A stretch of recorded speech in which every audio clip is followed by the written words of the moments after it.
What's going on, everybody? What's going on? How is everybody doing? Oh my God. Y'all, yesterday was a day. It was a day that happened and it didn't end the way I wanted.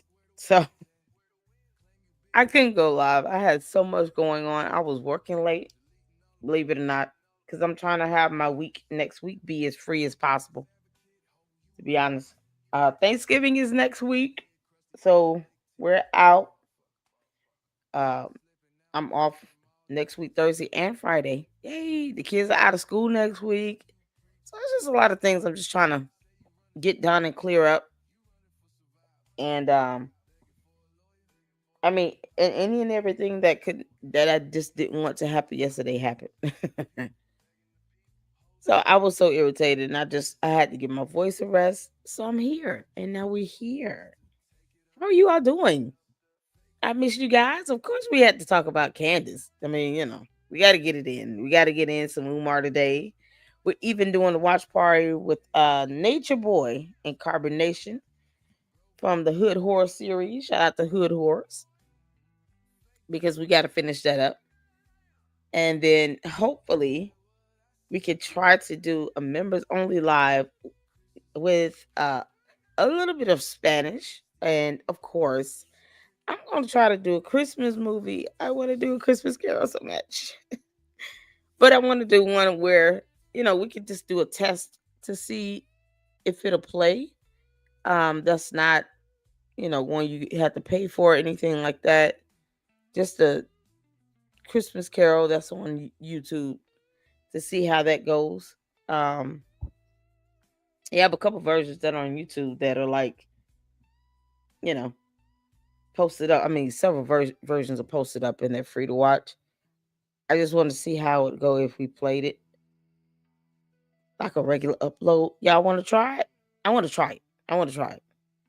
That way we could get a break. It doesn't have to be about watch something that's engaging or something festive. You guys could even give me some suggestions in the members only live after we do some Spanish because Francisca is gonna kill me.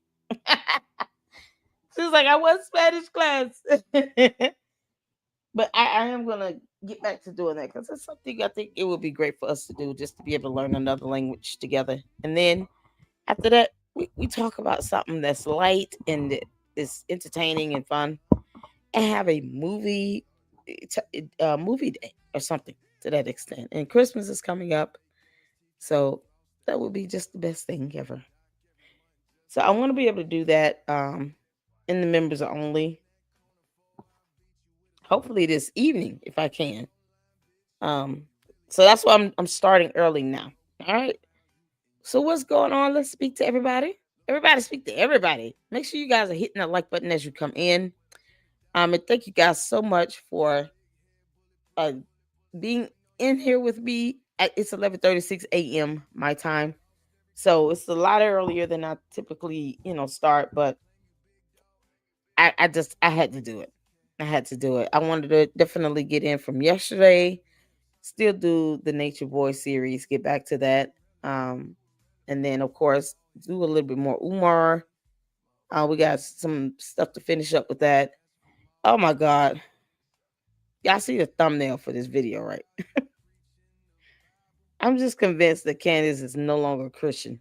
I'm just gonna say that. You gonna tell? First of all, you talking about see you in Valhalla, Charlie? No. Now I'm sure Charlie is if he had to say something about this, he'll be like, you gonna be in Valhalla by yourself. That is Norse mythology. What the heck is she talking about? I had to put the thumbnail up just because I'm like, wait, you don't need to say something like that. You're supposed to be a Christian. Why are you talking about Valhalla?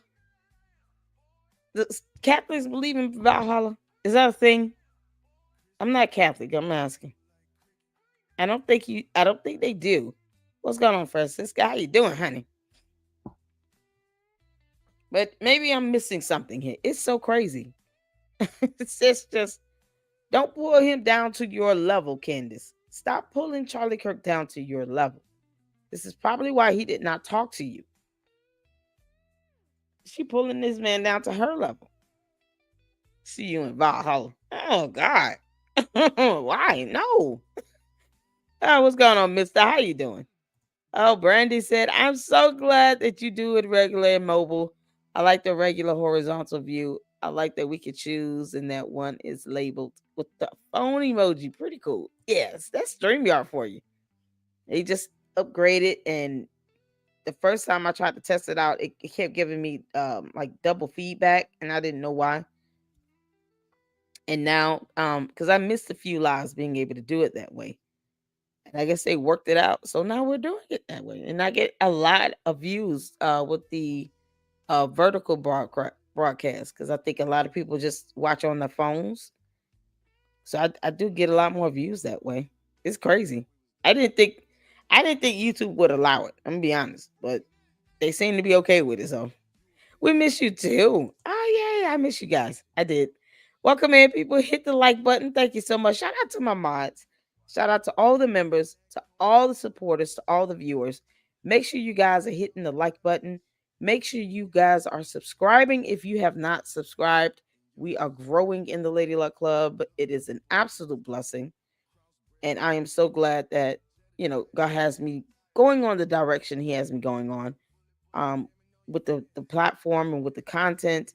And we're gonna start incorporating a little bit more, if just videos and stuff out there. There's a video where a young lady was walking home from school with her kids, and her and her two children got jumped by a bunch of children, like children of the corn came out of nowhere and decided to beat her up. So, I want to be able to do videos and stuff like that. That it is of great interest to the public because this is stuff that people need to watch out for. Other people's kids now, apparently. It's so crazy. Yeah, as a mom, I'm gonna tell you right now, I would have beat them kids' ass up. I would have beat the kids up. I'm just sorry. You're not gonna attack me and my kids, and somehow I don't manage to throw a couple of them across the yard or something. Like, there's no way. If it means keeping my kids safe and you not doing my kids harm, a bunch of kids beat up a lady and her two children on the way home from school. You can't make this stuff up. Yeah, so things like that needs to be reported on. So we're going to be incorporating a lot more in the LLC, and I appreciate all of you all for the support. And of course, checking out the other content, the variety of content that we're going to be pulling in. So thank you all so much. Hit the like button. I appreciate it. What's going on, Mister? How you doing? CLS, how you doing? Mira, how you doing? What's going on? Poetry Princess up in here. Everybody up in here. Let's go. Nika, how you doing? Oh man. Está aprendiendo español. Do I understand it in Spanish or English? No, Spanish. Do I understand Spanish? Somewhat. That's what we're learning too in class. So I can read it. I just can't speak as much as I want.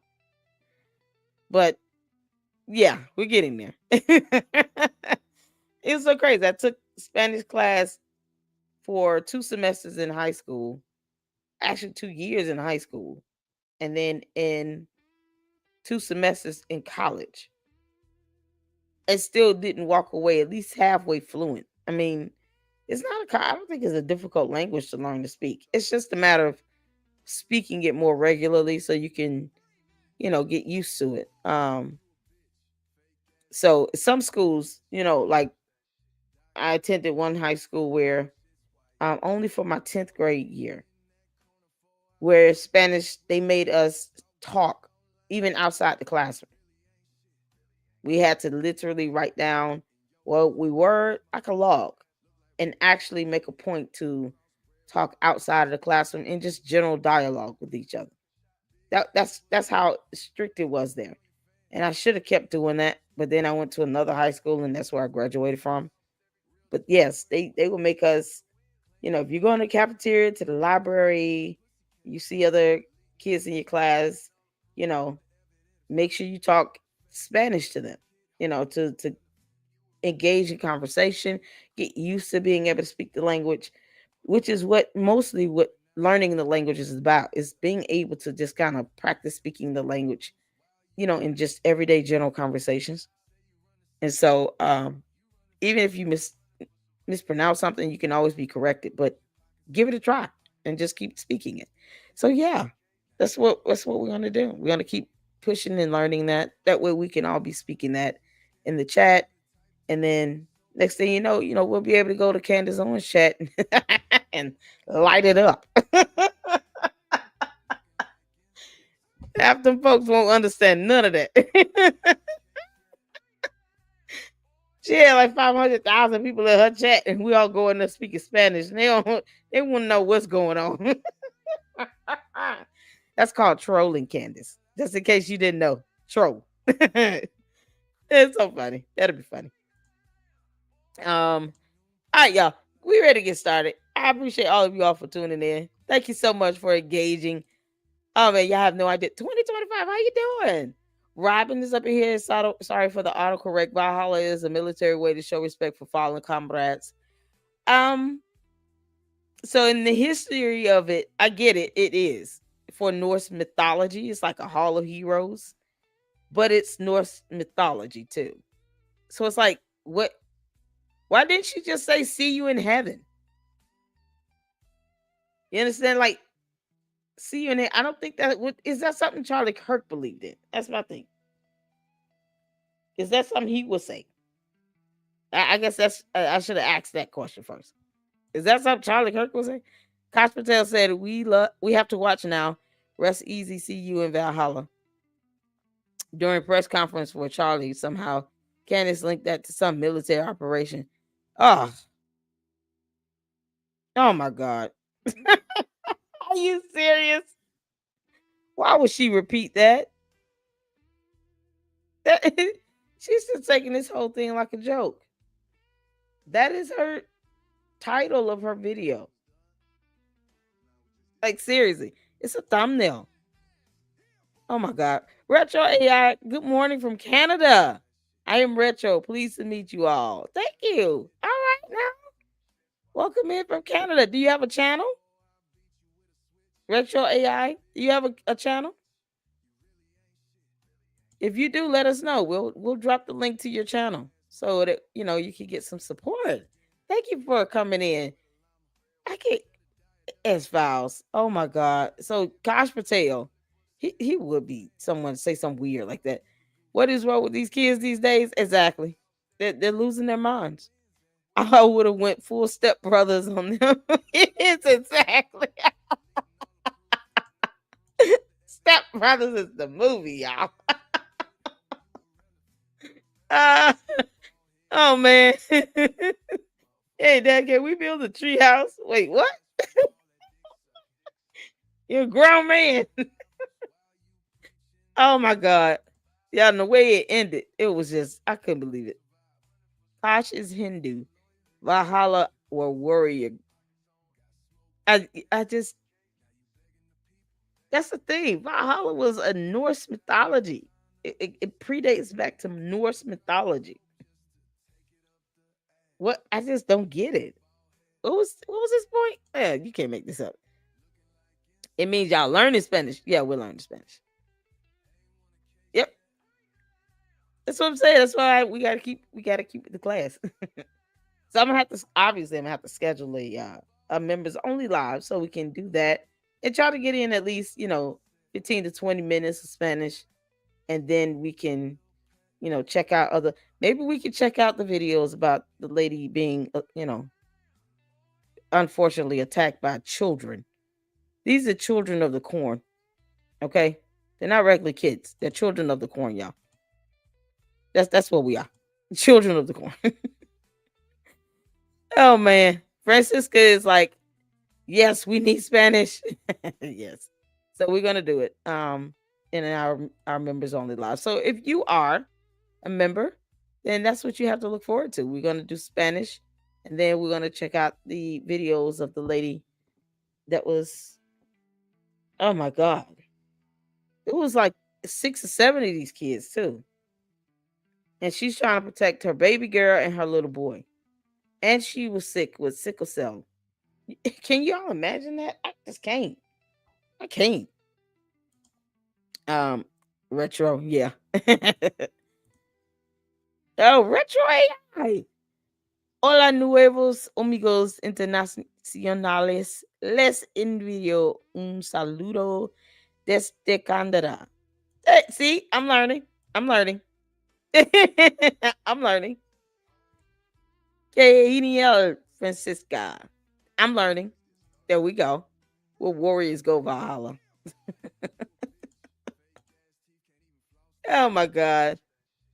It's the best way to learn. Yeah, it is. It is. Oh my God. Y'all, we get ready to get into it. Shout out to all of you all in here. I see so many people in here that are new. How you doing, Monique? What's going on, Robin? Candace is saying, "See you in Valhalla." She's quoting Kosh, who used the military reference of respect for the fallen, but Candace, of course, is alluding to it being cold. Why does she have to? Okay, so I guess we got to pull up Valhalla and the history of it, because yeah, become a member, you all. If you want to become a member and come in and learn some Spanish, we're using Duolingo as part of our Spanish class. And it may seem very basic, but there are some who don't speak at all and they just, need the foundation. And so we do that, and then we'll do the lady that was attacked by those kids in the members only. I can't get past it as a mother. I'm just like, oh, those kids would have been beat up. Oh my God. All right, let's get to it. Shout out to all of you all. Thank you all so much. I'm gonna pull up the pull up the video. Hold on, I got it on Nature Boy because I had to make sure I had the clips in here. So what I want to do is start off with a video that I saw that was very interesting. Let me do this. Okay. Now this content creator, fantastic content creator, right? So let's share. This content creator is Who Do You Mean? Who Do You Meme? I don't know. Who do you mean? And it's meme, like I thought it was just a great video that he did where he talked about the dangerous deception behind Candace method. This was posted up a day ago. And so I watched it last night while I was still working and don't feel like I really accomplished anything because my laptop crashed. But let me post down here the video link. And if I can get a mod to post up the YouTube channel link for Who Do You Mean, that would be great because I would have to go to his actual channel and do all of that. But this is definitely worth looking at because this gives a lot of insight on kind of the way she's been, and not just with the Charlie Kirk case, but kind of her MO, her modus operandi on how she approaches the Macron series that she did, because she doesn't investigate anything.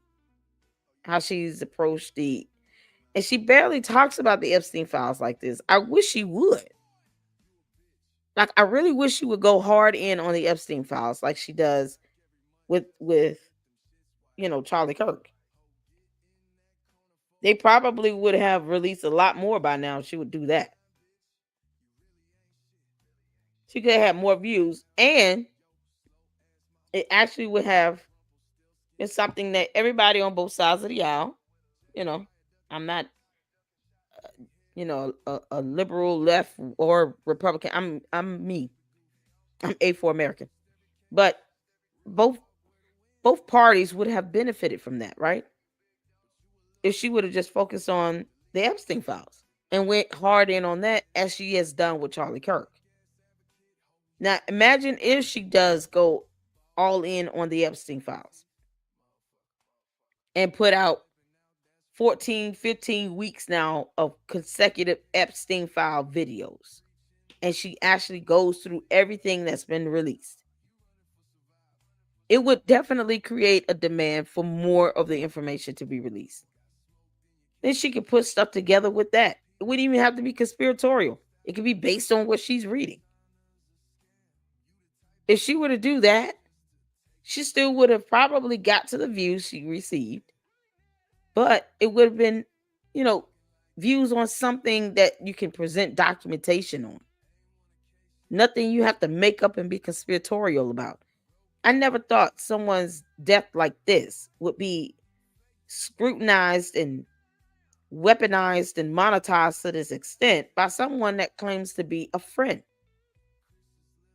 But the way she goes about doing it, when it comes down to it, there's still no basis of facts or evidence or finding of fact, evident, or law. You wouldn't be able to take any of this stuff that she says to court. It would not help prove any case.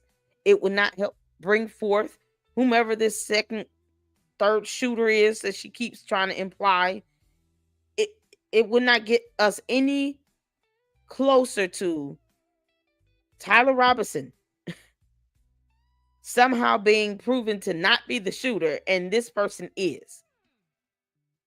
It wouldn't hold weight in court. That's where it matters. All the stuff, her banter is for just entertainment for her. But it's not solving anything because she still walks away pretending like she's asking a question. So what are you doing, Candace, if you're still walking away asking questions? And the things that you want, like evidence related to the investigation, you're not going to get, girl. So this young man had a great way of just kind of wrapping that up. And we want to start this off with him, and then we'll get into her show. And then we'll watch some Ami Kozak because we're going to need to laugh after that. So, I haven't seen her show. I just saw the title and the thumbnail, and I was like, wait, what? Okay, I guess we got to look up Norse mythology. So let's start this off with, and I want to make sure I say, who do you meme? Content creator, yeah, who do you meme? And then we'll go to we'll pull up the Norse mythology after this so that everyone can understand the basis of it. Yeah, I'm factual. I get it might be a saying and everything, but what it goes back to and where it started and originated, I'm like looking at the historical context of that. And I'm like, would that be something Charlie Kirk would even entertain if he were alive? Seriously. Like her and Kosh Patel are wrong. I don't know. She shouldn't have repeated it if she knows better, right? She knows he's a Christian. Would he even have entertained that? It's just me. That's just me. All right. Put a one in the chat when you can see and hear. Let's get to it. Candace Owens might be one of the most persuasive voices online right now. What she's really doing, whether she knows it or not, is one of the most effective persuasion formulas on the internet. Her videos on Charlie Kirk's assassination have averaged millions of views, and Candace is incredibly good at one thing: making people feel certain without ever proving anything. So I sat through all 36 hours of her investigation so far, every clip, every theory, just to see what's really going on. And what I found were 5 tactics that make Candace Owens not just convincing, but dangerously persuasive. And once you see them, you won't be able to unsee them. Now, obviously, a lot of people feel deceived and gaslit by institutions, and in many cases, rightly so. But that's not the only thing going on here. If you've ever watched one of our episodes, you'll notice it immediately. The odd footage, the timestamps, things that don't line up, the screenshots that don't make sense, and the random people who suddenly seem suspicious. But she doesn't just give you 1 or 2 of these. Every episode, she throws out more than you can count. Nearly 15 in this video alone, sometimes over 20. In fact, I say that this is virtually the entirety of her episodes. She gathers anything that could look suspicious, even if it could be random or unrelated. On 9/4, Kash Patel as far as November and December. Then we have Frank Turek on October 7th. Well, Megyn Kelly. And with so many anomalies being introduced every episode, at least a couple of them will strike you as strange. And given the sheer volume of her claims, your ability to think carefully about any of them gets drawn out by the sheer number of them.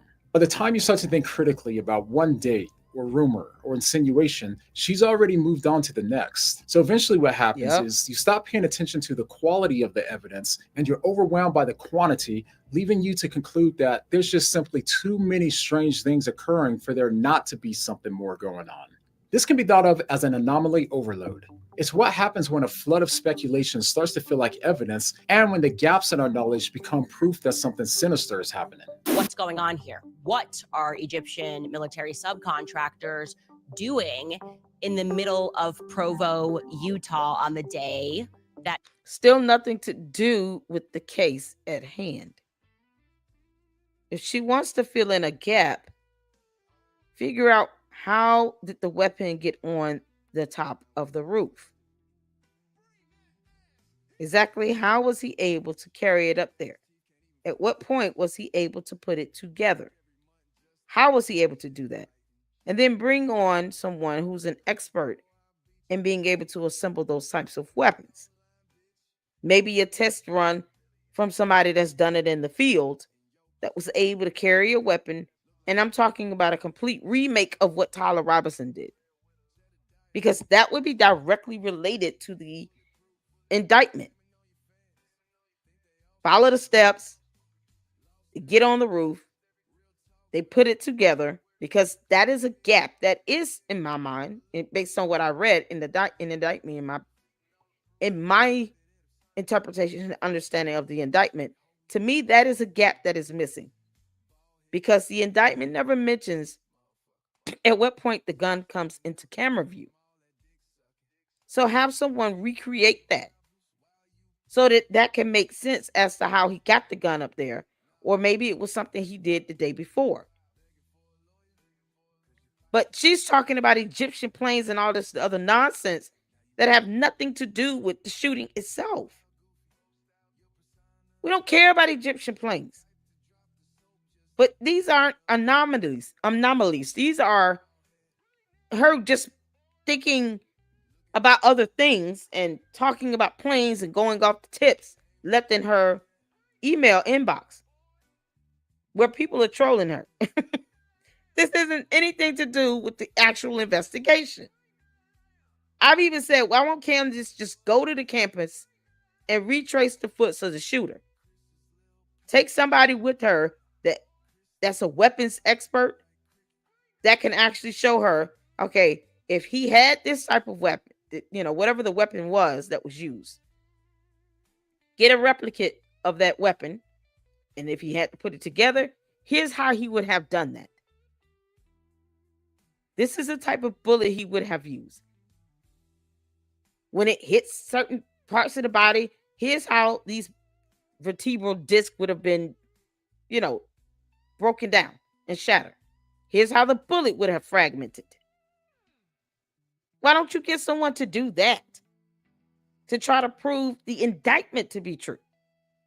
But at least you're basing it on the indictment. Something we can all read. Something that is tangible evidence. Why go into Egyptian planes? Start with the indictment first. You see, Candace, that's how true journalists would do that. If I had the type of money and viewership that she has, I would have done that already.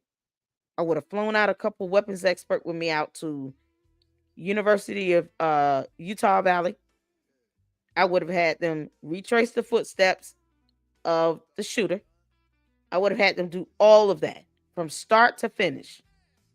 That way, holes in the indictment would make more sense with the recreation of that.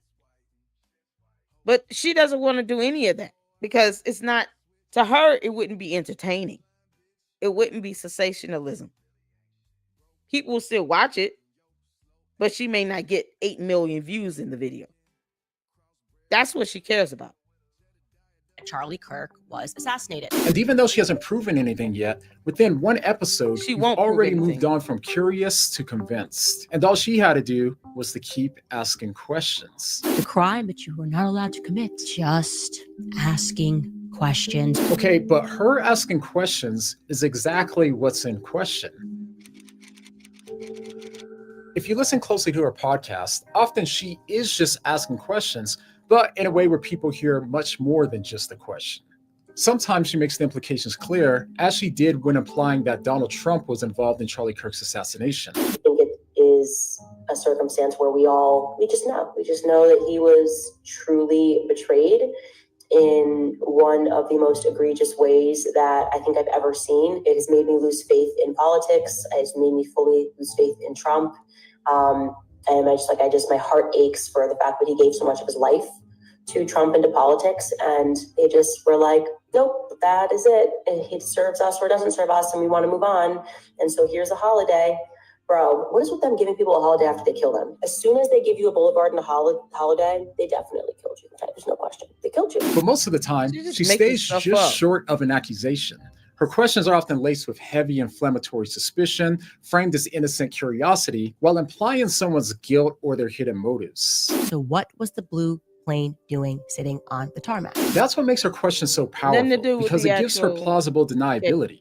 If her theory collapses, she was just asking questions. But if it turns out to be true, then of course she was right.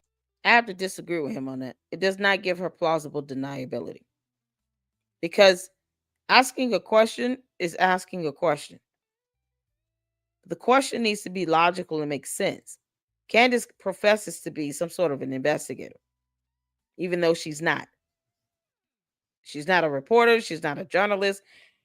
She's a gossiper. But if you're going to ask a question, like I can ask a question about at what point did the gun come into camera view, according to the indictment, he used it, but when did it show up? What was it hiding? When did he have time to put it together? Those are valid questions based on the indictment. Her questions are based off of nonsense that she got out of thin air. What about this blue Egyptian plane and where was it going? What do you mean? Unless the blue Egyptian plane was a plane that Tyler Robinson got on after he shot Charlie Kirk. We don't care. It's like a distraction. It's one big ass distraction to me that has nothing to do with anything. And I have to time someone out because they kept saying, shut up. Nobody runs my channel over here. I don't think people understand the idea of free speech and expression. Telling me to shut up over and over again is not even conversation. If you don't like it, get out. But don't spam my chat. Because YouTube picks that up and they'll block my video because they think that is a bunch of nonsense. Don't spam the chat. So I put them out. I topped them out. I don't care if the candy asses come over here because we handle the trolls. But they're not even saying anything meaningful because copy and paste. And then they're, most times they're bots. So the bots, if they're not even trying to come up with reasonable statements, I put them out because you're spamming the chat, and I'm not having that. I know, right? Make me. But it's like, why are you spamming the chat with dumb things? Make a point. That's all I'm saying. New tip address. New tip address was he lawyer's office. They trolling hard. Exactly. I found that I pulled it up on Google Maps. The same building she's talking about with the FBI, CIA, the DHS, all these agencies, DOJ. Yeah, that was her attorney's office.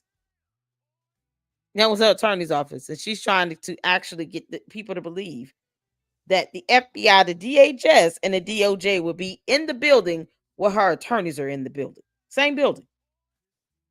No, they don't have to, girl. If they have a headquarters building, it will say what the building is. And yes, they do work together on many special operations. She is absolutely stupid if she thinks that the DOJ and the DHS never work together. That's the dumbest thing ever. It's insane. So I don't do the trolling where, you're saying same thing over and over. Shut up. Not saying anything meaningful. Get out. Don't troll my chat. You can come in and say something, ask questions, give your thoughts and comments. I'm all for free speech, but I'm not for the troll where you're copy pasting the same thing over and over and over again. No, we're not doing that. We're not doing that. All right, let's get back to it.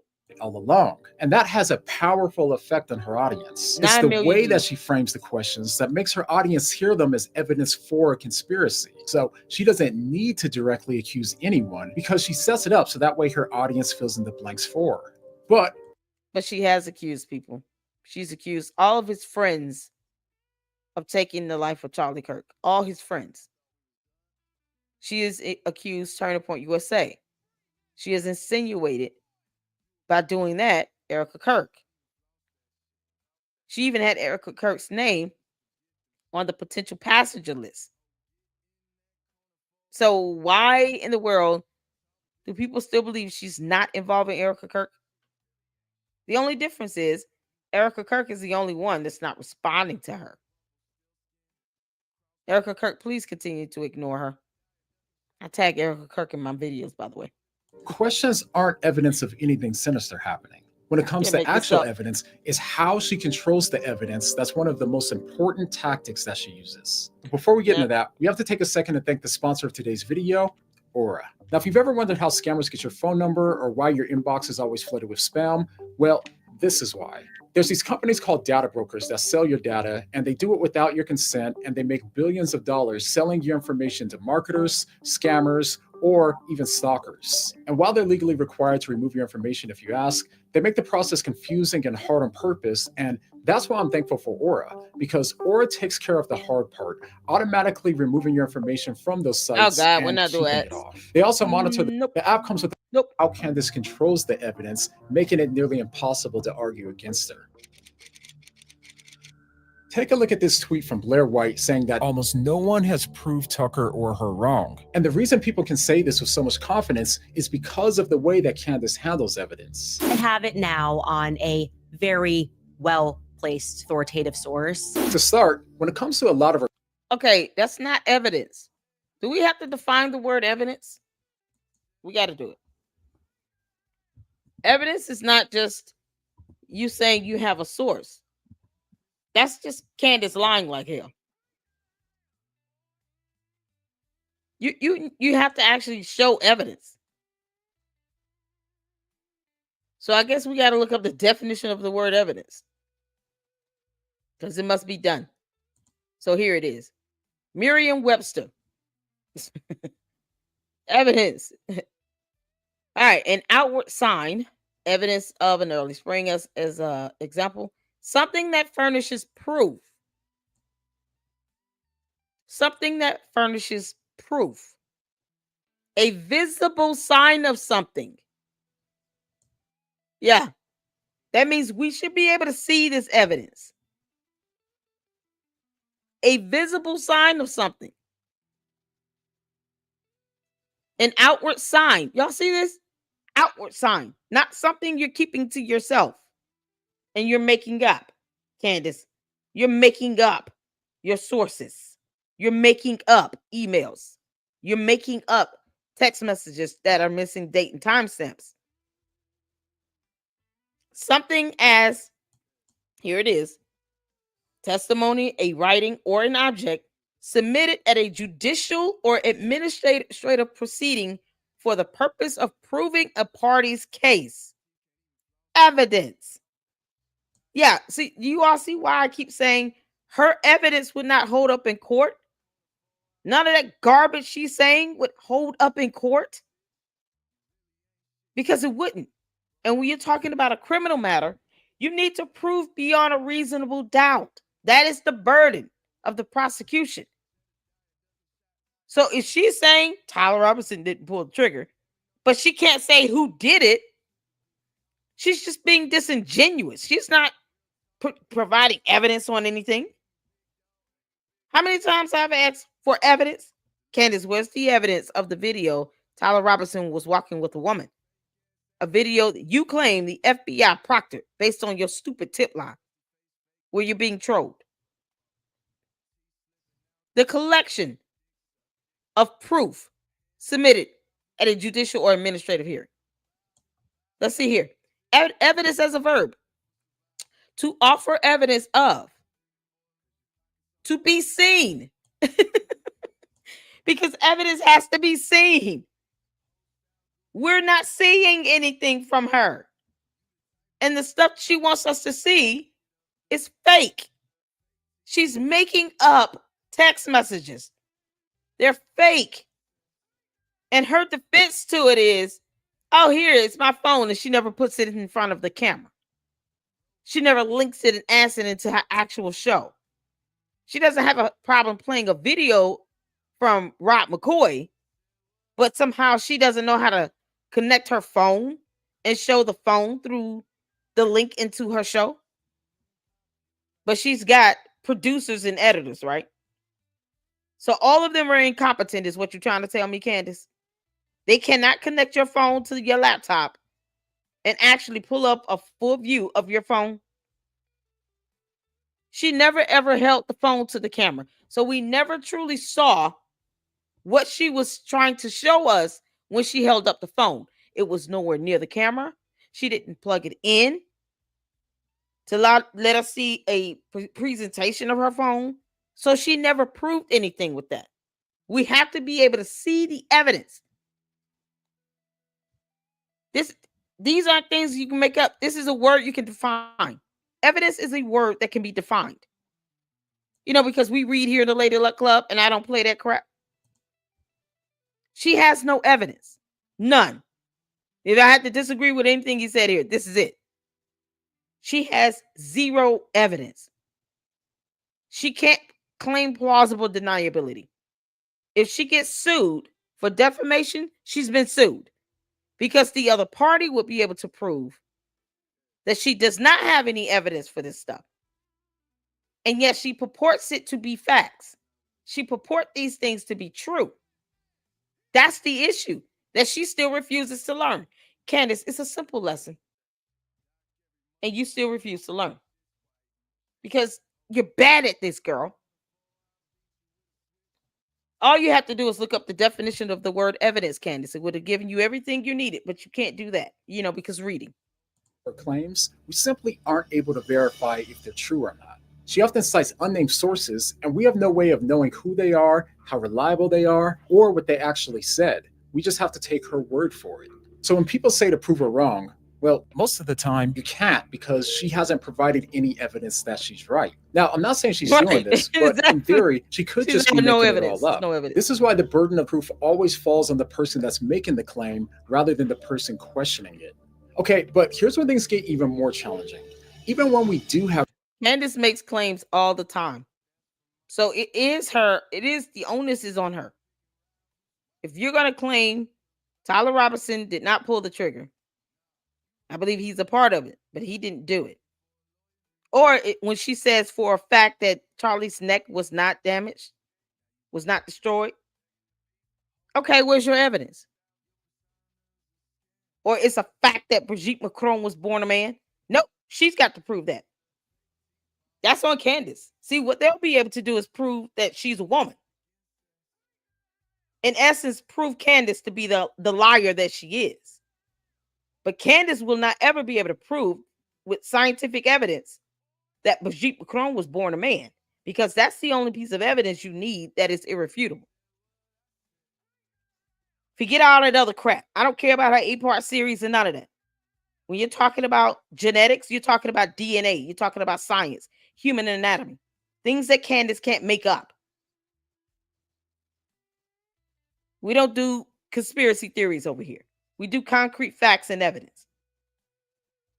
And she knows she needs that. That's why she asked for the blood of the first lady. I fly my doctor out, get a little blood, take care of that real quick. Yeah. Because she knows she needs blood. She's not getting it. That's the difference. But when the Macrons bring it, they're going to be able to prove that she lied. And she did it with malice intent. And they're going to win. They are going to win, Candace. Mark my words, girl. I want to be in every hearing and make sure I report on every bit of it, too. Direct evidence showing that she's wrong, it still doesn't count. I mean, take a look at what she said about Netanyahu's letter from Charlie Kirk. He is severely misrepresenting. Those sentences are real, but I am calling upon Bibi Netanyahu, the dear friend to Charlie Kirk, to publish the letter's entire contents. Like, don't start with just 2 sentences, publish the entire thing. You're holding it. I'm saying you're severely misrepresenting the content. Now, this is a common power move. She forces Netanyahu to choose between 2 options. He can either release the personal letter to the public or keep it private and look guilty. And when the letter was released and it confirmed exactly what Netanyahu said, it didn't seem to change her mind. In fact, this is the same tactic that we see over and over. She demands evidence, and if you don't give it, then you're hiding something. But even if you do give it, it doesn't disprove her claim. Instead, she treats the evidence as suspicious or even as more proof of a cover-up. So either way, she wins, and that makes it almost impossible for our audience to recognize when she's been proven wrong. In addition, remember when she said this about Bill Ackman blackmailing Charlie? You're not going to gaslight us and tell us to shut up or call us anti-Semitic for pointing out the fact that Charlie was having a change of heart about the tactics that Israel was using in America, and that he felt when he had left that meeting that he had effectively been blackmailed. But just 3 days later. So she never proved that he was having a change of heart. Let's start with that. She never sufficiently even proved that. The only thing that she did was, I guess, tempted the Israeli prime minister to release the full 7-page letter that she then turned around and said, well, how do we know it was sent from his email? How do we know he wasn't pressured to send it? No, the letter is there. You wanted all of the letter to be released. It was released. You trying to question it after the fact is irrelevant, Candace. No one cares what you think after the fact. The point was for the letter to be released. That was released. So trying to doubt everything that is in our reality, we're not willing to go that far. No one should be willing to go that far to be too conspiratorial where you can't even believe that the letter is real. He wrote the letter, Charlie Kirk wrote the letter, and he gave it to the Israeli prime minister. And everyone else that knows about the letter vouched for the same thing. The problem is Candace is like standing alone in the corner when it comes to stuff like that. There are 20 people that can corroborate that Charlie Kirk wrote the letter versus one Candace Owens who thinks now that it's somehow faked and forced and he was forced to write it or it didn't come from his email or whatever. How does she know that it was emailed? Maybe he printed it out and did it the old-fashioned way, he mailed it. But see, those are the things she doesn't think about. Maybe it was e-faxed. Or perhaps it was faxed over the old-fashioned way. She doesn't ever inquire, how did he receive it? She just blatantly goes after the idea that someone could have hacked into his email and did it himself and sent it as if he did it. She doesn't give Charlie Kirk even post-mortem any credit that he may have sent the letter him damn self and that he had justifiable criticism. The criticism does not mean that he was having a change of heart. He wasn't. Don't you think that Erica Kirk, his wife, would be able? She said the same thing. He had questions about it. He didn't agree with everything. She lived with the man. She was married to him.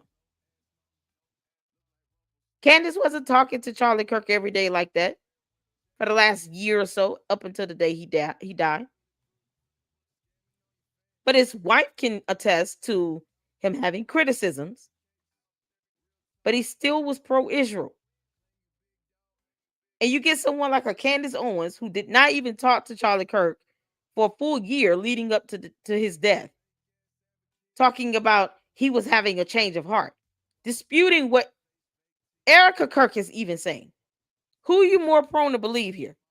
The woman who hasn't talked to Charlie Kirk in over a year and showed no proof of evidence that she did, that was only focused on trying to reunite with him on stage because this is all a show for her, or the actual wife he married that was with him every day, that talked with him every day on the phone, had 2 kids with him, where he shared everything with, that was his best friend. I'm more prone to believe Erica Kirk here. There was nothing that indicates that he had a change of heart.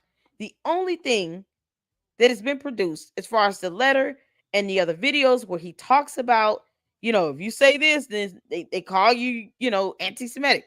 He was just frustrated at the fact that he had true criticisms and questions. He didn't agree with everything. And he was being outcast and called an anti-Semitic. It's justifiable to be irritated at that, to where people are so strict where you can't have any wiggle room. But it was not an indication that he was having a change of heart and that he was no longer going to be pro-Israel. Candace is lying when she says that.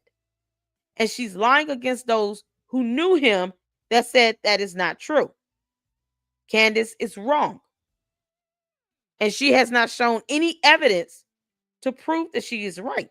The only evidence she's proven is that he had criticisms when she played his video of him talking about it. Because that's something we can see, tangible.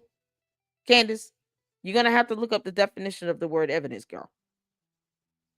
Ugh, this helpful. Later, when Bill Ackman denied it, she said, "Okay, buddy, I never said you blackmailed Charlie. I asked you if this moment happened." So notice how she shifted the claim and then frames him as the liar. And that's what we really see going on here. Change of heart about the tactics that Israel was using in America, and that he felt when he had left that meeting that he had effectively been blackmailed. But just 3 days later, when Bill Ackman denied it, she said, "Okay, buddy, I never said you blackmailed Charlie. I asked you if this moment happened." So notice how she shifted. She just said be black. Did you say he blackmailed her? I don't understand this. She'll say one thing. Hold on, let's go back to it.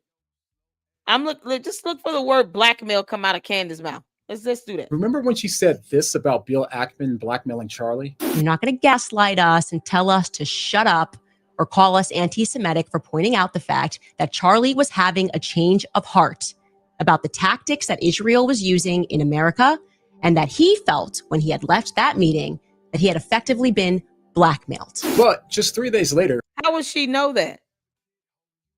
Did Charlie Kirk talk to her and say, "I feel like I'm being blackmailed"? That he felt he had been blackmailed. She used the word blackmail. When Bill Ackman denied it, she said, "Okay, buddy, I never said you blackmailed Charlie. I asked you if this moment happened." So notice. No, you said that Charlie Kirk felt that he had been effectively blackmailed. Candace, we're not taking your words into different meanings. We're not your cult members. We're not bots. We take exactly what you say and go from there. The words that come out of your mouth. That's how I do here in the LLC. So Candace she never says what she means and means what she says, because she wants to speak in double talk, and she's still bad at that. But she said he came out of it effectively feeling like he had been blackmailed. Okay, I never accused you of saying that you blackmailed him. Well, that's exactly what you said. If you wanted to ask if the moment happened with the conversation, why not just say, did they have this conversation and what was discussed, and then leave it open-ended? Because that's how journalism works, Candace. You leave it open-ended, so you're not accusing anyone of anything, and you give them the opportunity to answer that question. And then whatever answer they give, you can ask more questions and challenge it if you have some evidence that may prove otherwise, or you learn how to accept it because that's their answer. And then if something else comes up where they end up being wrong, then you can call the hypocrisy out. But you got to have evidence to do that. Candace, you're bad at this, girl. That's how she shifted the claim and then frames him as the liar. And that's what we really see going on here, because the way that she gets you hooked is not in the evidence she presents, but in how she frames the evidence. Yep. She's manipulative. See, at core, humans are emotional beings, and we respond strongest to emotional arguments. And on social media, nothing spreads faster than moral outrage. It gives us a sense of righteous anger, the feeling that we're on the side of good and standing against evil. And this is something that Candace has nearly mastered. because in every episode, she leans into moral outrage, not just about what happened, but about why more people aren't as angry as she is. And she regularly questions anyone that isn't digging into the case the way that she is. We all feel that something is spiritually wrong, and yet these people are trying to tell you that there's nothing to see here. Okay, but if you pay close attention, you notice that she isn't just assuming the very thing that she hasn't proven, that Tyler Robinson wasn't the shooter. She's also treating disagreement with her as a moral test. In her framing, if you disagree with her, you're not just wrong, you're morally wrong, or worse, morally compromised. That is such a cultish personality type of tactic. It's not even funny. That is exactly how cult leaders think. You know, if you and I'm gonna pull it up so you all can see what I'm saying here. If you don't believe what I'm saying, then spiritually, you're not aligned with me. They almost look at you as if you're the enemy, like something that needs to be defeated. It's like an indoctrination, so to speak. You're coming off where you're appealing to someone's spirituality.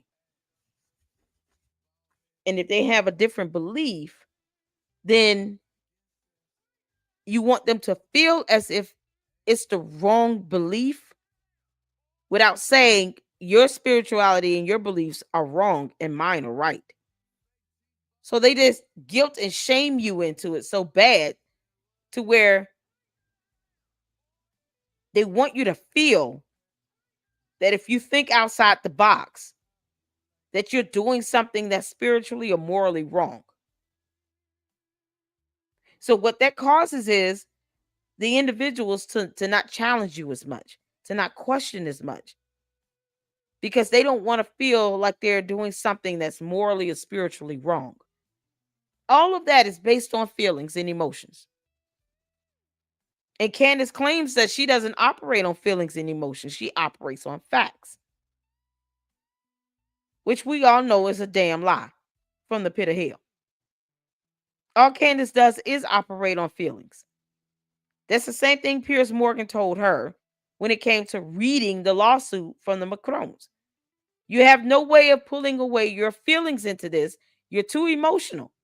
A good journalist knows how to report on the facts and keep out your feelings, because facts, evidence, and laws, Candace Owens, does not care how you feel.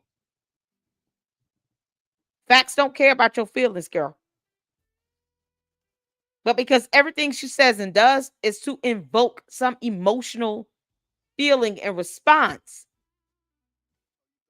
she oftentimes does it to her audience, to her base, to her cult followers, to the candy asses, to the bots, of course. She doesn't have to show them facts.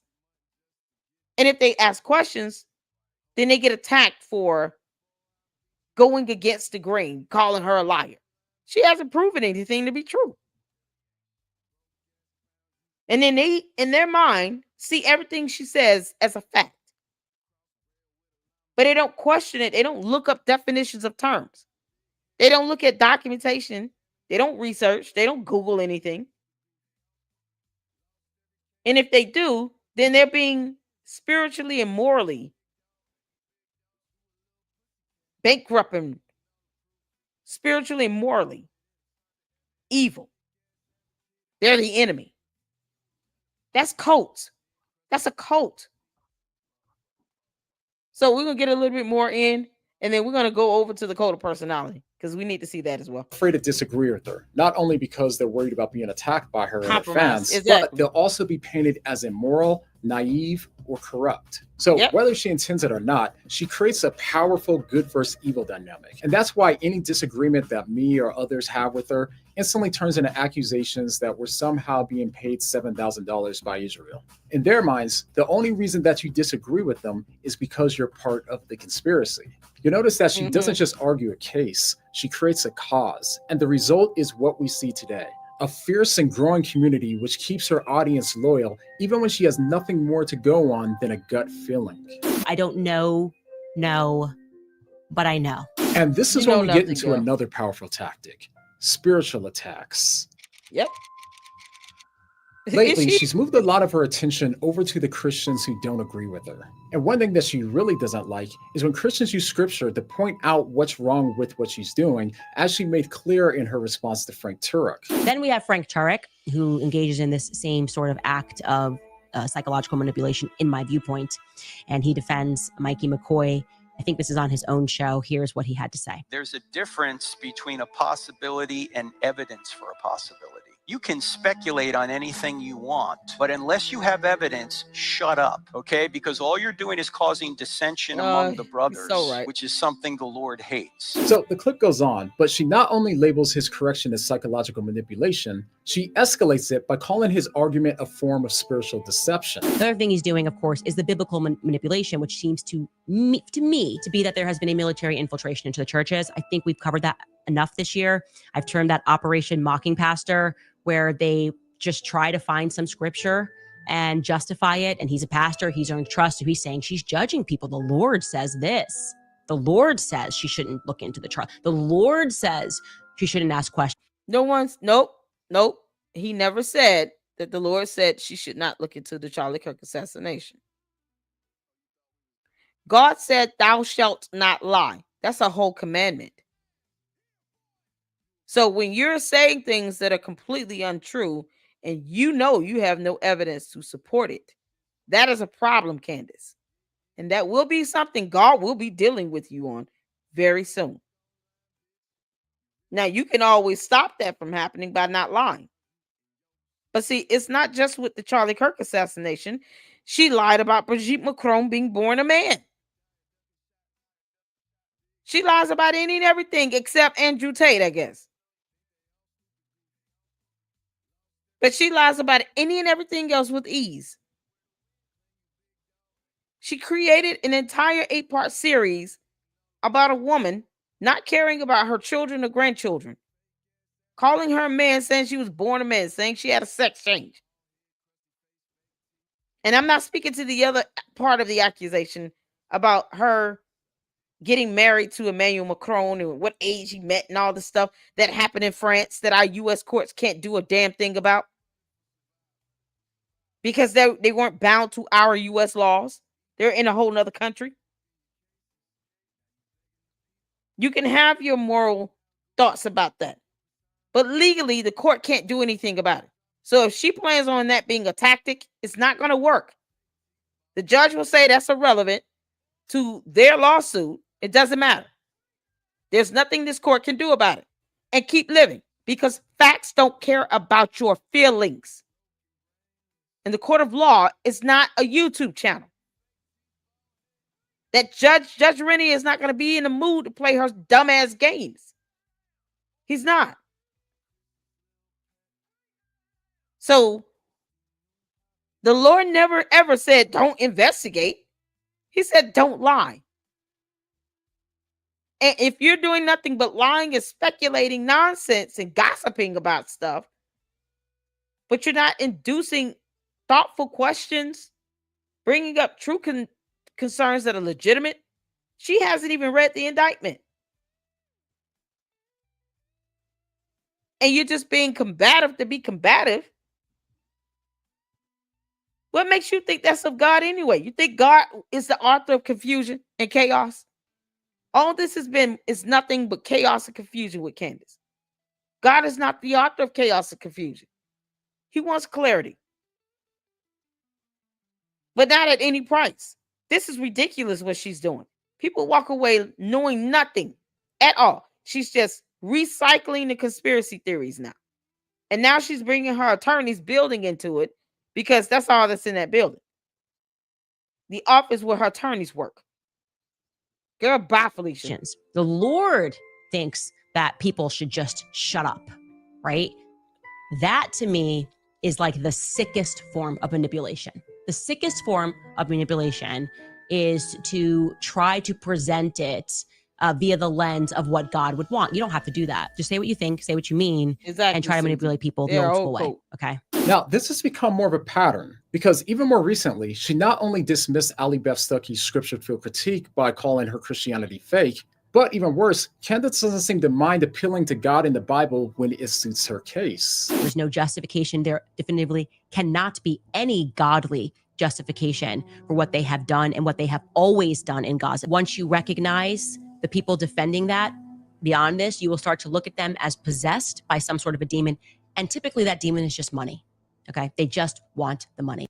Okay. So Candace is going to be giving up all her money that she's earned from Charlie Kirk and sending it to Gaza, right? Candace, are you going to be giving all your money over to Gaza, to the people of Gaza? You got $244 million. So we should expect Candace Owens and George Farmer to be giving up their worldly possessions and sending it over to Gaza, right? Or perhaps, Candace, you and George Farmer move over there to Gaza so you can help people directly. That sounds like a good idea to me. I think Candace should donate millions of dollars to Gaza because she obviously has a problem with what's going on, and she is in a financial position to be able to help. So, Candace, in the Bible, God did ask many times for his servants to give up their worldly possessions. Even Jesus asked that of the disciples. Are you willing to give up your jobs and give up what you do for a living and become fishers of men? Serve as a disciple. Candace, are you going to be a disciple and go over there and help people in Gaza? Are you going to send them money? Are you going to help build homes there? What about medications and access to some health care? Are you going to help build a hospital? What about a school for kids to go to school? Is Candace even a philanthropist? Does she even donate? I'm just saying, Candace, since you want to sit here and try to solve this problem in Gaza, it is going to take some money to help these people. I haven't heard, you say anything about Christians being murdered in Nigeria. Are you going to do something about that? There's so many things where you could be helpful, financially speaking, because you've been making a lot of money on this as well. Candace probably is earning the highest amount of money on YouTube regarding her content on Charlie Kirk than any other content creator. Are you going to take some of that money and give it over to Erica Kirk? Give it over to Gaza? Give it over to Nigeria, to those families that lost their loved ones because they were Christians? What are you going to do? You evil, vile woman. What are you going to do? And the Bible is explicit about that, right? You can't have both. And like I said, God's chosen people do not endorse that. In fact, only Satan-chosen people could. So she does seem comfortable using religious language in scripture as a way to give her claims spiritual weight, while discrediting Christians who do the same when they reach different conclusions. And here's where it gets even more concerning. Play that again. Let's play it again. Religious language in scripture as a way to give her... Do not endorse that. In fact, only Satan-chosen people could. So she does seem comfortable using religious language in scripture as a way to give her claims spiritual weight, while discrediting Christians who do the same when they reach different conclusions. That's called hypocrisy, Candace. You are the biggest hypocrite, the absolute biggest hypocrite on earth right now. You are a full-blown hypocrite, Candace. And the reason why she does it is to be emotionally manipulative. Mentally and emotionally manipulative. That's it. That's why she does it. Because she has no facts or evidence to present to anyone. So she has to come from this emotional angle where she's inducing feelings and fake outrage on things. People who have evidence don't need to do that.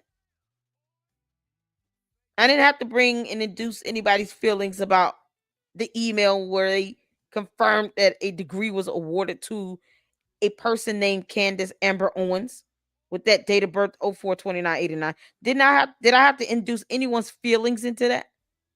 I just showed the email. It's called facts.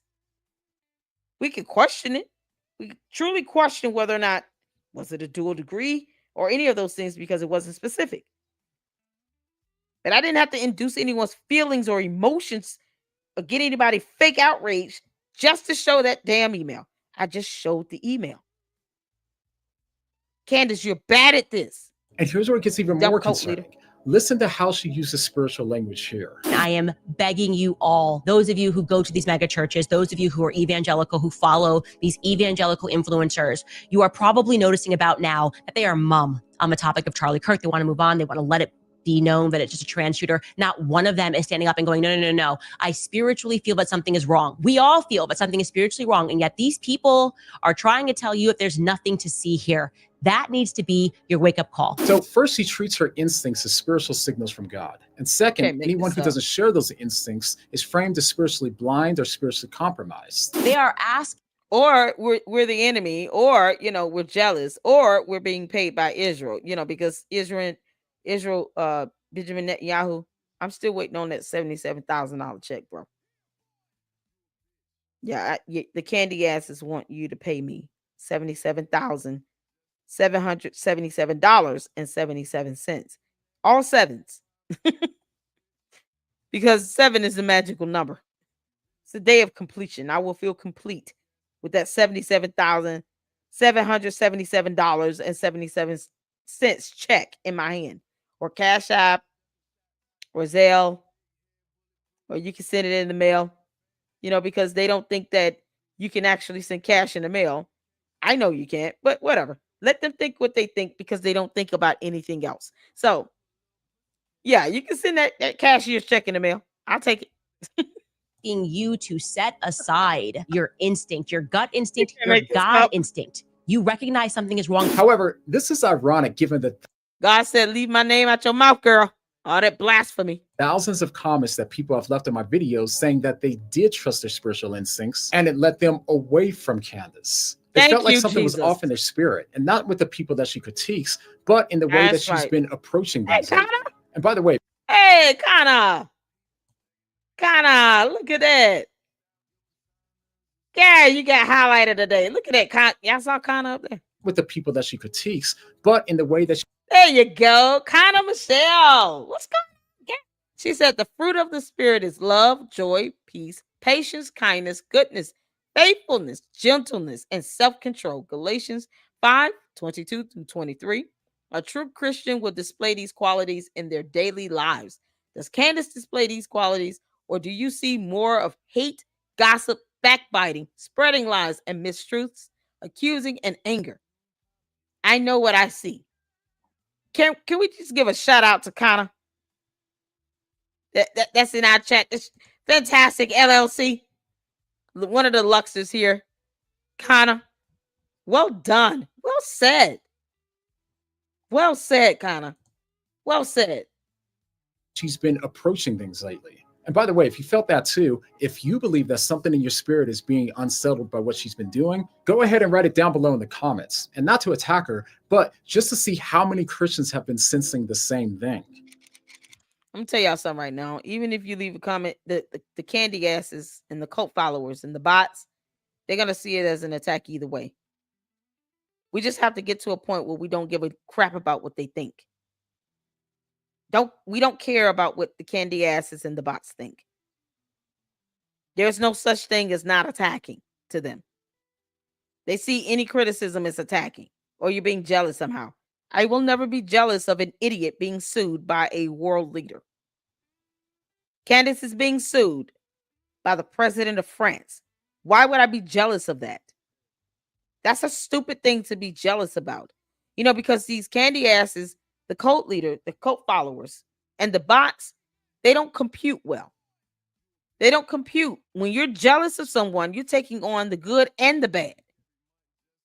You can't just say, if I'm going to be jealous and envious of someone, that I only want the good things that I see and not expect to have the bad brought with it. I would love to get a $2 million check, but not at the price of me being sued by the leader of France, by the French president. That's not worth it to me. What does it profit a man to gain the whole world and lose your soul? Candace has lost her soul, her humanity, her conscience. She has no guilt, no shame, unrepentant.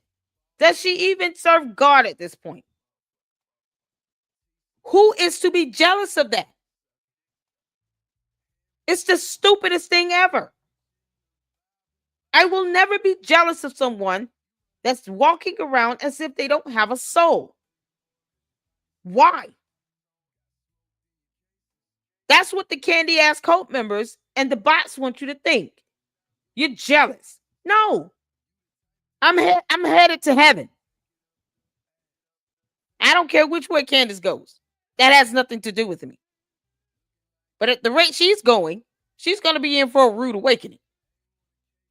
Judgment Day is going to be a rude awakening for a lot of people. But I have no reason to be jealous of that. The money will come. I have a $25 goal for the live streams. Sometimes I meet it, sometimes I don't. Do you walking away having learned something?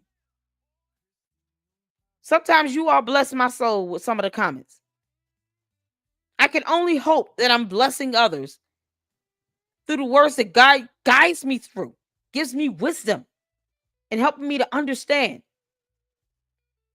So that when I speak and say things, someone is learning something meaningful. Maybe you're getting confirmation. That's true discernment.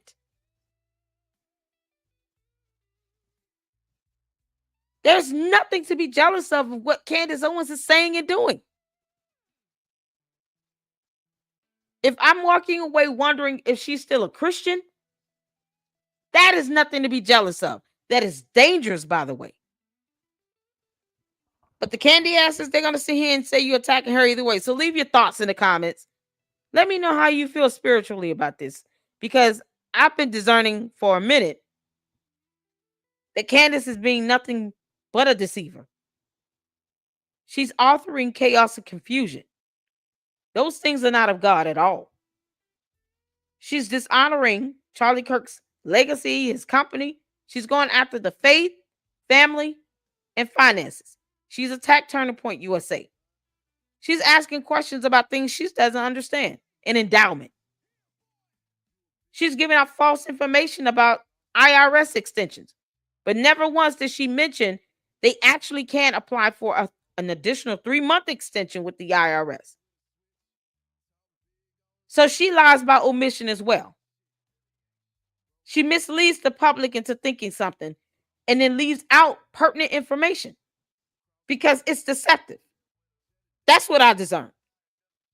And she does it intentionally and yet wants to paint it as a question. Well, I'm sorry, where's the question again? Candace, you're supposed to have a degree allegedly in English, and you don't know the difference between a statement and a question. You're not asking a question, you're being accusatory. Those two words have two totally different concepts and definitions. That's what I discern. Candace Owens is trying to destroy Charlie Kirk because she couldn't be with him or be him because she's not the CEO. That's nothing to be jealous of. That's a joke. Child boo. So at this point, this has been going on for months now. She's currently made almost 40 episodes on this topic, and she keeps telling our audience that they're getting really close to solving this case. We are making so many discoveries in this case, and I have to tell you guys, we're getting close. I've got a feeling about that. We're close. We are now, I believe, extremely close to solving this thing, and their panic is making me think that we're getting closer to something, and that something is pretty big. And I just sense that we're getting close. I sense that we are getting very close. We're getting low. Very close, I think, to what actually happened on that day. But at the time of recording, none of her episodes have gotten us any closer. Yeah, I mean, what Candace, what closeness are we hitting here? Because don't you control that narrative over there on your channel? See, that's one thing the candy ass is like over here. I control this over here. I run this. You allow conspiracy theories to control you. because you're not vetting those tips and you have no way to do it. But over here in the Lady Luck Club, I run this. God is at the helm. I follow. But your candy asses and your bots will not dictate a dang on thing over here, girl. They won't. They have no power here. So all that nonsense they copy and paste on everybody else's videos, that stuff don't work over here. We laugh at that. But she sits here and talks about they're getting close to something. Yeah, okay. As she still wants people to send her more tips. All they're doing is giving her ideas of what to say. Candace, did you enjoy that letter? I hope you enjoyed that letter, girl. Because, see, you're not smart enough to vet anything, so people can send whatever. And it can make you sound as stupid as it comes. And you will never know it. I hope you enjoyed the letter. To a single verifiable theory. And at the end of the day, Candace isn't the first person to confuse her moral instincts with truth, and she won't be the last either. The louder the world gets, the more that people will mistake confidence for credibility and emotion for revelation. But scripture calls us to test every spirit, and we should. We should ask questions, especially of the voices that might feel righteous. And that includes my words just as much as hers or anyone else's. You can ask yourself, where am I letting emotion or outrage replace evidence and truth in my life? Because if we don't learn to recognize those tactics in the voices that we admire, then we'll never be able to recognize them in ourselves. And the moment that we stop testing what we hear is the moment that we stop noticing when we're being led somewhere that isn't grounded in the truth. All right, thank you guys so much for watching until the end. And if you want to support us in reaching more people with clarity and gospel hope, then you can do so at the link down below. That was absolutely amazing. I just love this video. I love the presentation of it. And, he did it with so much grace. Yo, I guess we got to look up Jay Witt, my brother in Christ. He did release a video this morning about the degrees. Now, you guys know I went and emailed the school, right? And I texted him yesterday. I said, do you have, because the way it's of course his label is designed to get your attention. I said, wait, you have proof of the degrees? And he was like, just wait and see, So I waited, and here it is. I want to see it. I want to see it. Shout out to Jay Witt, my brother in Christ. Oh, I'm so excited. Okay, so let's get to this because I want to see what information he has. So put a 1 in the chat. I didn't plan on playing this one, but I just, we got to show some love, and I got to see this. So put a 1 in the chat if you can see in here. Let's get to it. Because you've never actually been a reporter. That's my point. Ooh, burn. You got me. You go, girlfriend. I didn't take the bait. I didn't respond to him. But the facts of the matter are, I too also have a degree in journalism. In fact, I have more degrees than Piers Morgan does. I have a bachelor's degree in journalism and in English, and he just has one in journalism. But it doesn't matter. It doesn't matter, which is why I didn't say it. But it is funny. He's a reporter. Hey, y'all, come look at this. My family didn't have the money to send me to college, so I took out a ton of loans. Student loans, Sallie Mae loans, and then don't quote me on the year, but I think it was 2010, Sallie Mae had a big collapse, and they said you can't go back for your senior year because we can no longer fund you to go back for your senior year. So I dropped out temporarily, and then when I had my own money and paid off my student loans, which was something like $150,000 in student loans, which is absurd to me. Such a predatory system. You're literally preying on poor people. It's disgusting. That's what. Oh no. Rich girl talking about poor people problems. Candace, have you set up a scholarship to help kids go back to school? She's a horrible philanthropist. She does nothing to help anybody. Does she even give away prizes or awards or anything on her show? No? Got it. Used is all about. Once I paid down my student loans, I re-enrolled to finish my last year. And so I have 2 degrees, actually. Yeah. It's rewind time. My family didn't have the money to send me to college, so I took out a ton of loans. student loans, Sally Mae loans, dropped out temporarily. And then when I had my own money and paid off my student loans, which was something like $150,000 in student loans, which is absurd to me, dropped out temporarily. And then when I had my own money and paid off my student loans, which was something like $150,000 in student loans, which is absurd to me. Once I paid down my student loans, I re-enrolled to finish my last year. And so I have 2 degrees, actually. Oh, come on now, dog. Come on, man. I beg your pardon. I beg your pardon. And so I have 2 degrees, actually.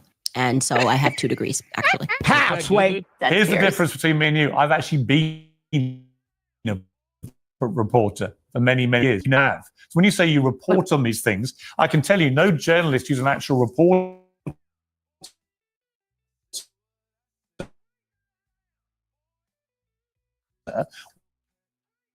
would read a legal states as fast. That's not reporting on a lawsuit. That is stating your own personal opinion. And if you don't know the difference, it's because you're not a reporter. Oh, I am. Well, now we've arrived. Oh, yes. Oh, can we hear that again?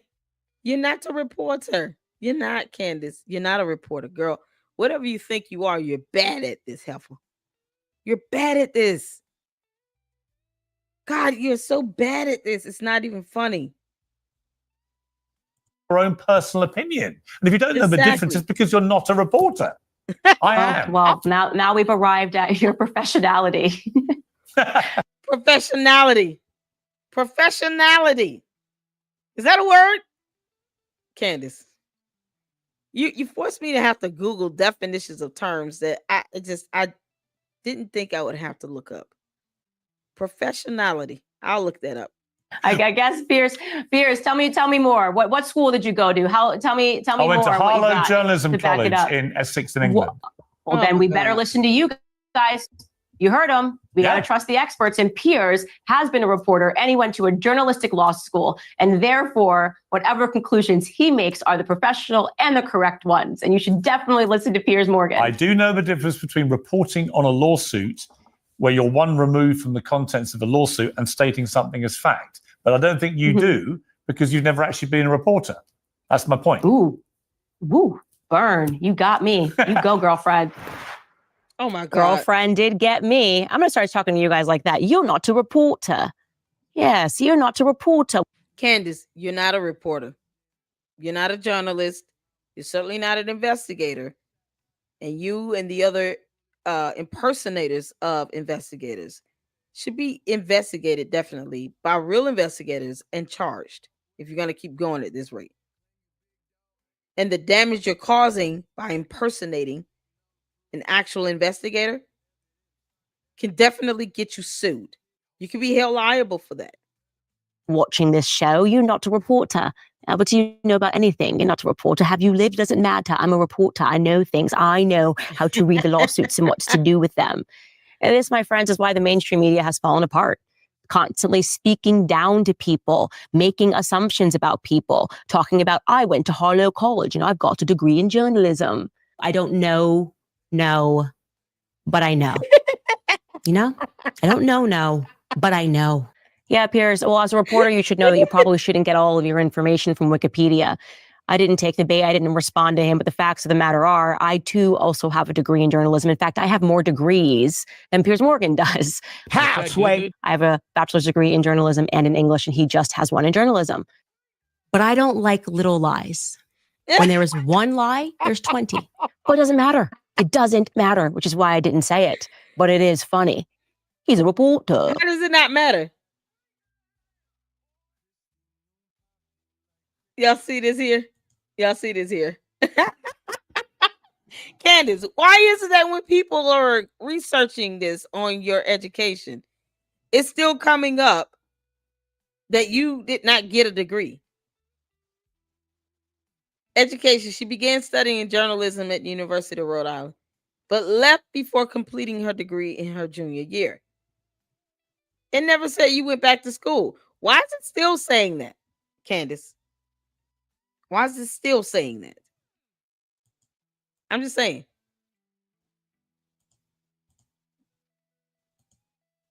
There's 20. But it doesn't matter. It doesn't matter, which is why I didn't say it. But it is funny.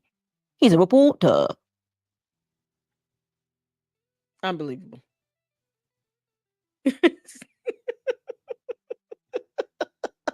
She seemed to be so mad about that. Oh, more information. Yeah, no one got this off of this is not off of Wikipedia. Y'all see here? Let's see. He's just got some information up that he's letting play. She attended the University of Rhode Island and graduated. I don't know where you get this from. And graduated with, y'all see at the bottom? With a double, hold on. With a double bachelor's in English and journalism. Y'all see that at the bottom? What website is this from? Travels from Nashville, Tennessee. Did she pay someone to say this? A double bachelor's degree, a double bachelor's in English and in journalism. Oh my God. Oh man, this is why I went to the school and just got an email from the school. Candace, why does this have to be so confusing? Why can't you just show your degrees? Told you guys this before, and I'm going to tell you again in case you weren't here when I said this at SAS last year. Right now in this country, this is a fact, we have never handed out more degrees ever in the history of this country, right? And yet we have never produced kids coming out of university that are so dumb. The IQ level is dropping. That is a fact. That doesn't make— Based on what evidence? Because we can see that you're dumb, but we just want to know, what are the statistics? What numbers are you using? What poll or research you have to back that up? I mean, we can definitely say one came out dumber than you went in. Candace Amber Owens. Yeah, you're one. Can you give us the evidence on the rest? You're claiming that to be a fact. We can say that's a fact about you, Candace. Makes sense. If people are getting dumber, how is it plausible that we are handing out more degrees? Well, because that is by design. Facts of the matter are, I too also have a degree in journalism. In fact, I have more degrees than Piers Morgan does. Halfway. I have a bachelor's degree in journalism and in English, and he just has one in journalism. Yeah. The truth is that I grew up poor. I was the third of a family with 4 children. My mom didn't even graduate high school, actually. And my family didn't have the money to send me to college. So I took out a ton of loans, student loans, Sallie Mae loans. And then don't quote me on the year, but I think it was 2010, Sallie Mae had a big collapse. And they said, you can't go back for your senior year because we can no longer fund you to go back for your senior year. So I dropped out temporarily. And then when I had my own money and paid off my student loans, which was something like $150,000 in student loans, which is absurd to me. Such a predatory system. You're literally preying on poor people. Disgusting. That's what usury is all about. Once I paid down my student loans, I re-enrolled to finish my last year. And so I have 2 degrees, actually. Yeah, that's it, Ticket. Tell you again, in case you weren't here when I said this at SAS last year. Right now in this country, this is a fact, we have never. While she's promoting a book about college scam. Y'all see that at the bottom? She was out here promoting a book about college scam, about college being a scam, I guess. You can't, hold on, let me take down the captions right quick. Receive a copy of The College Scam for a gift of any amount. Candace, have you ever donated to anything? This is her out on tour promoting a book called The College Scam, while she goes back and lies about having 2 degrees, 2 bachelor's degrees. Yeah, you can't make this up. You can't make this stuff up. Handed out more degrees ever in the history of this country. We'll pull up the email again. Right? And yet we have never produced kids coming out of university that are so dumb. The IQ level is dropping. That is a fact. That doesn't make sense. If people are getting dumber, how is it plausible that we are handing out more degrees? Well, because that is by design. The idea is to make a bunch of people that are actually really stupid. Really stupid. I mean, how stupid do you have to be to spend $100,000 on a degree in gender studies? I mean, wow. 4 years. Oh, well, the same thing can be asked of you, Candace, with journalism in English, something you're not utilizing well. And then you dropped out.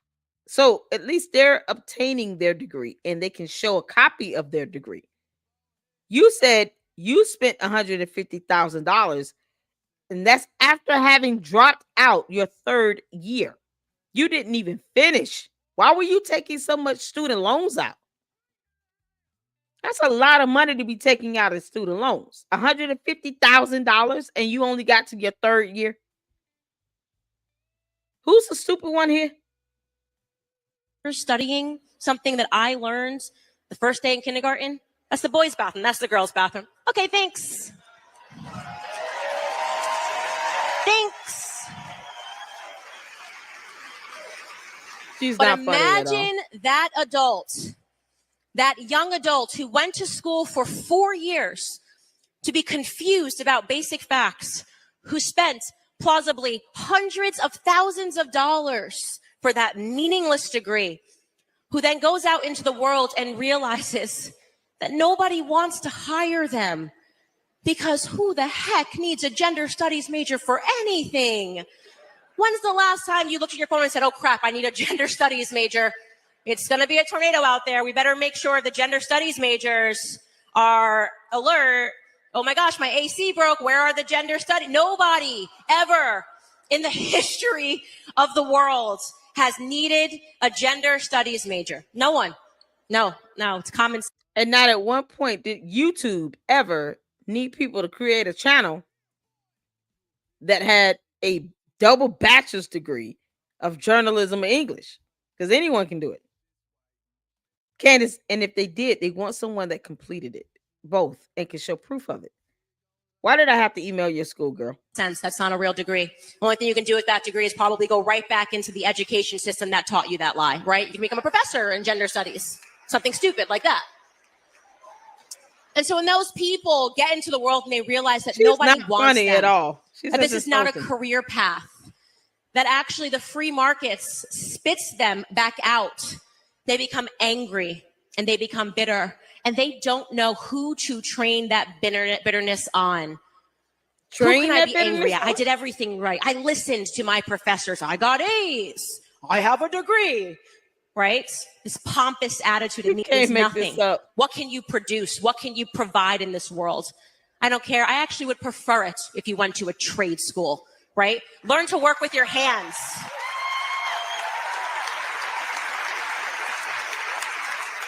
And who do they blame? Well, they blame successful people, not the government, not the university system. No, the university system is the only place they can go. And so they become angry at people who found. This is coming from someone that claims to have 2 bachelor's degrees. Why don't you just show your degrees, Candace, and be proud of it?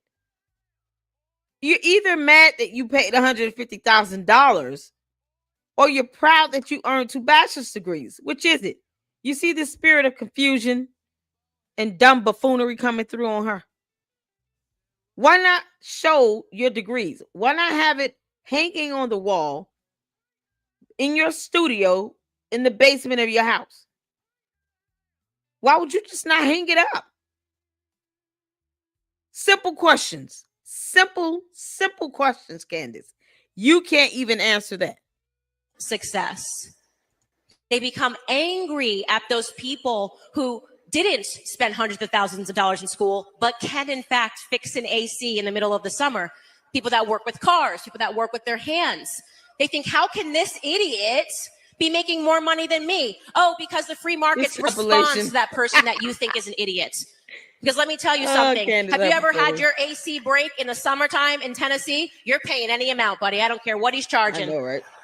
Great. $10,000? Okay, we'll find it somewhere, right? Because we actually need these individuals in our society. And so the only thing left for those people to do, because they're so angry, is to march against life, right? Pick any cause and they march against it, right? They're basically letting you know that they have failed. Because candy asses love to sit here and tell me what they think I know. First of all, you don't watch my channel either because I've already covered this. I knew he was posting up this video. I just didn't watch it because I wanted to watch it with my audience. I wanted to watch it with the Luxers. I've already covered this myself. I actually emailed the school. I don't need to watch all of her podcasts to be able to go on a simple fact-finding mission. If I want to truly know if she got a degree, I just emailed the school. I don't need to listen to Candace to get answers to those types of questions. Why would I? When she lies all the time. She won't even produce evidence of her degrees. Why in the world would I watch more of her podcast to hear her actually just lie more? No, none of this does her justice. All it does is just shows how much more hypocritical she is. So the concept is you should not want me to watch all of her podcasts to find out if she has a degree. You should be thinking outside the box. If the candy asses can just do so and actually emailing the schools, which is exactly what the hell I did. I don't need to get any information from Candace. This girl teaches me nothing. She's not smart. There's nothing she teaches me. Nothing. Everything she says can be challenged. And for what she tries to purport as a fact, she has no evidence to support it. I hope you enjoyed that letter, Candace. DHS and all of that in the building where your attorneys work. Yeah. Ciao, boo. Yeah, the asses really think they come over here. Y'all have no power over here, honey. We just laugh at you. In life. And so they march against people that are too normal. They march against people that look happy because misery loves company. And I'm telling you, do not give it to them. Do not give them that company.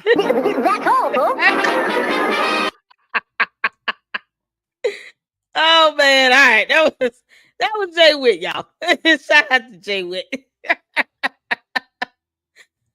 That was funny. Hey, he had some good montages. I'll give it to him. I will give it to him. So let's go back to here's Candace Owens' video, y'all. The dance at the top of it all. You know, the one where the candy asses the boy, they get mad when you don't sit here and worship the ground she walks on as if you owe her that. Nope, we don't. We don't owe her nothing. Let's go to right quick, just to remind you all of the email. Because, you know, in all that getting, get some understanding. I will not get understanding from Candace Owens. She has none to give.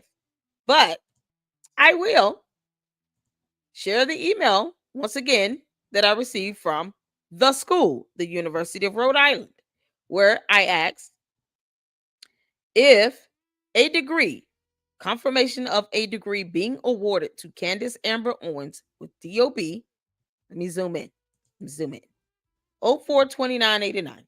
I only request confirmation of a degree being awarded and not the degree or any other information itself because I didn't want to violate the laws regarding HIPAA or personal identifiable information that is not available to the public because Candace, unlike you, I have integrity, heifer.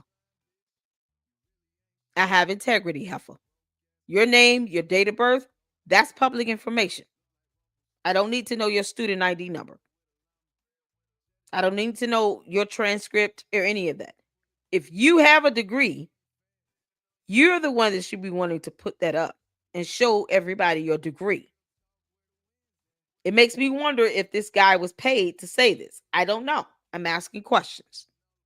It just makes me wonder. Where there's no other information, Candace doesn't want to actually show off her degrees. And after having asked this question, this is the answer that I got from Jack Humphrey, who is the Senior Associate Director of Registrar Enrollment Services, University of Rhode Island, Green Hall, Kingston, Rhode Island. You all see that information here. Because I said, whatever they send me, I will post it up.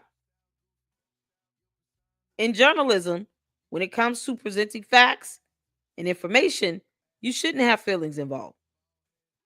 I could question whether or not this man may have said this just to say it because of who I'm asking it for. I'm asking about this for Candace Owens. Maybe he knows Candace Owens. Maybe he wants to perpetuate the lie. Maybe he's trolling me. Maybe. I don't know. I'm asking questions. But see, here's the thing. If this person is lying, if John Humphrey is lying, then guess what? That can be debunked by going on the student clearinghouse and then just biting down the bullet and paying $20 to get some sort of verification from that website. So this could be corroborated with that. I just don't feel like paying $20. I don't want to pay $20. Any one of you out there want to go on student clearinghouse and get an actual verification? It'll actually print out and it will tell you the degree she received, the year she graduated, all of that. How many other degrees she received from this same school. It will give you that information. If it turns out to where it's another school that she got the degree from, then that would prove that John Humphrey lied. But see, that's something I can ask questions and just go to another system to have corroborated. But I didn't withhold this. That would be deceptive. I put it out there. This is going back to Tuesday this past week on November 18th. And John Humphrey at uri.edu is the email. If you guys pull up the school website, you look in the enrollment department, you will see John Humphrey as the senior associate director. The associate director. I went to the top. So if the top is lying, then he'll just lie. But I'll have corroborating evidence from the student clearinghouse to show that he lied. It wouldn't be in his best interest to do that. He said an individual with that name did receive a bachelor's degree from the University of Rhode Island. I didn't ask for specifics because I didn't want to violate any privacy laws. I just asked for confirmation. I don't need to watch Candace to do this. It's not necessary. He could be a candy ass. Who knows? But here's the thing. I can easily debunk it by going on the student clearinghouse, paying the $20 and get the actual verification. And it'll give me that information. So if I pull that and student clearinghouse says something different, then we could call John Humphrey a liar. Then we'll have both information side by side. And I'm sure the school will not want a liar working there. So he better hope that he's telling me the truth. That's how that goes. Why would I need to watch Candace's videos for this? For what? If she's going to lie, we're just going in circles. You need to watch more of her stuff. No, I don't. I'm not a brainwashed cult member. Nope. When we watch her stuff, we have to watch it together for comfort and for fun. But this is what it says. She's saying she's got 2 degrees. He's saying a degree. I don't believe she wouldn't be able to get a dual bachelor's degree from the University of Rhode Island in journalism or English because the school does not have that type of program. They don't have a dual degree program where you can get 2 bachelor's degree in journalism and English. The entire school does not offer that. So for what she's saying, if she's saying she's got a double bachelor's degree, that would not be true at URI. That would not be true. So she's definitely lying about the number of degrees she has. But yet, if she paid all that money for it, why won't she be proud enough to post up the degrees? Why won't she just show people her degrees? She's a narcissist. Why would she not want to shut people up and just show the degrees if she has them? So let's say we ended up finding information from clearinghouse and we do a verification. How does John Humphrey, how do you think that will make you look? telling me she has a degree. How you think that's gonna make you look? I'm just saying. Chabu. It's so crazy. She, we don't need to watch her nonsense to hear her lie. We'll just email the school. Because that's called journalism. That's how it works, Candace, you heifer. Journalism. You call the school yourself. You kidding me? Y'all, let's get to the video. Oh, Lord. Something about Valhalla. All right. So we all have to watch this together. I need to figure out why this is. All right, you guys. No. Hold on a second. Can somebody tell me why the letters are dark? Is it just me? Why are the letters so dark?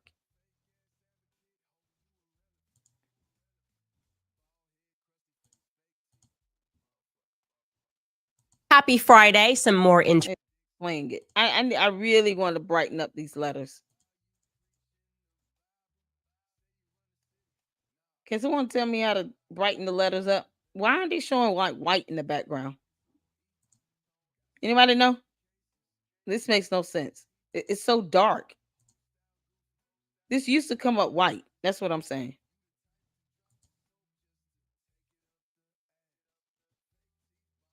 Should I take it off the ambient mode?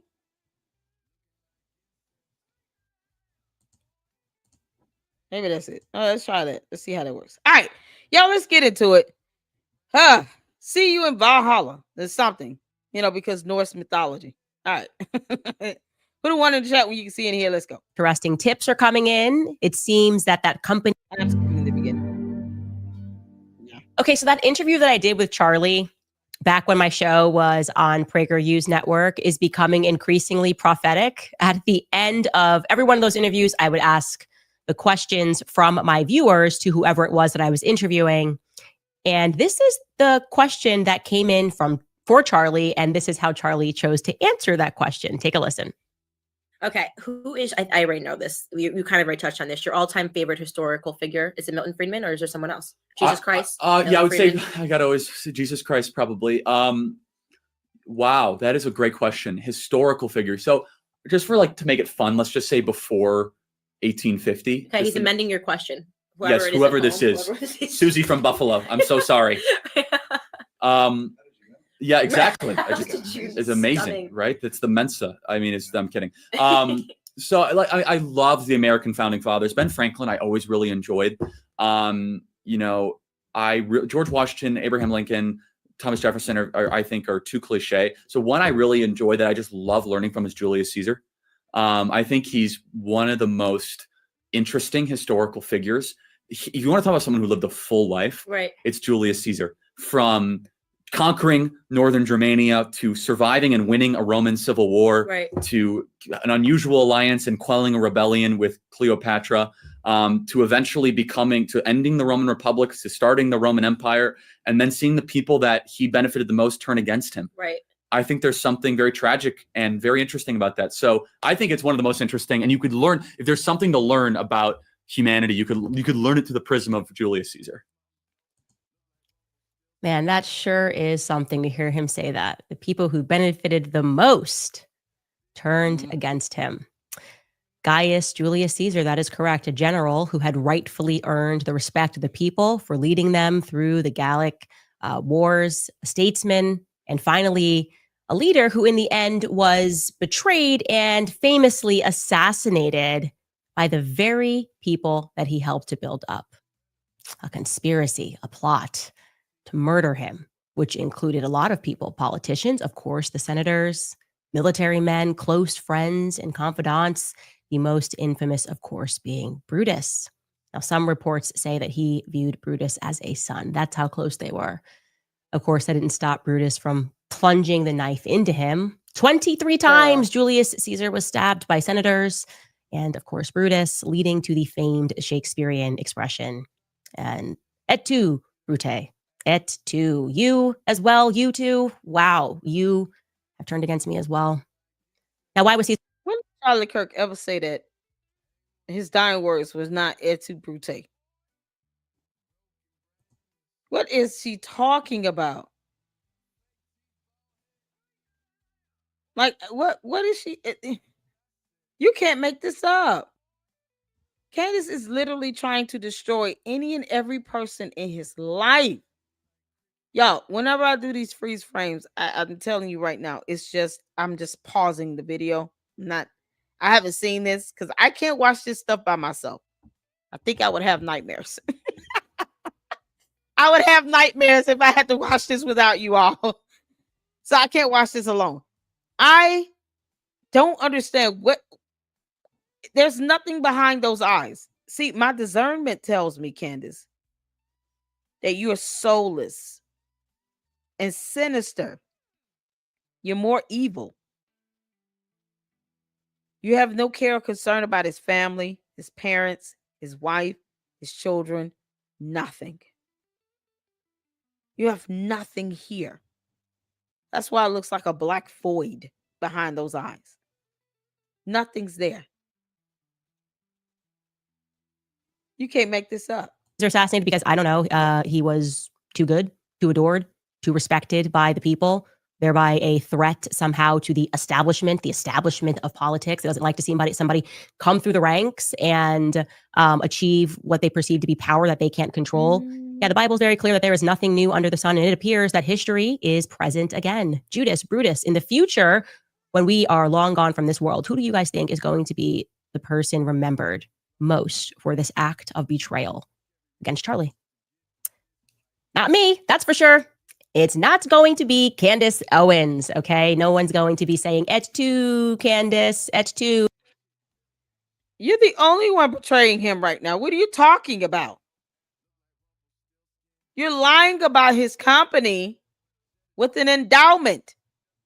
Wolves and Finance was wrong. He said it was unethical to invest in the stock market when an endowment is nothing more than an investment account. So investing in the stock market is 100% legal and ethical. It is exactly what that account is for. Neither one of those two thunkheads could be factual with that, and that is based on research. I had to debunk them on that.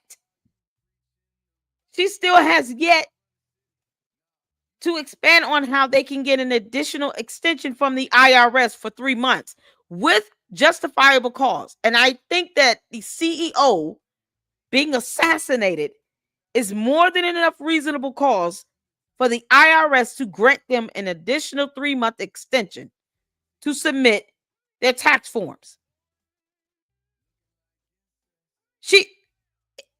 If anyone is being deceptive here, especially intentionally deceptive, it's Candace Owens. No one's sitting here calling her out on anything, but she feels the need to have to keep calling out any person. I mean, the man's pastor.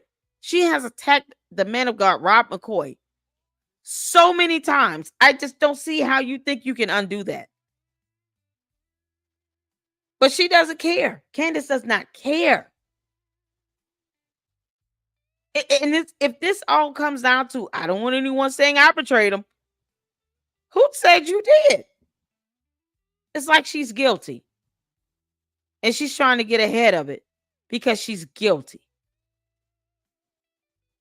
You feel some sort of guilt, Candace? Your guilty conscience is screaming, girl. Ooh. I can tell you that right now in government, there is real panic. There is real discussion happening regarding the Egyptian planes. I was informed that yesterday evening because I'm getting the sense that they hold the key to solving Charlie's assassination. The media keeps trying these weird ways to debunk them. And we're going to find out. I've been confident from the beginning that this was not going to be a JFK assassination story. We are going to figure out who that foreign dignitary was who went to 920 North King on the morning of Charlie's assassination, who flew from Provo and landed into Wilmington, Delaware. Wouldn't you have the passengers list? Because you claim you can get all this information. Mind you now, the 920 North Kings, that building is where her attorneys work. She didn't tell any of you all that. She didn't even tell you all her attorney's law firm is in that building. I did. Her attorneys work there. The same attorneys that are representing her in the Macron lawsuit. All 3 of them. Hence my thumbnail from yesterday. She didn't say that. She tried to do a post where she said, oh, that was information I chose to leave out. No, that's lying by omission, Candace. You said that about everyone else.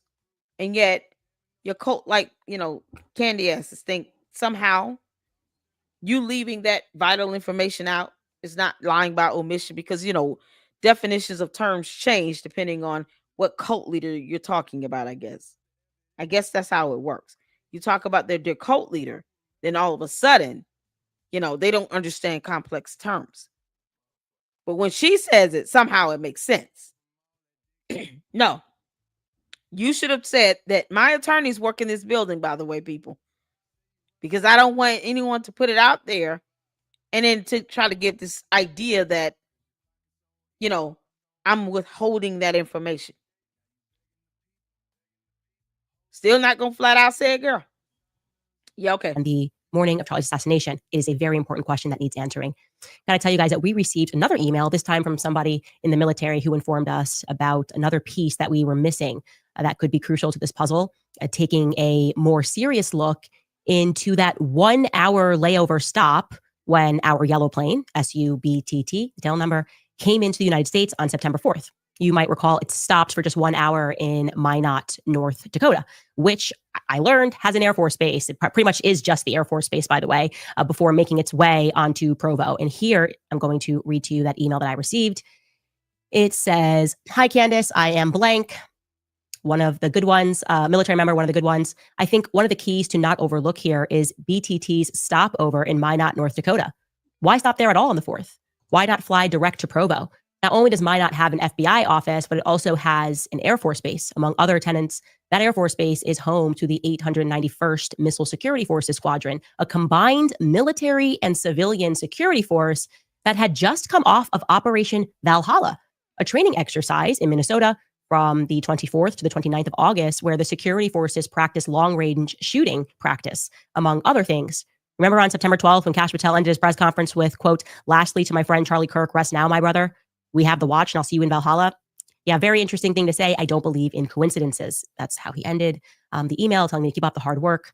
And so we investigated that and that fact checked true, right? My not definitely. How did you investigate it? Where's your documentation to show what came out of your so-called investigation? You understand why this is she's so full of crap? Show your evidence. You investigated how? By doing what? Not even a method here? Yeah, I'm going to read an email. I'm going to say we investigated. Checked out true. And we're moving on. What do you mean? Where's the evidence to show that you verified this? How did you corroborate that? This email came from her tip hotline, y'all. She doesn't know if she's being trolled. Candace, you have no idea if you're being trolled. You have no idea, do you, girl? You have no idea if there are a smart group of people that knows how to put some conspiratorial plan together and send all of that to your email tip. None. You have no idea because she doesn't know how to vet her tips. So keep at it, those who are doing that. Keep trolling her. It's funny and entertaining at this point. Definitely is home to exactly what we You're are welcome. telling you. I didn't know anything, by the way, about the city of Minot. I can tell you that North Dakota in general is not a very populous state. Approximately 750,000 people statewide. Okay. And in Minot, there are just 45,000 people, and that includes 5,000 people who are stationed there at the Minot Air Force. And it is home, as he indicated, to a global command strike center, which has participations between various countries on joint exercises. And we can show you right here that in the weeks leading up to Charlie's assassination, I mean, literally what he says, August 24th, 29th, Operation Valhalla took place in neighboring Minnesota. So they took the Minot boys and they took them over to Minnesota. And it included the military and, of note, the civilians. That's interesting. Of note, civilians. And they trained from August 25th to August 29th. And we can read the details of that here. And by details, I mean, this is what the public was told about what they were training for, okay? So this is on the Minot Air Force Base website. It says Operation Valhalla Strike was a week. Yeah, because no one can take something like this that was to the public, make a whole new storyline from it, and email it to you as a tip. Candace, you're bad at this, girl. She has no idea she's being trolled. Long training where the 891st Squadron from Minot Air Force Base, North Dakota, traveled to Camp Ripley Training Center in Minnesota, August 24th, 29th, 2025. The advanced training focused on air-based ground defense and nuclear security tactics, the bread and butter of the squadron's mission. The training, called Operation Valhalla Strike, allowed the unit to complete requirements not possible at the Minot Air Force Base, including full-distance live fire exercises. Camp Ripley provided full-distance firing ranges, which allowed defenders to hone their rifle marksmanship and machine gun proficiency, exceeding the capabilities of standard Air Force 25-meter training ranges. Okay, the squadron of more than 250 dedicated airmen and civilians supporting the 91st Missile Wing's global deterrence mission by defending the United States with the world's premier combat-ready intercontinental ballistic missile force. Okay, cool. And yeah, it sure must be something of just a... Yeah, okay, cool. Yeah, because she has nothing else to say, Candace. You've attacked our United States military and accused them of being in on this conspiracy of doing something to one civilian. Like it or not, and this is not to be abrasive or mean, Charlie Kirk is just one civilian in a country where there's at least 350 plus million Americans. Why would the United States military be involved in the murder of one civilian? Boy, the fact that we can just throw her off so good. There's some creative people out there that's concocted up a whole thing because she's so conspiratorial. She's just going to read whatever. And people are figuring that out. People are figuring out that if you send something to Candace Owens' tip line, and if it is the most fantastical conspiratorial story you could come up with, she's going to read it and not ask questions. She's not going to follow up. She's not vetting anything. And all you have to do is attach an article that is available to the public about some training exercise. And bam, she's got a whole nother video. My spirit does discern that Candace is a fool who has no idea of when she's being trolled because she does not do research at all. Nor does she read, nor will she show her actual degrees that she's earned, allegedly. These 2 degrees. Yeah, no, she won't even put them in the background of her studio. Hang it on the wall. Nope, won't even do that. Won't even show her phone in a video or hold it up to a camera when she's trying to debunk someone who's already proven that her text messages are fake. You know, when there's an opportunity for her to provide evidence, she doesn't. She just says, I investigated. It checked out to be true. But doesn't tell you how, what method, the documentation of the evidence, none of that. I showed you all an email I sent to the school and the response they sent back. As much as I know I can ask questions about it, I still gave you the core information. She's just taking whatever's coming out of that tip line. You can't make this up. Candace, did you enjoy that letter about the office that your attorneys work in? I hope you enjoyed that. Dedicated airmen and civilians supporting the 91st Missile Wing's global deterrence mission by defending the United States with the world's premier combat-ready intercontinental ballistic missile force. Oh, dear Lord. Okay, cool. And yeah, it sure must be something of just a coincidence that Valhalla, which kind of struck everybody as odd, as was him going 33 hours. It was like there was a press conference that was happening for the American people, but he was signaling to other people who were like in the club to know what they needed to understand about what happened. Do you know what I mean? That's how I felt about Kash Patel's press conference and things that he was saying. Something felt weird about it. 33 hours. And of course, yes, he did say something about Valhalla. Oh, let's take a listen to what Kash Patel said. Lastly, I know, right? To my friend Charlie Kirk. Rest now, brother. We have the watch. And I'll see you in Valhalla.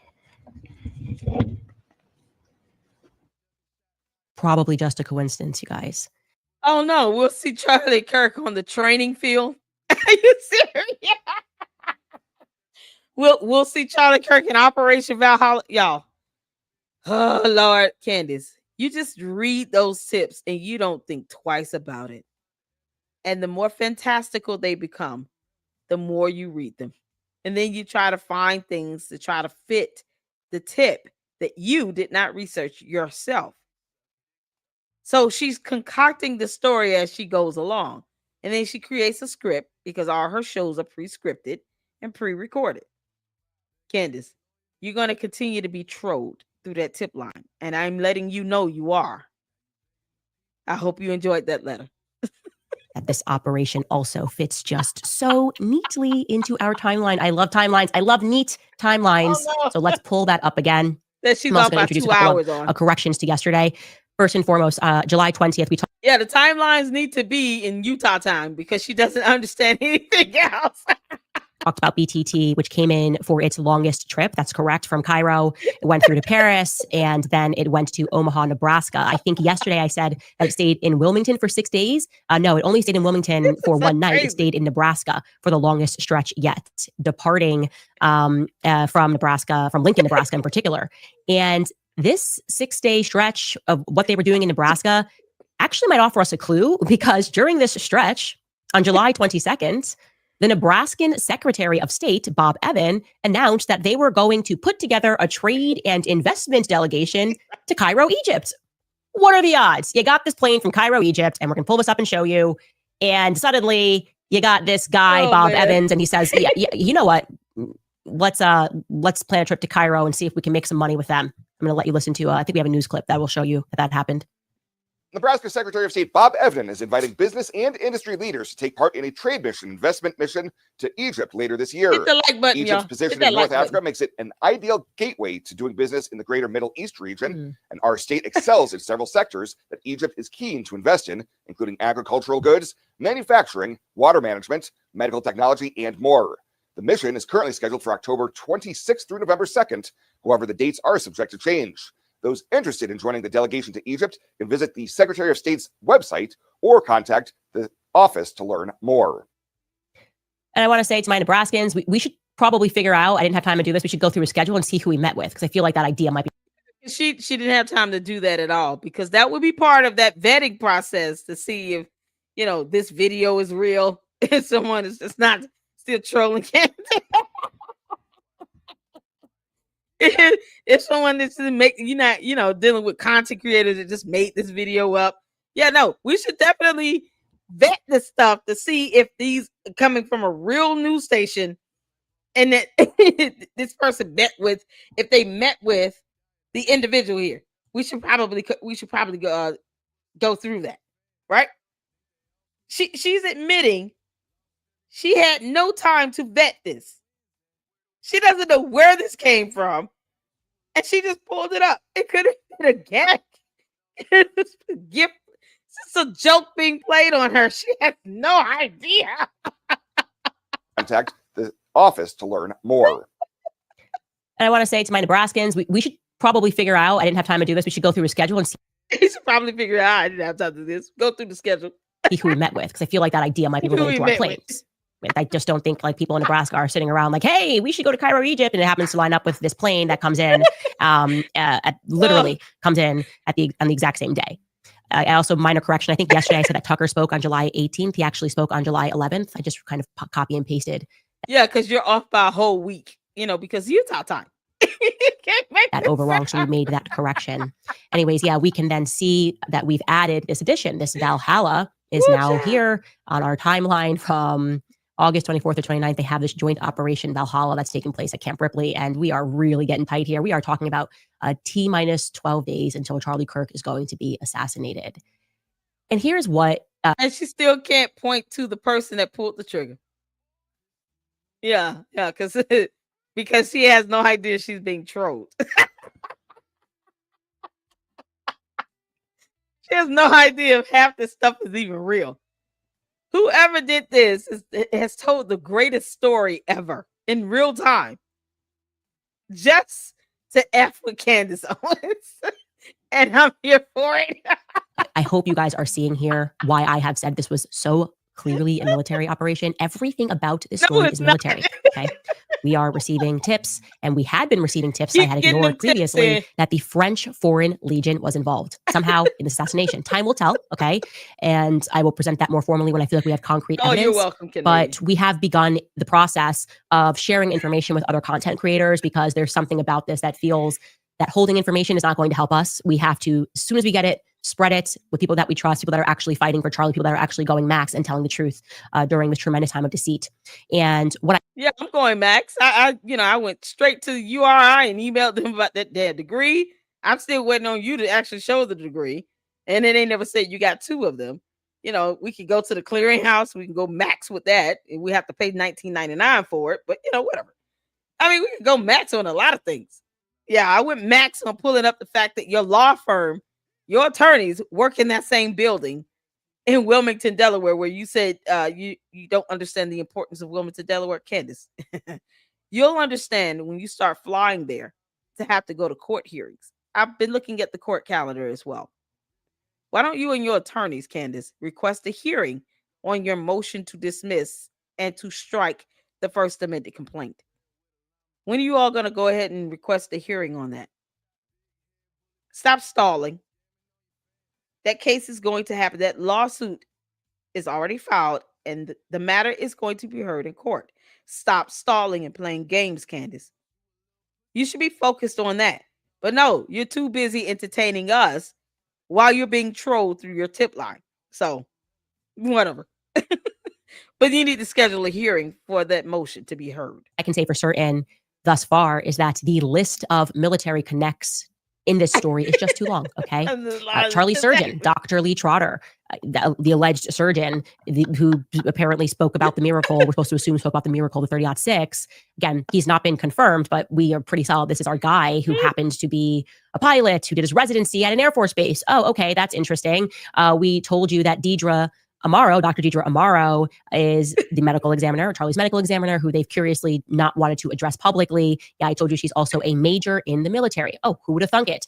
Andrew Colvett, obviously, his brother and his cousin are captains in the military. As a fact, Frank Turek, who's there for the assassination, is a naval flight officer. His sons are in the Air Force. That's a fact. McCoy's naval intelligence background in psychological operations because of Granddad. And yeah, boy, the military is having fun with this one here. They're like, yeah, you go ahead and just... What's the next page of this story going to be? We got to make sure we have some twists and turns in this. Make sure you guys email Candace, something about the blue plane and the yellow plane having a baby. I think it should be considered highlight lime green. Operation Lime Green, where the blue plane and the yellow plane ends up mating and having a kid. And so lime green now is what comes out of blue and yellow is green. So lime green then flies from Provo straight to the hospital on top of that roof. And now you see this lime green Egyptian plane sitting on the top of the hospital roof. That's weird.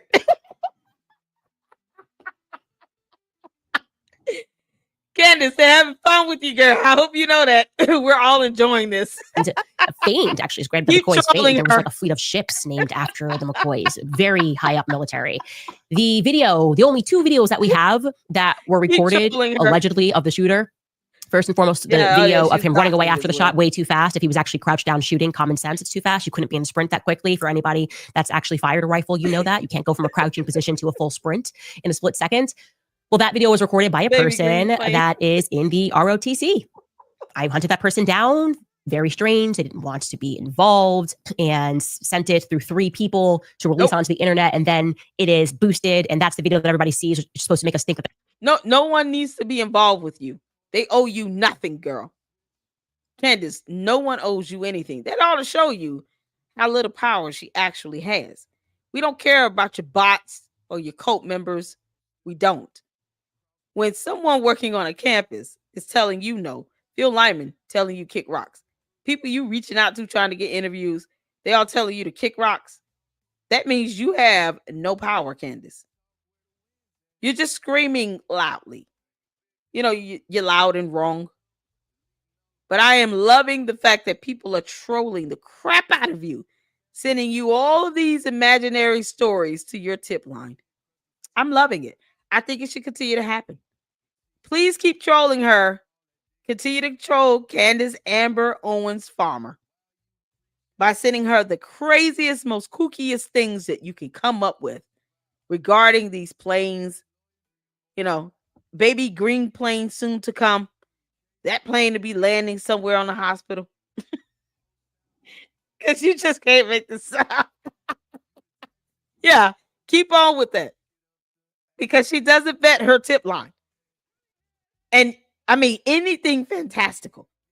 We can start incorporating Martians from outer space, you know, because the planes were able to intercept a mysterious plane in the sky. And that mysterious plane, it only had 6 people on it. And none of them looked like they were human beings. You won't believe it, Candace. Yeah, somebody send that to her as a tip. There was actually someone on that rooftop. Then there's a video the second video, which is the guy laying down before the shot, right? That also was recorded by a person in the military who actually teaches shooting. Dear Lord. So this is not a military campus, guys. Burton Hibbs, Butch, the brother of Pastor Jack Hibbs. Jack Hibbs phones up Charlie. He's like, hey, can my brother come and listen to you speak? I guess this, whatever, it was a hotbed. Older people just love Charlie Kirk in Utah. Very hard to find a student that was just, on campus that day and went to hear Charlie speak, probably because they barely advertised this event for a reason, obviously. God. I think they wanted to control who's there. And there could have been a lot of people there that were controlled military men. That's my viewpoint. But Burton Hibbs, Butch, is the brother of Pastor Jack Hibbs, obviously sons, I showed you, of an Air Force chief. Tyler Robinson is a Boy Scout whose uncle Mitchell may be related. People have pulled this off of the internet, and I don't have a photo for you today. So now his uncle is about to catch it for no reason. Because Candace does not know how to stop doxing people, which is a cyber crime. So now you're about to get the uncle caught up. And for what? You think he want to have anything to do with this? Yeah, okay. So if you dox this person, you do realize that's another lawsuit coming your way, girl. And more people are going to start trolling you even harder because you keep doxing people. They have the right to live and exist in peace. They don't have to be trolled and doxed by Candace. Oh, let's get some comments in, y'all. I'm having fun with this baby green plane idea. I think that's a good idea. What's going on, Tom? But were the planes married before they had the lime green baby plane? You know what? We got to add that in somehow. Somehow the planes met and they married in 18 days, because the same time frame Candace and George married. Yeah, in 18 days. No, we'll pull it down to 18 minutes. Because in the air, in plane space, 1 minute equals a day. So 18 minutes, these two planes met, fell in love, married, and had baby lime green plane. And then they told baby lime green plane, you must go on a mission. You got to land over there at the hospital. And we're going to go over here to Provo. You go to the hospital and we'll see you soon. See you in the sky, son. Yeah, you can't make this up. Hey, Mira, how you doing? What's going on? Sometimes, or was it born out of plain wedlock?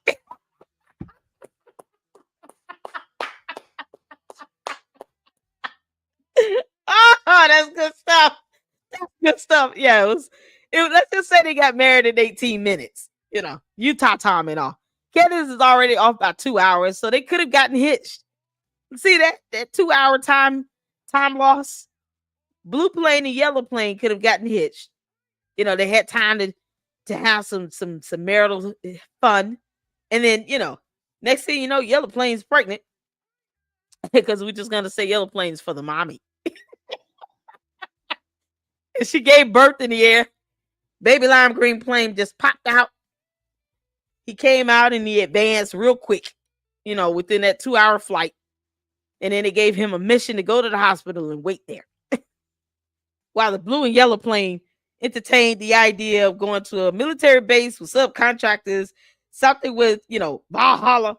It went back in time to visit the Vikings. Then it came back. It's something else. They went on a whole journey. The Vikings of Valhalla was like, what y'all doing here? We don't see stuff like this in this time zone. You're in the wrong era. Then they came back. They went through a time warp. Did y'all know that? The blue and yellow Egyptian planes went through a time hole. That's how they was able to stay on task, because Candace did not understand what UTC meant. So they went through a time hole. Obviously, right?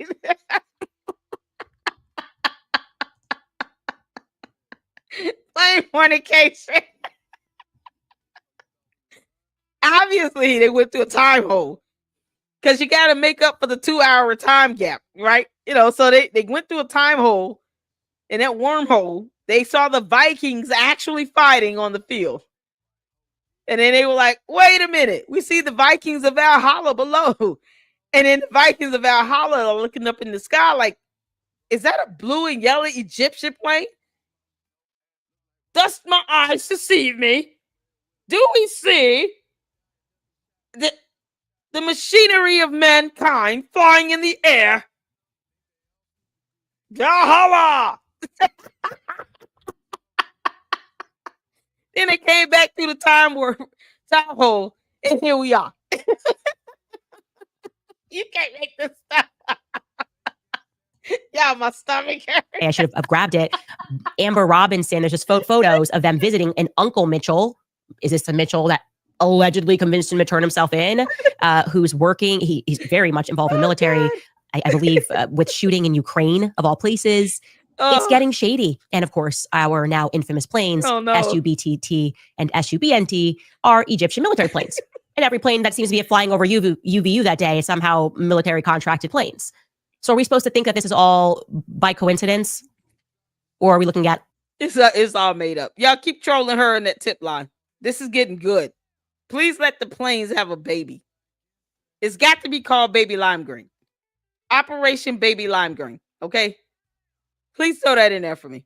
That'll be a shout out to me if I see the next tip says Baby Lime Green. An obvious military operation. And here's something else that I want to share with you. As I reviewed this footage, and any time that I think that somebody is shady or somebody is brought to my attention that is involved or I would like more information on, they happen to be wearing a maroon shirt. Have you guys noticed this? Everybody that day, like I know, look, everybody is liberal and guys wear pink and, Abercrombie's a thing. But I've never in my life looked at every guy seems to be wearing maroon. That I'm like, who's this guy? Oh, he's wearing a maroon shirt. Oh, he's wearing a maroon shirt. Tyler Robinson, everyone's wearing a maroon shirt, as if they were told to wear maroon shirts to identify each other. I'm communicating this to you because it keeps coming up in my research. And I think it means something. I think we need to hone in on the men, the people in the audience that are wearing maroon shirts. I don't think it's your go-to color for most men. In fact, it was so often that I was seeing this color that I reached out to my source at Utah and I was like, maybe it's a school color. Maybe actually they're all buying shirts and buying t-shirts and the school color for UVU is maroon. And he told me, no, it's not maroon. So this feels like something that we shouldn't ignore. I was able. You serious? Yo, hold on. I saw something on, because Jay Witt, my brother in Christ, he sent me something. Where is it? Where is it? Where is it? No, shorts. He sent me something. I'm telling y'all, he sent me something. Hold on. Let me go back to it. Is it up? Jay, what did you post it up, man? I could have sworn he sent me something. Oh, here it is. As I've reviewed this footage, and any time that I think that somebody is as I've reviewed this footage, and any time that I think that somebody is shady or somebody is brought to my attention that is involved or I would like more information on, they happen to be wearing a maroon shirt. Have you guys noted this? Everybody that day, like I know, but I've never in my life looked at, every guy seems to be wearing maroon. That I'm like, who is this guy? Oh, he's wearing a maroon shirt. Oh, he's wearing a maroon shirt. Tyler Robinson, where everyone's wearing a maroon shirt, as if they were told to wear maroon shirts to identify each other. I'm communicating this to you because it keeps coming up in my research. And I think it means something. I think we need to hone in on the men, the people in the audience that are wearing maroon shirts. I don't think it's your... Y'all see him? Jay Witt wearing the maroon hoodie. And it's so crazy because that is his alma mater school colors. Jay Witt is my brother in Christ because he attended Morehouse College. Morehouse College is an HBCU in Atlanta. I attended Spelman College. We're like brother-sister schools. So whenever someone who went to Spelman, someone who went to Morehouse see each other, we call each other brother and sister because our schools are like brother and sister to each other. They're right next to each other on the same AU campus. So their school colors is maroon and I think white. And Spelman is like this baby blue, white, and yellow. So when he's seeing him maroon, he wears a lot of maroon because his school colors actually is maroon. We're talking about Jay Witt. Go-to color for most men. In fact, it was so often that I was seeing this color that I reached out to my source and I was like, maybe it's a school color. Maybe actually they're all buying shirts and buying t-shirts and the school color is maroon. Say my name. Is maroon. This feels like something that we shouldn't ignore. Yeah. Let me put this in the chat. Shout out to Jay Witt, y'all. Can y'all please make sure you put if I can get one of the mods to drop his YouTube channel link in the chat. Y'all make sure y'all check out that YouTube short. That is absolutely hilarious. Jay Witt, now I want a t-shirt. I want a t-shirt. I want a maroon colored Morehouse t-shirt that says I'm his Spelman sister. You can't make this out. Was able to track down a couple of episodes ago. I was telling you this bush situation seems to be a little odd. People thought they saw somebody speaking to a bush, and I hold on. That is involved, or I would like more information on. They happen to be wearing a maroon shirt. Have you guys noted this? Everybody that day, like I know. Look, everybody is liberal and guys wear pink and, Abercrombie's a thing. This is ridiculous. But I've never in my life looked at, every guy seems to be wearing maroon. But I'm like, who's this guy? Oh, he's wearing a maroon shirt. Oh, he's wearing a maroon shirt. Kyle Robinson, everyone's wearing a maroon shirt as if they were told to wear maroon shirts to identify each other. I'm communicating this to you because it keeps coming up in my research. And I think it means something. I think we need to hone in on the men, the people in the audience that are wearing maroon shirts. I don't think it's your go-to color for most men. In fact, it was so often that I was seeing this color that I reached out to my source at Utah and I was like, maybe it's a school color. Maybe actually they're all buying shirts and buying t-shirts and the school color for UVU is maroon. And he told me, no, it's not maroon. So this feels like something that we shouldn't ignore. I was able to track down a couple of episodes ago. I was telling you this bush situation seems to be a little odd. People thought they saw somebody speaking to a bush and I was able to determine who that person was that kind of comes out of the bush. Again, not saying this person has done anything wrong, but unusually, when I went to check that person's socials, they had posted on September 10th about their bulletproof skateboard that, I don't know if it was like a promo for his skateboard or whatever it was, but didn't do any follow-up posts about Charlie Kirk. Nobody in his family posted about Charlie Kirk. You had a front row seat and you watched Charlie Kirk die. And I guess no social posts about it, wasn't interested, maybe wanted to stay out of it. And then I obviously find out that his dad is the head of, and I hope I'm saying that correct. She's off script. Y'all can tell she's off script right now. Candace, read the script. Okay. Your tip hotline is already trolling you. All right. Because we're making sure of that. Because you're not smart enough to vet anything. So why don't you stick to the script? Why are you sitting here looking down off the camera and all of this other stuff? You can tell when she's off script because she's not looking at the camera. That's where behind the camera is where they're holding up or there's a screen scrolling the script. All she has to do is read it. George Farmer, you're slipping, bro. Just want you to know that you're slipping, George. George, you're slipping. What are you doing? He refuses to tell his wife to go make him a sandwich. This is insane. Yeah, how fantastical do you think these stories are going to get? By Christmas, are we still going to be on this subject? Next week is Thanksgiving. Y'all think she'll be still talking about this come December 1st? Just put a one in the chat if you think that this will be still going on into Christmas time. Put a one in the chat. Let me know. Let me know how y'all feel. Yeah, Lady Luck Club, she's going to be talking about this to New Year's. Like, are we going to have to deal with this for Christmas? I'm just trying to see here. Y'all let me know. One in the chat. I see one. She's still going to be talking about this come Christmas. Y'all let me know who else thinks that this is gonna be going into crazy. Catherine said, "What's going on?" Catherine says, "One too lucrative. It's too lucrative. She can't stop talking about it. She's making too much money." S-File says 1. CC says 1. Mira says 1. Let's come on. It's 100. It's 92 people watching. You know, because the candy asses keep getting mad when I say that she's being trolled. Because that's the truth. Oh, girl, yes, you're being trolled. You're being trolled. I hope you enjoyed that letter about the building where your attorneys work. I'm saying well into 2026. Oh no. Oh no. Brady says 1. Diane, what's going on, Diane? Talk about dysfunctional relationships, child. Mira says she will be accusing Santa later on at Christmas. Y'all, I want to watch A Christmas Carol. Candace, you're not invited to the watch party because you're going to go and ruin the movie.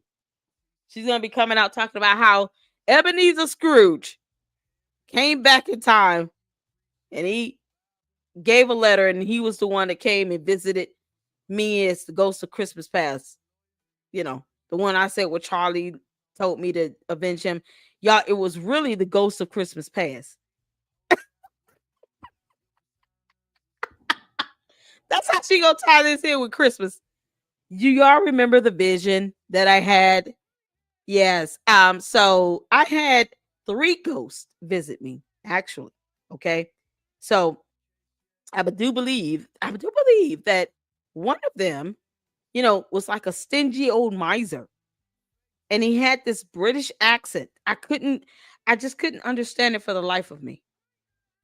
And when, you know, I think about it now that I just something reminded me of it.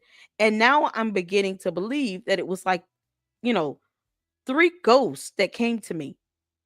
And it came to me every hour. And it started on Christmas Eve. And it was like, you know, I thought it was Charlie, maybe not it was Charlie. You know, I know what I don't know, but I don't know. But it sounded like it was like the ghost of Christmas past with Ebenezer Scrooge. And then the ghost of Christmas present, he was wearing all green. And then what's to come, you know, I feel like it looked like all of Charlie Kirk's friends. They were the ghosts of Christmas yet to come. Like that's how this is gonna go. you can't make this up. The other shooter was coming from Santa's sleigh. Oh, Diane said, "No, Christ, the baby doesn't exist." Candace Owens, let's wait. Exactly. His father said, "Santa's sleigh cross paths with the blue plane." Oh, oh yes. That explains the white plane with the red stripes. Maybe that was Santa's plane. And then, you know, she's like, "Oh, we caught Santa's plane coming in early, but it was supposed to be the blue Egyptian plane and then the yellow Egyptian plane." And these were military aircrafts. Okay. So I do believe that they said something about Santa Claus being on that plane. Or they saw a bunch of gifts and packages. It was wrapped in bows and different bright colors. I find that very suspicious. Very odd. It's very suspicious. A plane with a man dressed in a red hat. He had a white beard. He had a red jacket and black boots. Oh my God. How green. Y'all, the ghosts of Christmas past, present, and future came to Candace Owens. And she thought it was Charlie Kirk. Yeah, this is gonna get something else. Blue, yellow equals Ukraine plane. That's what you think. Candy cane plane. Oh, you went comment of the day, S-Files. Yes. Cat S-Files just got a comment of the day, y'all. Give it up for the S-Files for getting comment of the day. The candy cane plane. Oh. Now I got to do an AI image of that. The candy cane plane. Oh my goodness. Oh man, that's gonna be so good, y'all. I cannot wait to watch a Christmas movie with you all. That's gonna be the thumbnail. Candy cane plane. With Candace as the pilot. And George is sitting there eating a sandwich. Oh, that's gonna be epic. See, it's connected. Santa suits are maroon. Exactly.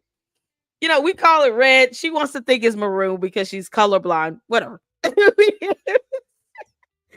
Diane said Candace so Muslims took Charlie out, right? Egypt. Now she's blaming all of Egypt. Next, we're going to get closer and closer to the North Pole because she has to tie this in for Christmas. It has to have a Christmas theme. She might do something next week for Thanksgiving, but who knows? You know, maybe it'll be, well, he was talking about eating turkey and dressing. Who knows? But then it's going to merge into Christmas time because, you know, that's lucrative. Candace would believe that Hillary Clinton was the second gunman at Dallas when she was 16 years old. Exactly. Thank you, Grey Wolf. How you doing? Shout out to you. She would believe whatever side she's on, she would go all the way there, go max, go extreme, go max. And then she would blame whatever side she hates and despises. Now it's Egypt. At least Israel's getting a break. You can't make this up. Shout out to the S-Files for getting comment of the day. Yeah, we have to get the candy cane planes. I'm going to look up some AI images. Hopefully I can generate one of the candy cane plane. Candace Owens in a plane. Candy cane plane coming to a candy box near you. You can't make this up. Tea and biscuits. Yeah, okay, let's get back to it. You can't make this up. Who cares? It's so stupid. President of the Mormon temple in Los Angeles. His name is this person that was behind the bush is Jacob Kasparian. And then it just kind of becomes like a dark hole trying to figure out his father and his father's connections to the Middle East. So I am still working on that. But yes, he as well was wearing a maroon shirt. I think we need to pay attention to that as we widen our investigation, because if I was the military, and the reason we didn't promote this event, and again, we're theorizing here, but the reason we waited to the very last second to put up posters about this event was because you actually did want to control who went there that day. You didn't want a bunch of people driving in from all over to see Charlie Kirk. You wanted to control what videos were going to hit the internet. You controlled everybody who was video recording. I even think, and I'll have to check this, that the people that were live streaming that day had military background as well. If I wanted to control all of that, and I also wanted to use like civilians to show up, I would make sure they all knew to wear a certain shirt or to wear a certain hat so they knew who they were. That's me. If I'm running a military operation, which I feel like I know because I do run kind of a toddler military operation, that's a good way to indicate. You run a toddler military operation? That's how you think you will be good at running a full military operation? Candace, do you not know they wear uniforms? Each branch of the United States military have their own uniforms. They already have uniforms, you dingus. Candace, you cannot be this dumb. Each branch of military have their own uniforms, their own colors, color schemes, and everything. You can't be this dumb. Y'all, Candace is an airhead. She cannot be this dumb. Are you serious? She's sitting here saying something that already exists. They already have their own military uniforms. You can't make this up. If they're special ops, they're not going to wear something to stand out of a crowd. They're either going to blend in, or if they're training, they're going to wear one color. But what are you talking about? She has no idea how military works. It's who at Disney World is your family? Everybody wearing the same color.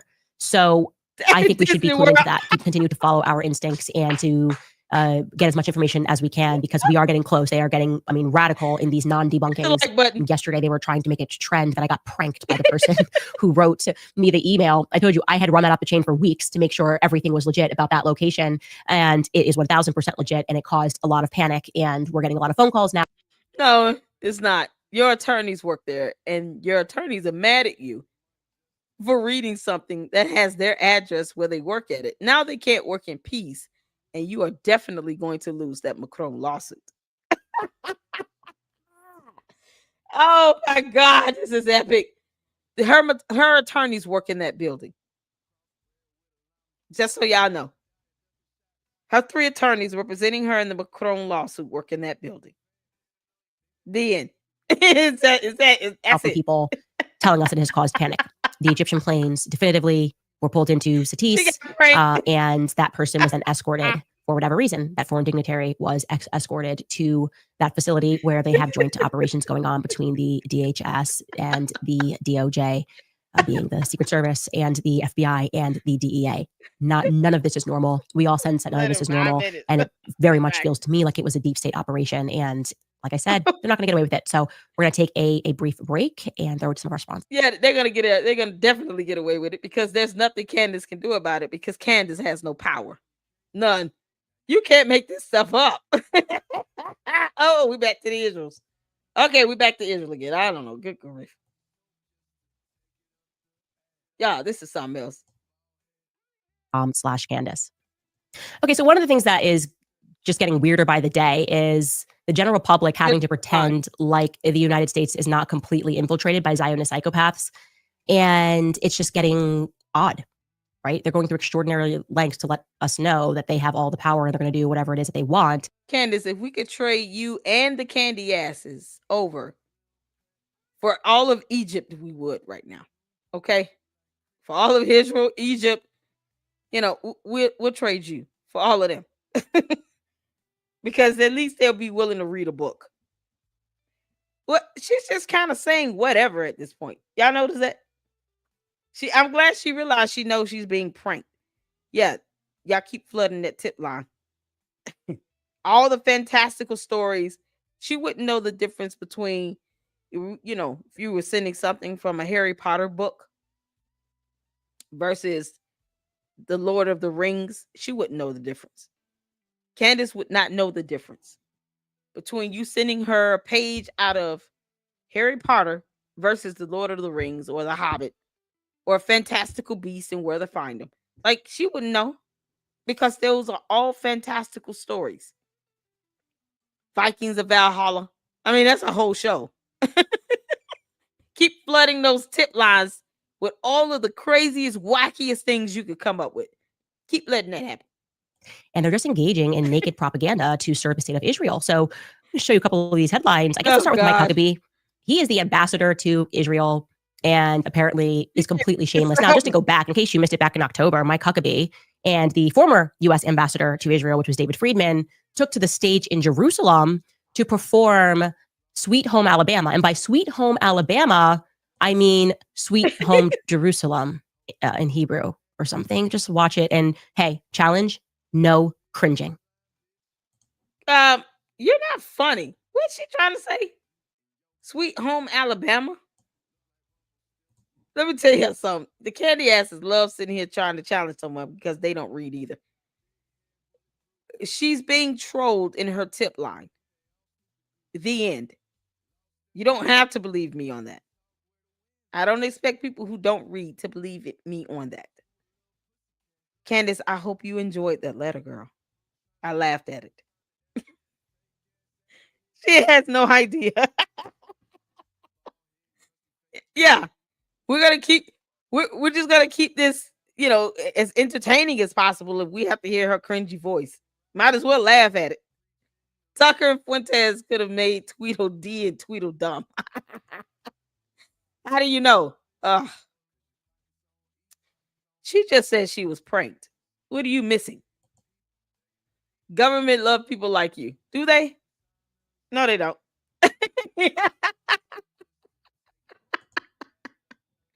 Oh, God.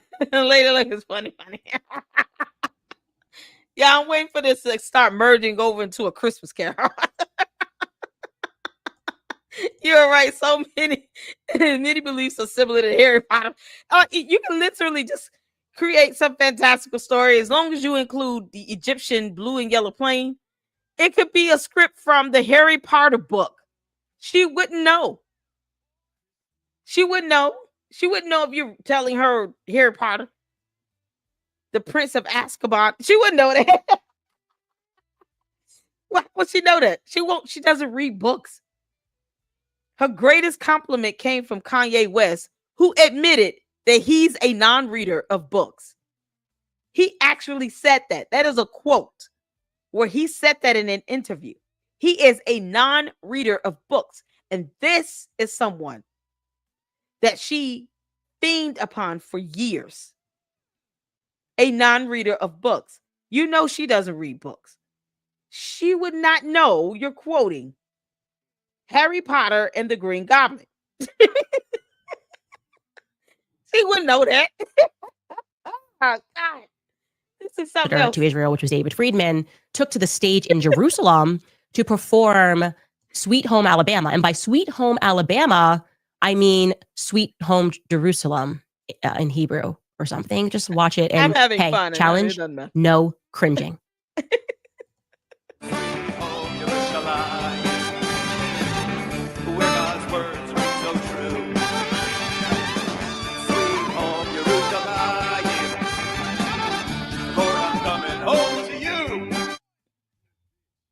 I'm starting to think that Israel wants. I'm starting to think that Candace is obsessed. For someone who doesn't like a group of people, it's crazy how she obsesses over them. Like, you would think if I don't like someone at work, right? I wouldn't bother them. I wouldn't talk to them. I wouldn't try to go have lunch with them. I wouldn't do any of that.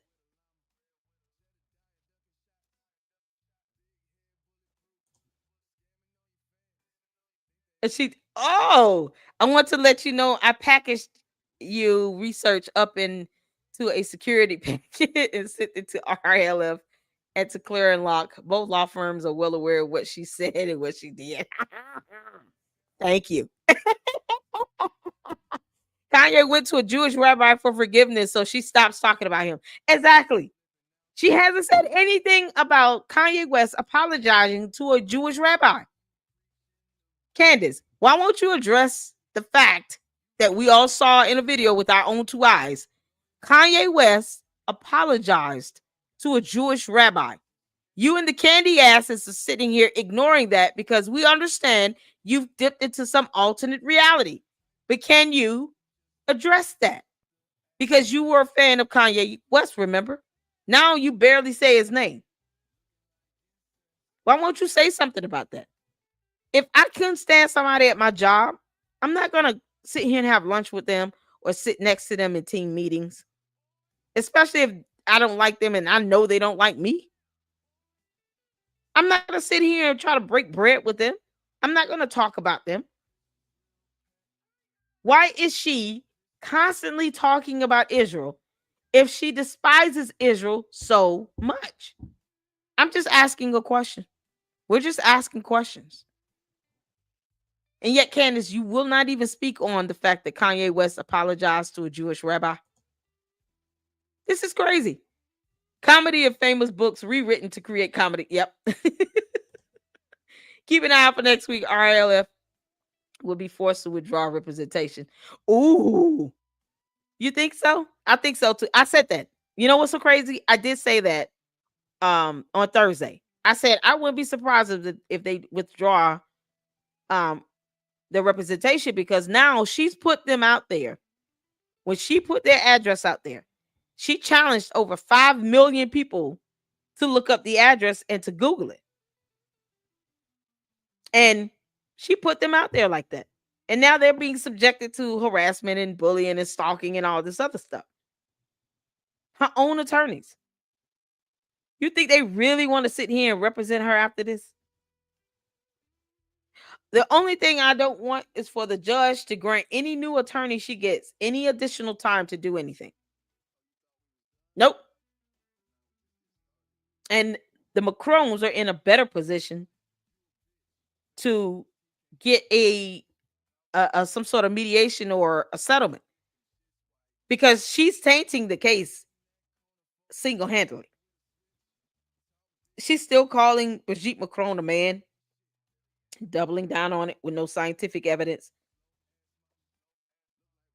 She's making it easier for them to say, listen, If her attorneys withdraw from the case because they're not trying to look over their shoulder every time they leave the office now. That's if they're having to go back. They probably wouldn't even want to go back in the building because now they got to worry about candy asses and dumb cult followers coming into the building trying to see whether this DHS, DOJ, FBI operation is in that building. Those poor people won't be able to work in peace, something they deserve and have the right to do. So I wouldn't be surprised either. You're absolutely right. I wouldn't be surprised if they withdraw. And I said that Thursday, so that's a good point. Thank you for that. Alex has said someone with 3 weeks worth of content on someone you don't like. Yeah, I'm gonna keep debunking her. This is fun for me. I don't like the fact that she's lying like hell, and I actually try to give her the benefit of the doubt. Candace despises Israel. I don't despise her. I don't like her lying, and I'm gonna keep debunking it. I absolutely will. I'm gonna keep my foot on her neck. You understand that? Just so we're clear. Chabu.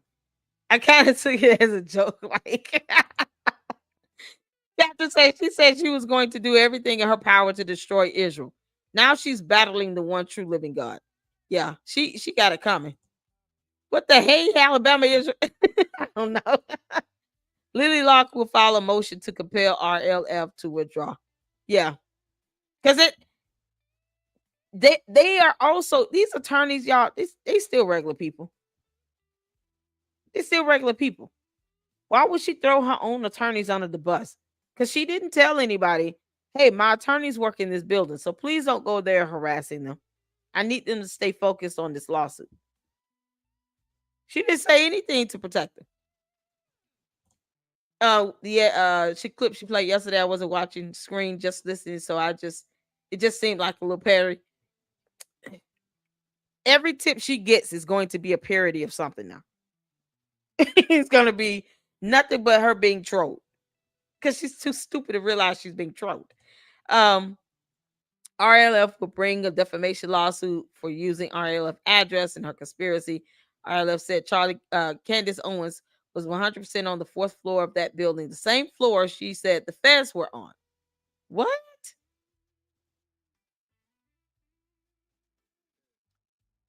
So Candace Owens knows what's on the 4th floor, and she's still saying that the feds are on that floor. You can't make this up.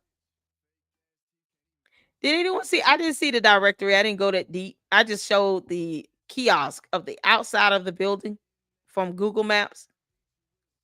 So it's the law firm that's representing her on the 4th floor. The 4th floor consists of a litigation room, a big one. But it's for the attorneys. See, Candace, you keep lying. You keep lying. Most attorneys have big conference rooms where they can do virtual hearings and stuff like that, especially if their clients are in the room with them. You can't make this up. You can't make this up. So she knows what's on the 4th floor of that building. It's not the DHS, FBI, anything. It's the attorney's conference room. Oh my God, this stuff is going way over your head. No, it's not. When most of it is not true and it's concocted out of thin air, and I know she's being trolled, it's not going over my head. Did y'all enjoy that letter? Oh my God, you can't make this up. She's being trolled. Isn't that going over my head? She's being trolled. Those tips is nothing more than Candace being trolled. We're going to start making sure she gets all kinds of fantastical stories and beasts and where to find them. There's going to be all kinds of Harry Potter references in these damn tips now. It's not even going to be funny. Kanye distanced himself from Candace loud and clear. Kanye has sponsors. Exactly. Lambert said, I bet she ripped all her yay posters off the wall. Jesus Christ is king. Amen to that. Okay, in Delaware, Candace Owens cannot represent herself per se, which means independently with our counsel, her businesses are being sued. So she would fail. She will fall into default judgment after 30 days of no counsel. Ooh. Ooh, that's right, because they're suing her and her individual, and as well as Candace Owens LLC and George Tom Inc. She can't be pro se over Candace Owens LLC and George Tom Inc. Those entities have to have a representative.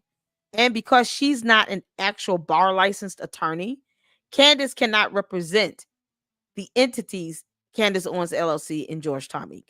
She would have to get attorneys for those. Good call, no reply. You see that? Stuff doesn't go over my head. Candace is just a simpleton that doesn't know what she's talking about. Nor does she know when she's being trolled. So Candace Owens could be pro se over herself individually, but she cannot represent her LLC or that George Tom Inc. She's not an actual bar licensed attorney. On the money, no reply. You're on the money. Charlie in one of her videos after Daily Wire. They can no longer represent her due to a huge conflict of interest. They might sue her. They should. Yeah. Car tax. Yeah, they should. They should definitely sue her. I didn't tell RLF that I gave the info to Claire Locke, but I did tell Locke that I gave the info to RLF. No, I'm sure they'll find out. They'll exchange the information. That wasn't former U.S. Ambassador David Friedman. You know, yeah, it's so crazy. Everything she said, she smeared that the ambassadors with is a lie. That wasn't him at all. Y'all, let's go back to it. Let's go back to it. Thank you all for engaging in the chat. You guys are awesome. I'm enjoying the information. And shout out to No Reply for that. Thank you so much. Wow. Wow. Is that how you spell wow? W-A-U-W? Y'all so conspiratorial, you guys can't spell simple English. Wow was a 3-letter word. Why didn't you get that right? This is why I laugh at whatever you're trying to do as an insult. Because when you spell wow, W-A-U-W, and not W-O-W, you're complicating it for no reason. I don't have to sound dumb. You are dumb.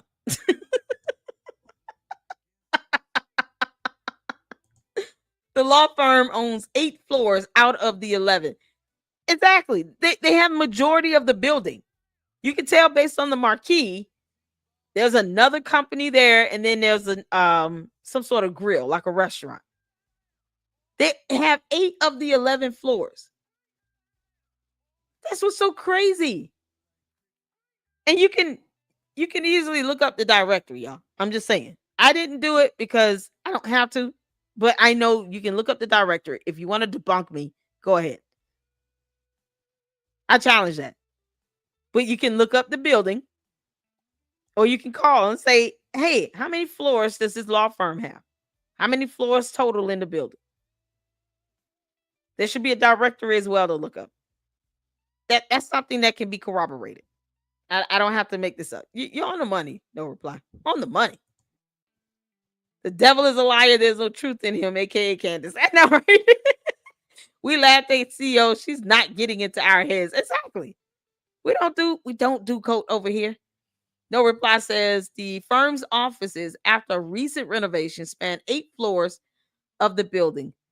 Specific floor usage mentioned in the context includes first floor used for 2 large trial suites, 1A, 1B, and conference areas. Second floor, this floor is listed as the address for RL&F Service Corp, which is the firm's registered agent subsidiary. Third floor, used for a conference center, which includes collaborative war rooms and 10 conference rooms. Fourth floor, used for a litigation suite, including 2 war rooms. There is the layout of the building. Exactly. That can be looked up. Y'all can look up blueprints corroborated with the directory. You can look at the business office suite. They probably have photos online available as well of each floor. This is public information, people. She's saying that the DHS, the DOJ, and the FBI, after lying, saying that they don't collaborate, which they do, is in that building and didn't say anything about her attorneys. And what that does is bring all those dumb cult followers, the candy asses, to that building to try to find this stuff, just like they did with UVU when they was looking at the school underground for pipes. She doesn't care about the impact that these cult followers with no brains are willing to go through to try to validate the stuff she's saying, and they can't do it because it's a lie. It's false. So now you're putting these attorneys and their staff that work at these law firms. They have paralegal specialists, they have admin assistants, they have people that work in billing and finance that work in these law firms. They have families, they're real people. And you're putting them all in danger because the candy ass cult followers don't care about anything else except what Candace Owens says. They don't care about nothing else. So now all of these people are probably being put in danger because guess what they're going to do? They're going to start showing up at that building. They're going to go to those floors demanding access, trying to see if the DHS and the FBI and the DOJ is in there. Because Candace Owens is a dingus. That's why I keep reporting on her, to debunk her, to hope that people stop being scared and they sue her. Sue the crap out of her. And add in all of her cult followers that have YouTube channels. They can't hide behind these YouTube tags for long. Most of them switch up and use different taglines anyway. Don't act as if you can't be tracked. You're leaving digital footprints on the internet. Yeah. This is crazy, y'all. This is crazy. Oh, God. You can't make this stuff up.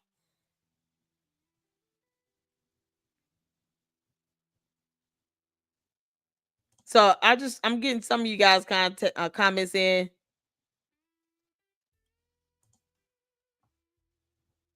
A wise man wouldn't even try to play a fool. Just speak the truth. No reason to try to be deceptive and misleading or manipulative. No reply said the lawyers at RLF were 100% concerned and took this as a real issue. And they should be. They should be, because the candy ass cult followers don't care. They don't care about anyone's lives or anybody else's safety. They don't care about people being doxxed. They don't care about if they get attacked. They don't care about that. They don't care about anything.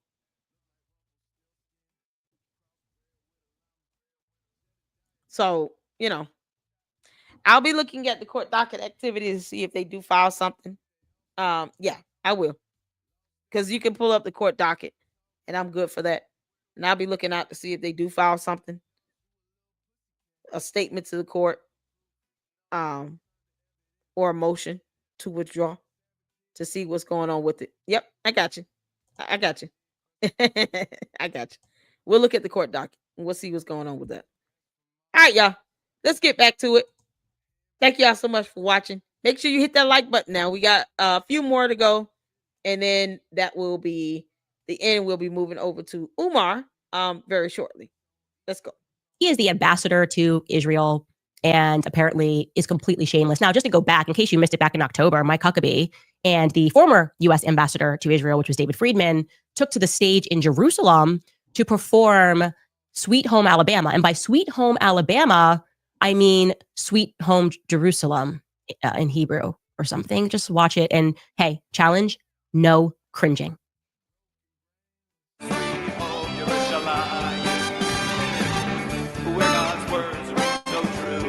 So she just said these two people are not the same people she named. These two people, that's Huckabee at the Western Wall and playing the guitar. Guy singing is not Ambassador David Friedman. Thank you, Tom. I'm gonna keep that comment up while we're watching this, because Candace is obviously lying about who people are and doesn't know who people are. Because she's an airhead.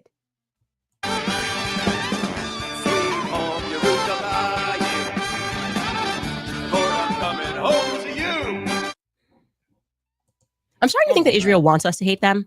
Like, that's the ultimate psyop. They want us to hate them. You already hate them, girl. It's unbelievable, the factor of cringe. And if that's not humiliating enough, Mike Huckabee just went over to Israel and met with Jonathan Pollard. Okay, Jonathan Pollard, if that name's not familiar to you, is a literal convicted Israeli spy. This is the headline. Yeah, there he is. Seems like a good guy. American who spied for Israel, says he. She doesn't know who. Here's Ambassador David Friedman. Am I looking at the right person? David M. Friedman, this guy here, right? That's him. Is this him? This is David M. Friedman. Is this the ambassador here? Somebody put a 1 in the chat. Let me know. Yes, got it. Okay, thank you. Thank you, Tom. So why is she lying about this? I would too, no reply. I would withdraw from the case if I were them. Because there's no way you're going to put my life in danger. I suspect they should be doing that as well. They should definitely withdraw and leave her ass hanging. Because she put all their lives in danger. She doesn't care. These Candace cult followers don't care. They're out here doing all this stuff on behalf of Candace Owens, and Candace Owens won't even go to the campus. She won't even gather the cult following to say, hey, why don't you all meet me at UVU? I'll be doing a tour there. I just want to be able to kind of follow some of the steps and trace some of the steps myself. Why won't she do that? Because Candace really doesn't care. She just wants something to talk about. And she doesn't care whose lives she's putting in danger. Ambassador David Friedman is the photo we're looking at here. No reply says, and when that is filed, that's when Locken will submit what they have to force the withdrawal. Yeah. I mean, for their safety. All because of what she's lying about who these people are. There are 250 lawyers in that firm at 920 North King. 250 lawyers. Oh my God. Candace, you have effed up. You incorporated this building into your nonsense, and you got 250 attorneys in that building. 250 attorneys whose lives and safety and security you've now put in danger because you can't control your cult following, because you don't know how to vet your tips coming in that tip line. You're an idiot, Candace. Why would she lie about someone singing it? Like, are you serious? Why would she lie and say, well, this is the guy that's singing here? There's no way they're both named David Friedman, right? That's not the same person as this guy here. Let me go back to the part where he was singing.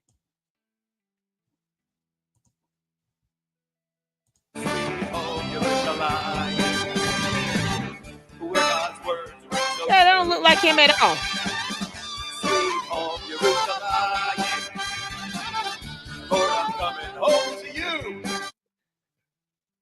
I'm starting to think that Israel wants us to hate them. Like, that's the ultimate psyop. They want us. Candace, how do you even sit here and fix your mouth to say hate for anybody? Israel doesn't pay your bills. They don't have to take care of your kids. You could literally just stop supporting them and no one would care. Why do you have to hate them? Why do you have to go this far to say you hate them? Or that they want you to hate them? They want you to leave them alone, Candace. Israel wants you to leave them alone. She says the dumbest things. Israel wants you to leave them alone. They want you to leave their name out of your mouth. I have to snip this. I'm starting to think Israel wants us to hate them. That Israel wants us to hate them. I have to snip it. Candace, they don't care how you feel, but why would anybody want someone to hate them? You understand what you're saying, you dingus? You don't even have to be bothered with them. I gotta snip this. Because this stuff, you can't make this stuff up. I'm starting to think that Israel wants us to hate them.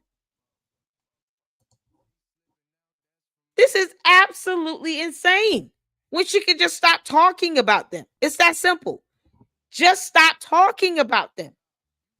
Before you get to a point where you hate someone, maybe you shouldn't talk about them or think about them. This is absurdity. Like, that's the ultimate psyop. They want us to hate them. You can't make this up. It's unbelievable, the factor of cringe. And if that's not humiliating enough, Mike Huckabee just went over to Israel and met with Jonathan Pollard. Okay, Jonathan Pollard, if that name's not familiar to you, is a literal convicted Israeli spy. This is the headline. Yeah, there he is. Seems like a good guy. American who spied for Israel says he met Ambassador Mike Huckabee to thank him for his support, because he did support him. Jonathan spent 30 years in prison on espionage charges after being found to have pretended to work for the American government, but was actually working to pass documents over to Israel. That's kind of a theme. Our greatest ally. It's just a theme with our greatest ally. And despite being found guilty, despite spending 30 years in prison, people were saying we should be kinder to this guy, and Huckabee was among several pro-Israeli politicians who advocated for Jonathan Pollard to be released. And he, when he was released, was welcomed in Israel. Like the red carpet was rolled out for him, I think, literally. And I think Bibi Netanyahu met him on the runway. Like, you did, you served us well. And who cares? The American people suffered. So you'd think Mike Huckabee would go, I'm not going to meet with him, because that shows. No reply says, to clarify, I sent the lawyers the information Friday morning, 7:30 a.m. Pacific time. That sounds good. I'm glad you did that. Thank you for that. I'm glad you did that. Because this is, I mean, she's putting so many people's lives in danger, y'all. She's doxing people. She's doxing kids in schools. Now you've got a whole lot of attorneys' lives and safety in jeopardy, because the Candace cult followers don't care about anything else. They only care about this BS she's saying that she can't vet. And now she's saying, I think Israel wants us to hate them. I'm starting to think that Israel wants us to hate them. I had to snip that, because you can't make it up. It's like, this girl is manic. She has lost her mind. Why would you want to hate anyone? I just wouldn't be bothered with them. She's a fool. We don't hate because you don't hate because exactly, you just don't hate people because for the sake of hating them. And she's got over 5.8 million subs over there on YouTube, mostly bots and cult followers, but whatever. It's the fact that they go around spreading this nonsense as if their digital footprints can't be tracked. Why hide if you're not afraid of the FBI investigating your asses either? Why hide? No reason to hide. Why change up your YouTube channels and create all these different identities? Why? Why be a coward then? You can't make this up. I spoke with them on the phone as well, to 4 people, 2 receptions, 2 people I would not name. You don't have to. It's okay. But they are high enough and worried enough to force my call through. Yeah. This is out of control. Thank you, no reply. I'm glad you updated me on updating all of us on this. It goes to show how dangerous this rhetoric can be. You're putting people's lives and safety in danger, Candace. You don't vet your tips. People can send anything there about some sort of, Dr. Seuss book. You wouldn't know. One fish, fish, blue plane, yellow plane, green plane, purple bush, red bush. Like, she just, whatever is in there, she just reads. You can't make this up. I'm just floored as to why she thinks it's okay to say. I'm starting to think Israel just wants us to hate them. Candace, no one is saying that but you. Oh my God. That I am an Israel firster, but there is just a level of shamelessness that, I don't know. Lord. What was it that Carolyn Levitt said? They asked Carolyn Levitt about this at the White House, and she said, and I quote, "The White House was not aware of that meeting, but the president stands by our ambassador." Well said, Carol. I mean, I just, didn't know he was going to meet with a traitor, but we stand by him anyway if he's meeting for a traitor. And the reason we stand by him is because we're all traitors. We are all treasonous. I hate everyone. I hate that this is allowed. I think it's fair for us to hate that it's allowed. Did she say I hate everyone? What the hell is wrong with? She is so evil. Oh my God. Oh my God, Candace, you're evil. You hate everyone. You hate everyone, and yet she gets mad when you say that she's insinuating Erica Kirk to be involved in the assassination of her husband.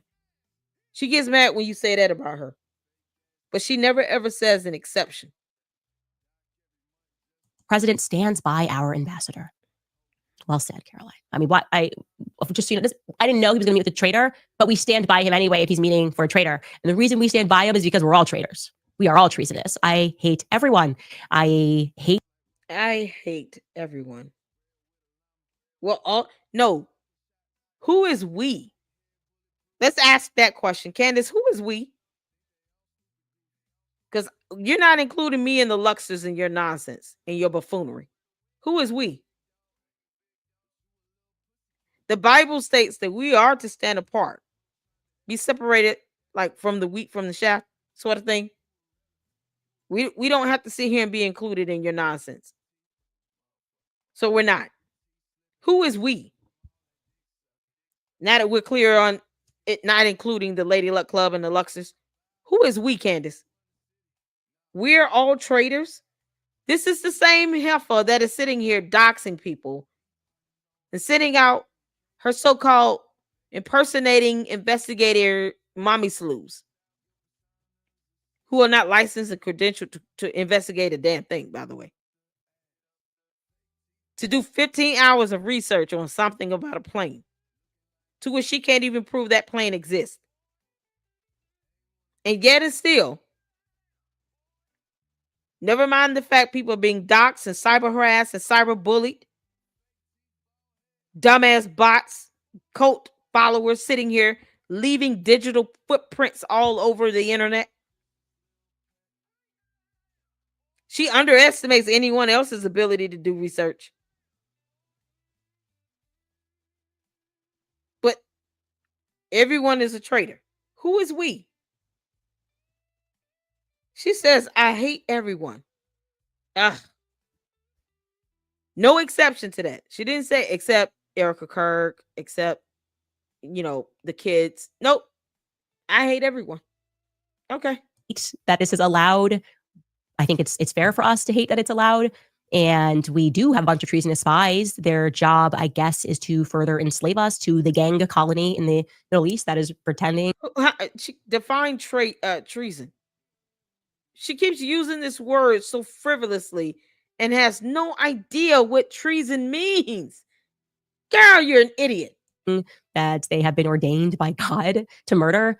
And yeah, I don't know. There is some comedic relief coming, though. Tim Dillon covering anything is always hilarious. And he is covering the occupation of our media because it's just so in our faces now. It's never been this in our face, Before we get to what he had to say about Bari Weiss, I want to remind you that Bari Weiss started and is a part owner, at least, of the Free Press. Before she went on to CBS News, she notoriously left New York Times and said it was biased and we needed to have something that was in the middle of the line, and she just couldn't get behind all of this COVID propaganda, and she was going to start the Free Press and they were going to go back to doing hardcore, real, non-biased journalism. So what kind of journalism are they doing over at the Free Press? Okay. This is a real email. I'm not being funny. I feel like you're going to think this is SNL. That fluttered into my inbox the other day from a writer. His name is Ashley Reinsberg. And this is the email. I'm just going to read you the email. This is it. It says, Hi, Candace. I'm reporting a piece for the Free Press on the economics. Ooh, economics. I like economics. This must be straight middle of the line, right? There can't be any bias here. I'm reporting a piece for the Free Press on the economics of high engagement political content on YouTube and podcast platforms. I'm reaching out for comment regarding several assertions that you've made in recent episodes, including claims about Israel, the death of Charlie Kirk, and the Becoming Brigitte series. I also want to ask about the financial side of your operation because it is central to the story. Here are his 5 questions. 1, since publishing anti-Israel and anti-Jewish claims, have you seen a measurable increase in watch time, subscriber growth, or revenue across YouTube, Rumble, or your podcast feeds? 2, have sponsors and ad partners or platform reps encouraged or pushed back on this shift in content direction? 3, do you see any correlation between escalation in claims and the performance metrics that drive your business, retention, average viewer, duration, CPM, RPM, member conversion, etc.? 4, to what extent do you view conspiracy content as an editorial choice versus a business decision? And 5, do you believe your recent content about Israel and Jewish influence is rooted in evidence, or do you see it primarily as commentary?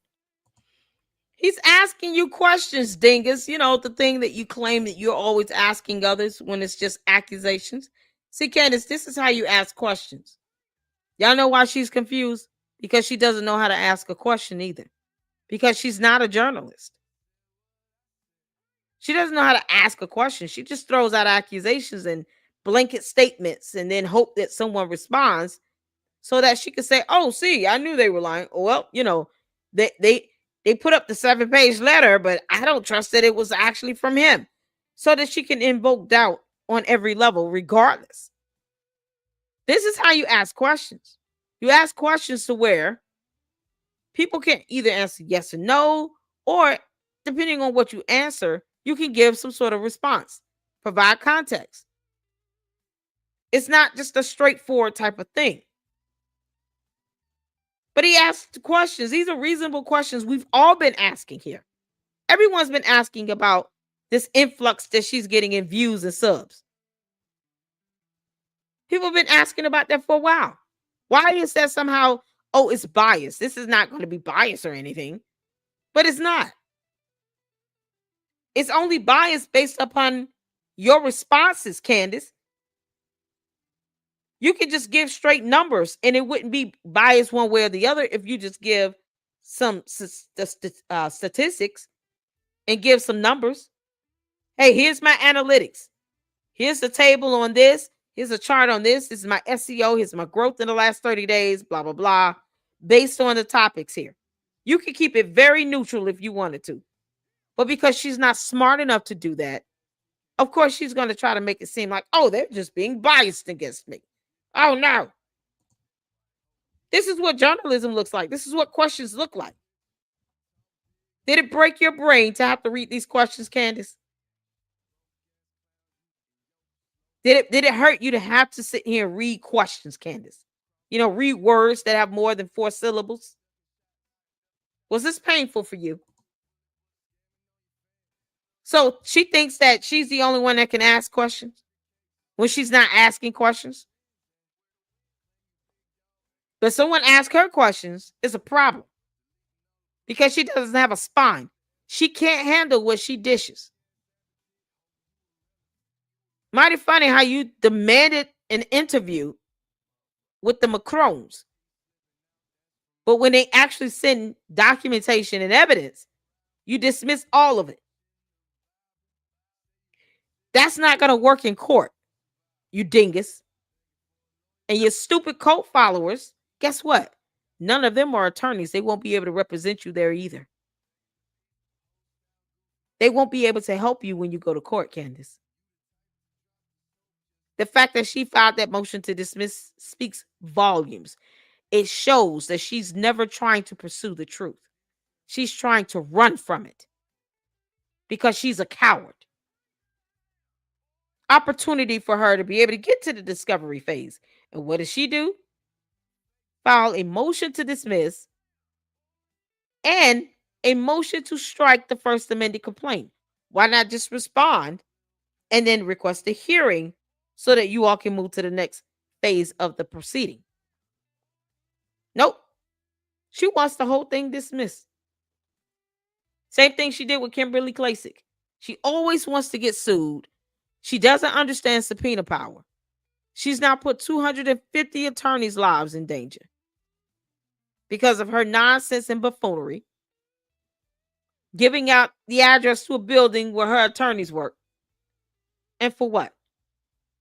For her to still not be able to understand when someone's asking a question, as if she's the only person that can sit here talking about, I'm just asking questions.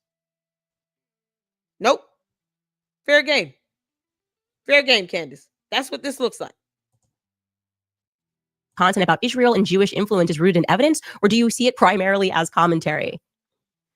Yeah, no, and I'm going to get back to them. Obviously, I have to just pull up, I have to pivot over to that SS tab, the Hitler tab, which shows the metrics of exactly how people are responding to anti-Jewish, anti-Jewish rhetoric. And we just have to pull that from YouTube because that's just answer the questions, you dingus. And obviously the advertisers have been, that's the whole thing. That's the nature of the business, obviously, is that you can only make money. The only people that are being successful, that are successful at all, it's pretty obvious. Yeah, well, you can't answer member questions. conversion, etc. 4, can to what answer any of extent do you view conspiracy content as an editorial choice versus a business decision? And 5, do you believe your recent content about Israel and Jewish influence is rooted in evidence, or do you see it primarily as commentary? Yeah, no, and I'm going to get back to my. I'm just going to. I have to metrics that drive you. She's never going to answer the questions. Just like Candace, where's proof of your 2 degrees? Why don't you just show a copy of your degrees? She will find that to be some level of Hitlerism or something. If I were to send her an email saying, can you just provide proof of your 2 degrees? Can you post up a picture of your degrees? That's simple. Then she'll mock it, then get mad at it when it's that simple to just post up the degrees, right? And they call it something about Hitler, and that's it. I'm going to do a screenshot on this. And then I'm going to do a post on it. This might be a thumbnail. When is Candace going to answer these questions and stop dancing around it? Just like her cowardice when it comes to lawsuits, because she really doesn't want to be sued. You know why? Because she doesn't have a case. Candace knows that. She doesn't have a case. She don't have a case. But yet she told you all, I don't want this dismissed. Why would you file a motion for it to be dismissed if you don't want it dismissed? Make that make sense. Business, retention, average viewer, duration, CPM, RPM, member conversion, etc. 4, to what extent do you view conspiracy content as an editorial choice versus a business decision? And 5, do you believe your recent content about Israel and Jewish influence is rooted in evidence, or do you see it primarily as commentary? Yeah, no, and I'm going to get back to my. I'm just going to. I have to just pull up. I have to pivot over to that SS tab, the Hitler tab, which shows the metrics of exactly how people are responding to anti-Jewish, anti-Jewish rhetoric. And we just have to pull that from YouTube because I can see we've done some tests, and obviously the advertisers have been, that's the whole thing. That's the nature of the business, obviously, is that you can only make money. The only people that are being successful, that are successful at all, it's pretty obvious, is because they hate Jews. That's kind of what's implied. Why do we have to pretend this is journalism, right? Are you shocked if I tell you that Ashley Reinsberg, he happens to live in Tel Aviv? Like, just answer the questions, dingus. Answer the questions. If you're not afraid to answer the questions, answer the questions. I hope the young man knows that he can just also go on her analytics tab on her channel. And then, a lot of that information he can just get from there. Because she doesn't, she demands responses and asks dumbass questions to the First Lady of France. Someone asked her reasonable questions that she could just show with data tables and information from her analytics. And this whole nonsense here is unnecessary. All because she's not a journalist. She has no idea how this works. But yet, she thinks doxing people is not illegal. Okay. Just cannot make it up. Like, just write your articles. Stop pretending that you're a journalist. It's totally fine. Your job is to write hit pieces. You say that you guys are being victimized at all times, forever, since the beginning of time. And it's obviously not anything that you're doing that's causing a reaction. It's not like they're just genociding Palestinians right now. Yeah, she's not answering so anything. It's about metrics. It's about the SS tab that's behind the scenes of YouTube. So I'll get that content. I'll get those metrics over to you, Ash. Looking forward to that. Further to that commentary, Tim Dillon, who always gets me in trouble. I don't know how he never gets sued. It feels wrong. Like, I'm engaged in, I make once. No, you claim that someone was born a man as a fact, and you don't have scientific evidence to back that up. You should be sued. Turning Point USA should be suing you. Erica Kirk should be suing you for disseminating her husband's medical information without consent. You obtained it illegally. I understand the candy asses don't read or research laws, but Candace Owens doesn't either. So they learn from their maker. They all follow the cult leader. She mocks at the idea of her doxing people like it's a joke. No, you can be held legally liable.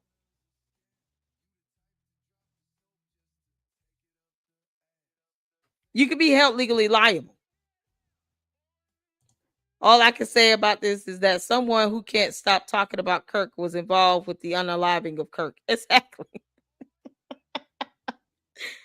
Yeah, exactly. Because she has nothing else. She has nothing else. Then this is so funny. Then the candy asses come over here. Hold on. Let me pull up one. Rosie Gents. She's not being sued for claiming she's a man. You haven't read the lawsuit, just like she has not read the indictment. So reading is not fundamental for you all. It is here in the Lady Luck Club. We have read the lawsuit. That is the premise of the lawsuit. I understand in your alternate reality, letters in the English language might mean something else because Candace doesn't know the difference between the number 9 and the letter N.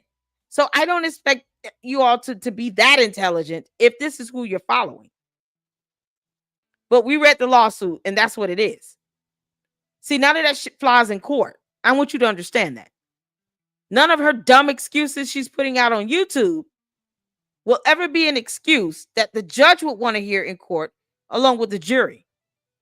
And since she doesn't know how court works, she definitely isn't teaching the cult followers how court works. None of the candy asses know how court works.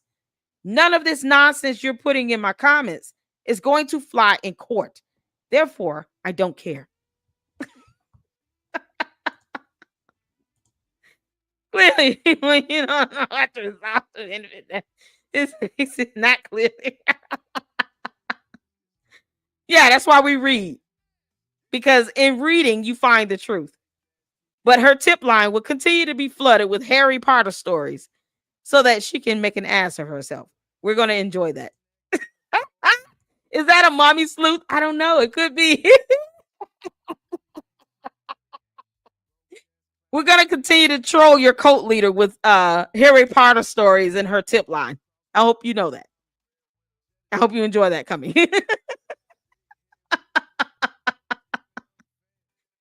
Oh, no, none of my nonsense with flying court. I'm not being sued. She is. Your cult leader is being sued. There you go. I don't need anything to fly in court. I'm not the one that's a party to the case. They're so stupid. I'm not the one that has to go to court. You're a cult member, candy ass. You didn't know that? Either you're a candy ass cult member or you're a bot. You're saying things that lack logic. Hey, what planet are you all from? It's funny. Talking about your stuff won't fly in court. I'm not a party to the case. I don't have to go to court. Duh. I spend my Saturdays the way I want to spend it. You're watching this. Obviously, you're enjoying the banter. We're happy to have you here. Welcome to the Lady Luck Club, where we clown the candy asses to no avail.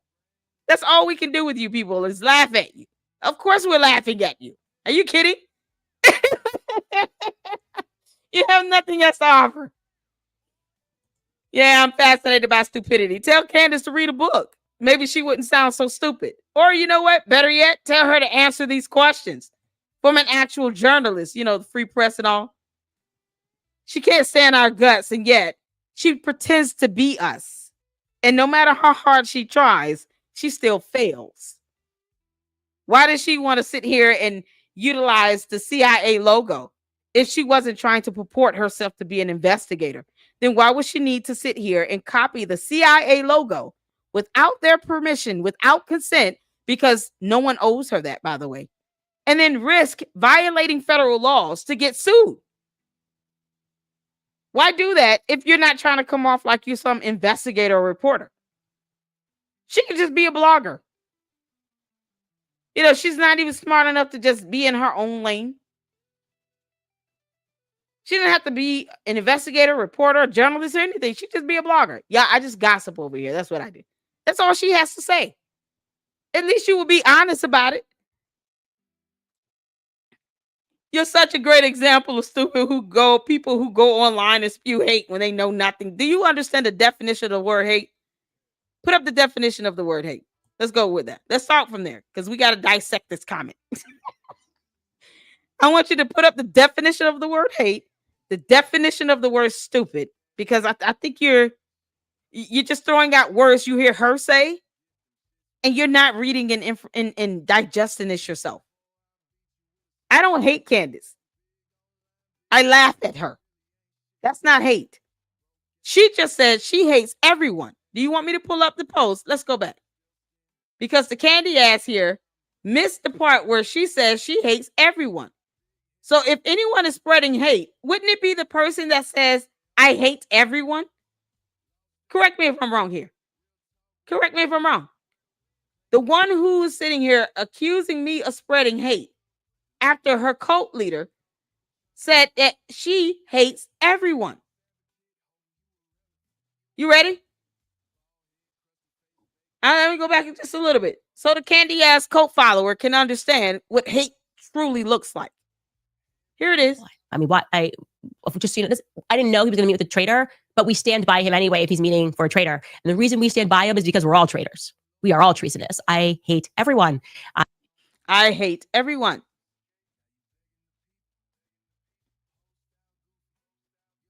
I hate everyone. I've never said that. So you have a comprehension problem, Rosie Gent. You have a problem with comprehension and definitions of terms. You lack a fundamental understanding of the English language that you're speaking in my comment chat. She said, I hate everyone. I've never said I hate anything. And you're saying that I'm spreading hate when she is literally saying she hates everyone. See, here's the thing with me, honey. Let me help you out. On your best day and my worst, you can't out debate me no matter how hard you try. I will prove my point. Do you understand? I just so happen to do it in an epic fashion, honey. This is coming from a candy ass cult follower who just witnessed her cult leader say, I hate everyone. Accuse me of spewing hate because she doesn't like what I'm saying about Candace not being a journalist. That is a point of fact. Candace Owens is not a journalist. You asked me, why do I want to see her degrees? Because she is the one that said she has 2 degrees. She didn't have to put that out there. But obviously, her so-called education does not match her skill set because she has no idea what it means to be a journalist. But just as an FYI to you, I emailed the University of Rhode Island. Now, whether John Humphrey was being honest with me or not is irrelevant because I can always debunk him or corroborate him if I want to with another fundamental fact-finding source. But I did show the email where his response was, a person with that name, Candace Owens, Amber Owens, with that date of birth, was awarded a degree. Why would I put that up if I want her to look like the worst person imaginable because I hate her? Do you understand? I don't need her to do that. But if she's going to put it out there, she should have the spine to do it. She should be the one to show proof that she has 2 degrees. If she's out here trying to compete with Piers Morgan, someone else she can't compete with. But she said, I hate everyone. And you're not going to say anything about your cult leader saying this? She just said, we're all traitors. We're all treasonous. Who the hell is we? I'm not included in that. Candace Ambers is her hidden account. Candace Owens dropped out of college because she couldn't secure her college loans that she spent on things that weren't in college. This is easy to Google. Exactly. Because Google it.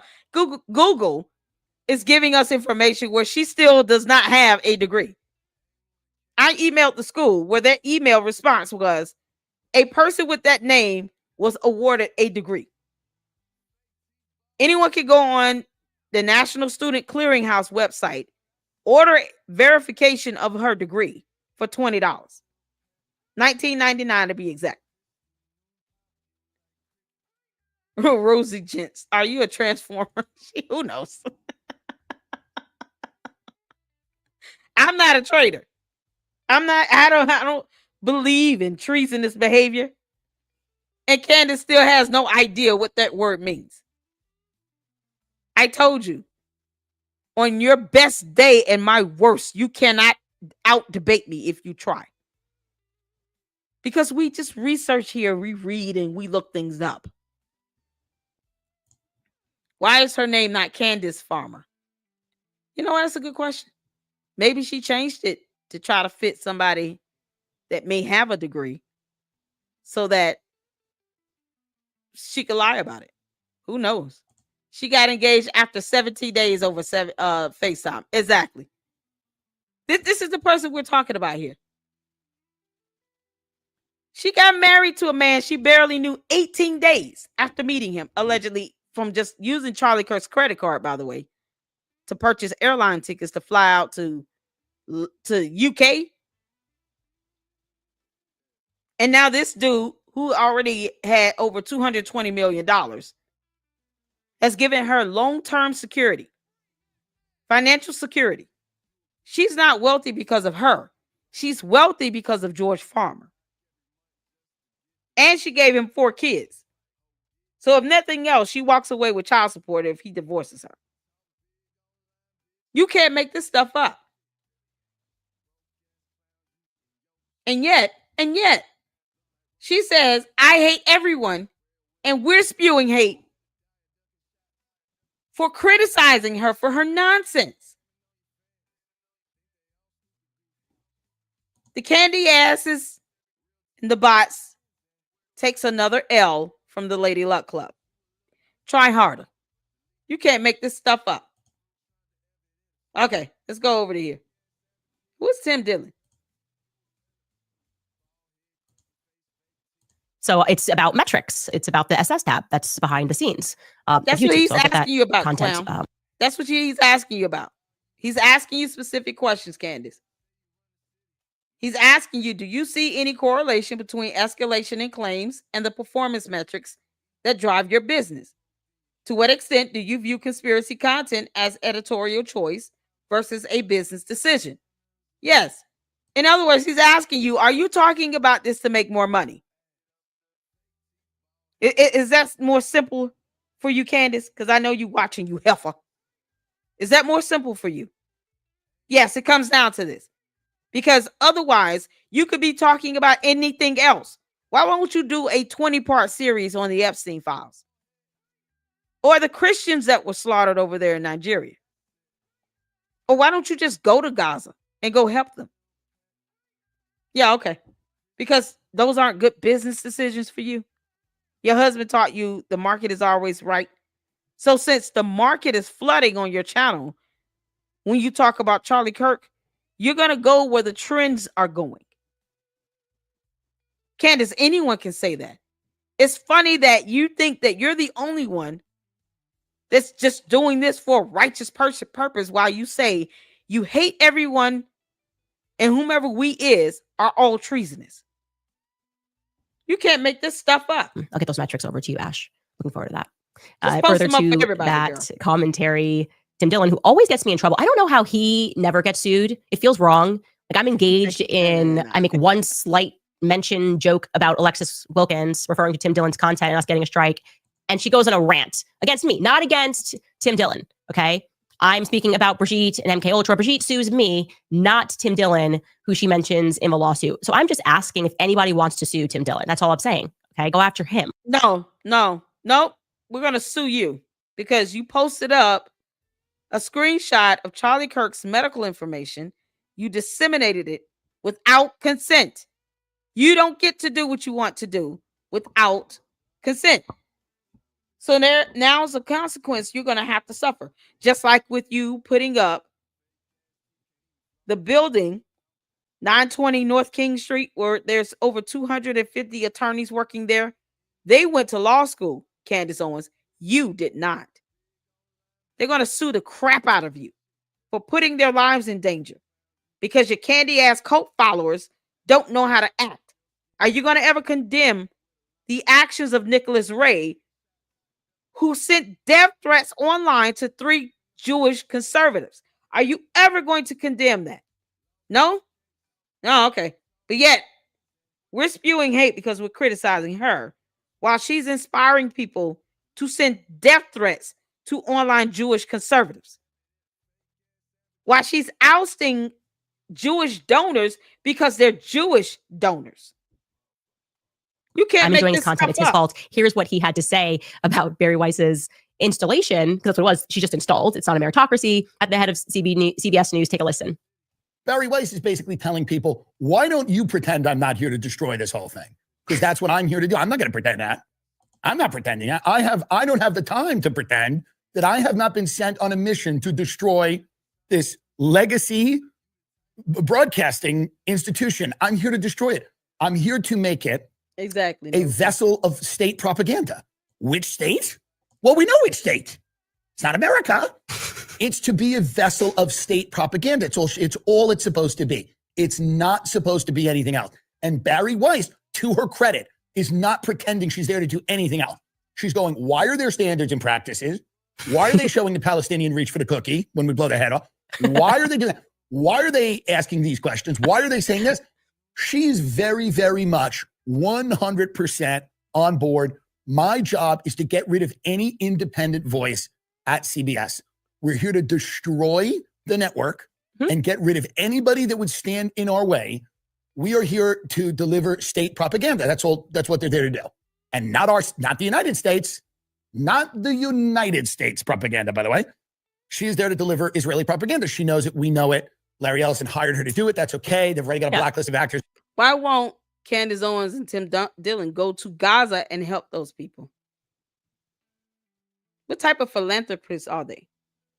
They sit here and they bring up these problems and want to blame someone else when they do nothing to help the situation.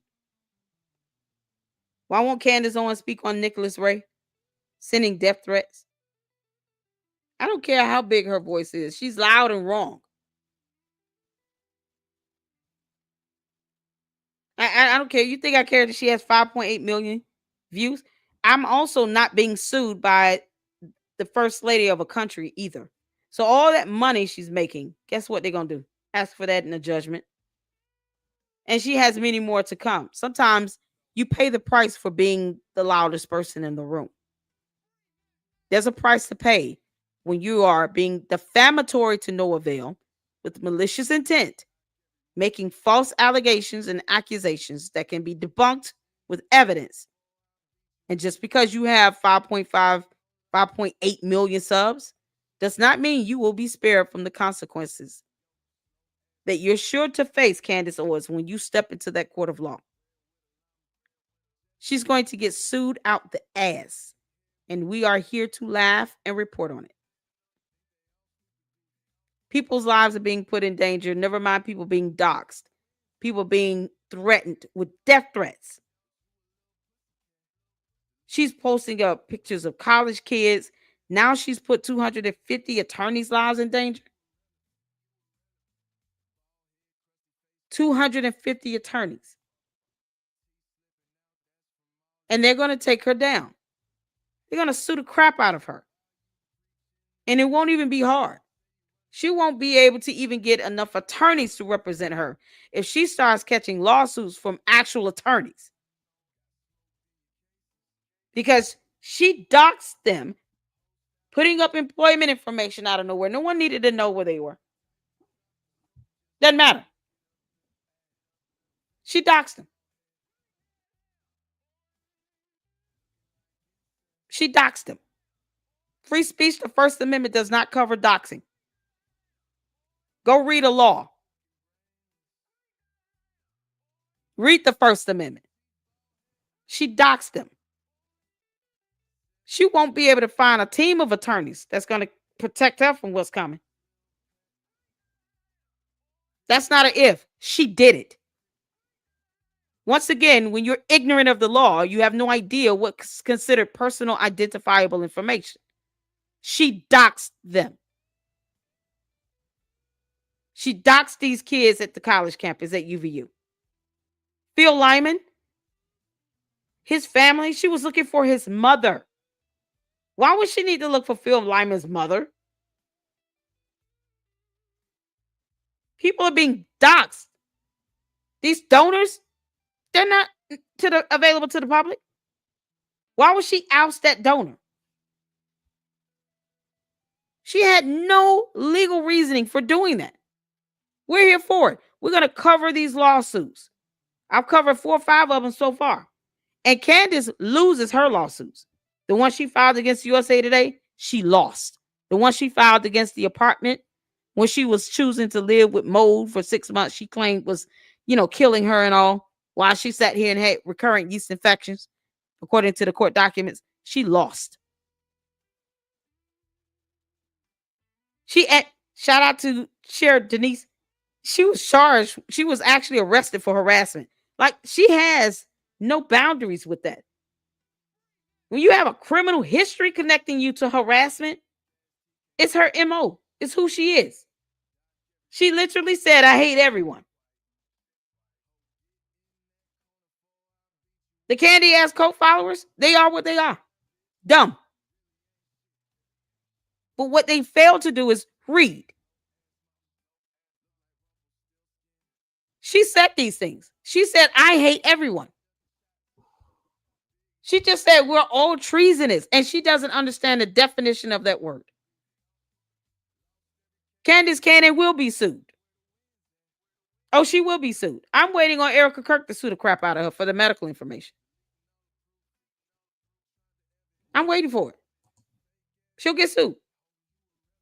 She did not have the authority or the right or the consent to disseminate this man's medical information that was obtained to her illegally from the hospital staff that violated HIPAA to send it to her. That was not public information. And an email that was for the medical staff. But see, I don't expect the candy asses to know what HIPAA privacy laws or the CMIA is, or why, you shouldn't be disseminating medical information you obtained illegally. Nope, they won't read that information. They're idiots. Will never work at Paramount. It doesn't matter. No one cares. Nobody watches any of this crap. He's exactly right. I don't even understand why we have to go through this process. Like, just write the article, just do the propaganda. You don't have to reach out because we all know what's happening. Your job is just naked propaganda to convince us like you're going to be the authority on blackballing certain people, writing hit pieces about them, making sure that they cannot function in this economy. This is the state. They are the state, and they want you to know. And like he said, it is not America. It is not the United States that they are doing this for. I just don't know where this is all going, I guess. Like, are we going to be put back in the gulag? Airhead dingish nonsense. She sounds just like an airhead here. Candace is full-blown airhead mode. Look at this.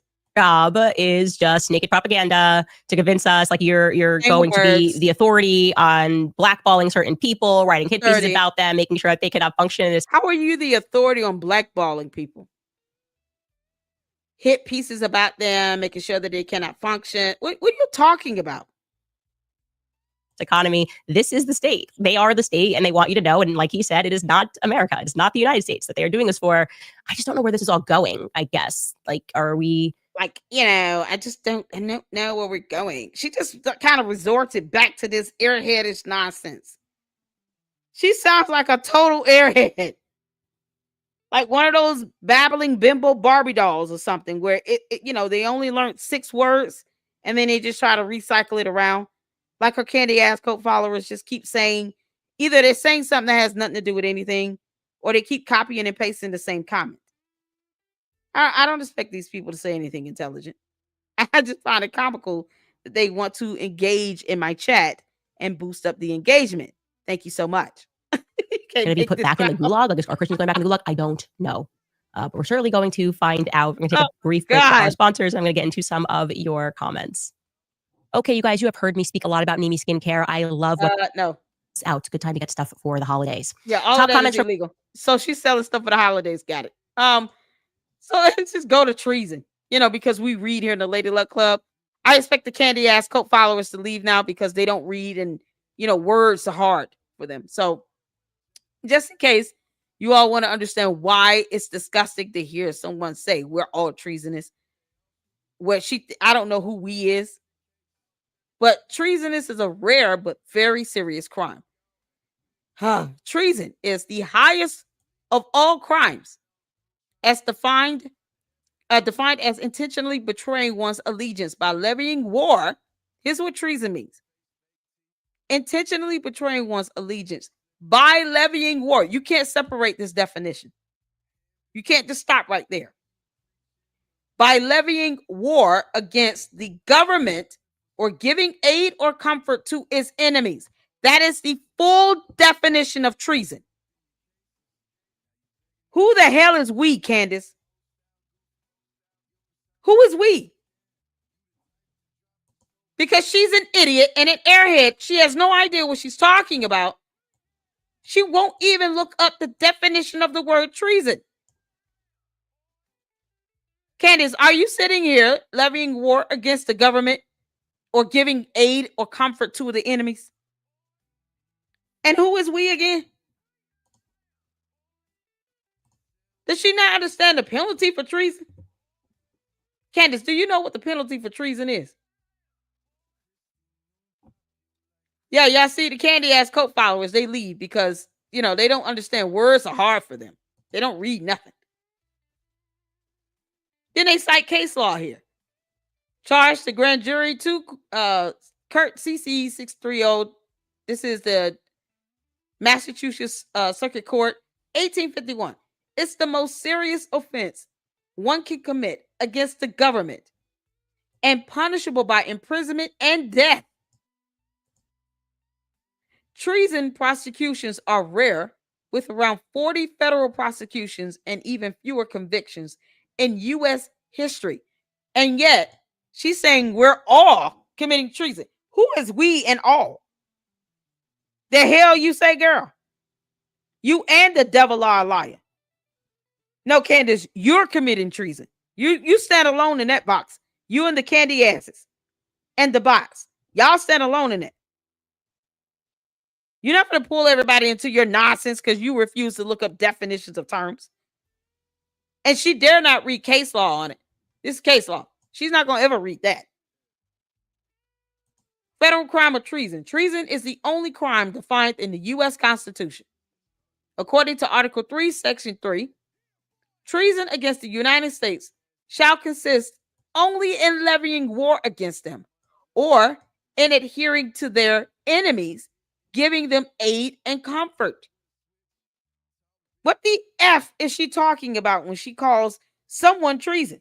We're all treasonous? What? No person shall be convicted of treason unless on the testimony of two witnesses to the same overt act or on confession in open court.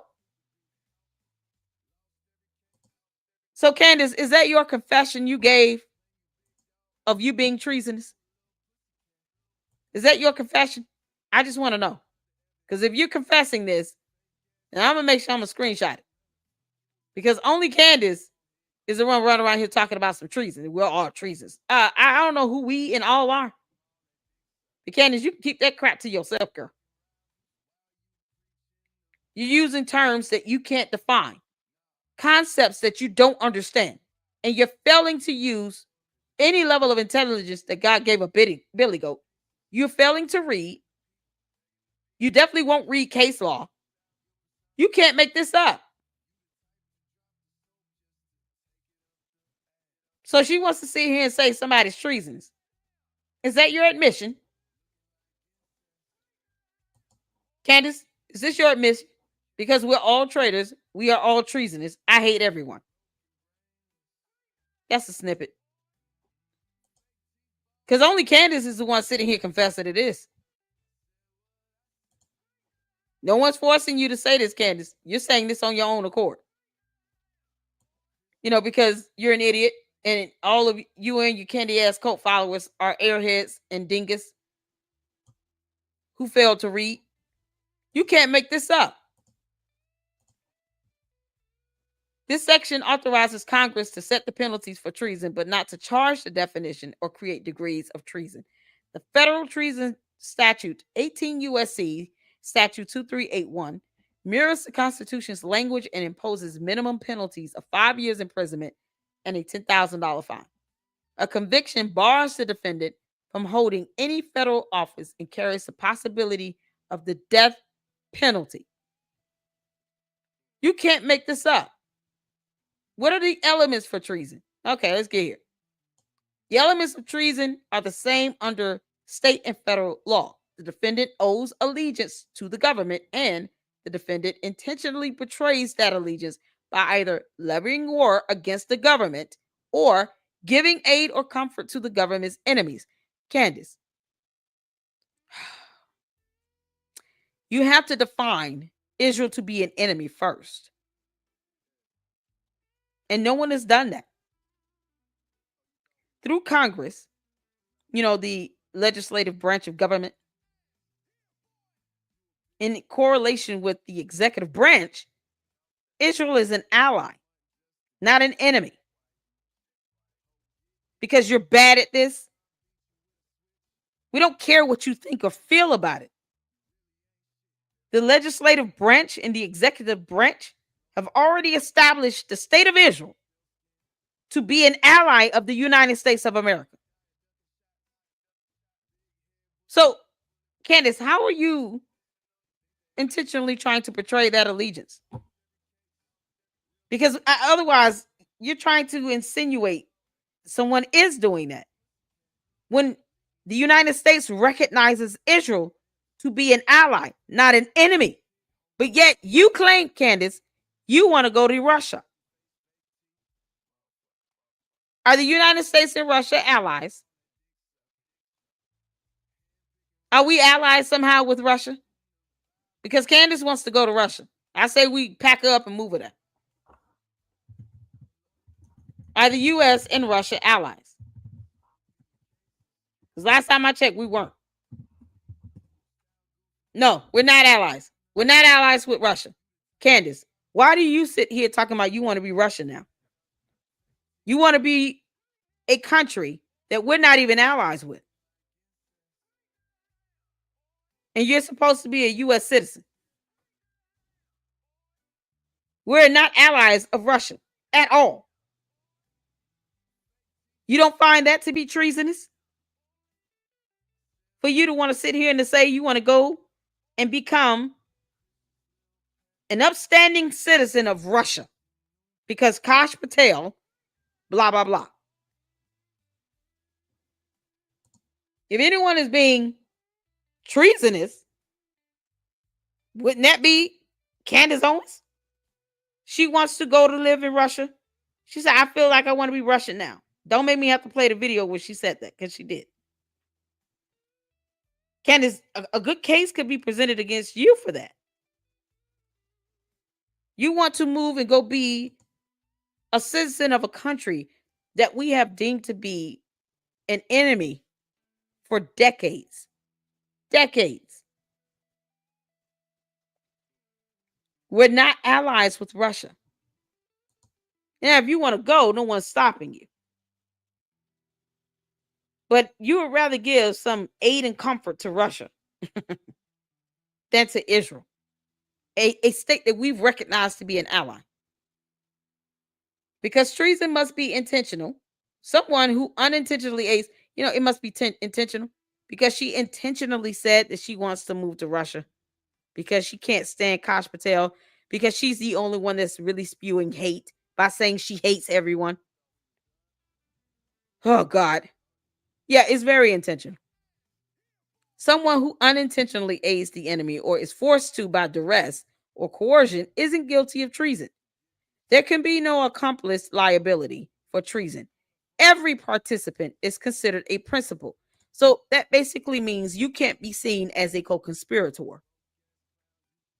Just as much as if it's 5 people, like Candace Owens and all her staff, let's say it's 5 of them. All 6 of them will all be charged with treason equally. It wouldn't be a matter where Candace Owens is a figurehead and the rest are just, co-conspirators in it willingly. Nope. They're all going to be treated as the principal agitator. You can't make this up.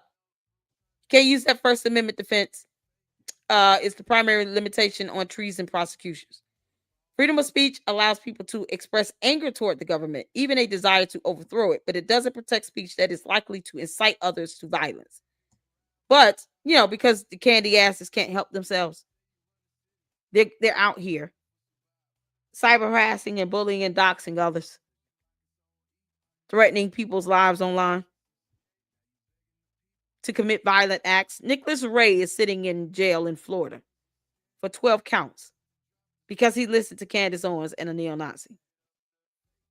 You can't make this up.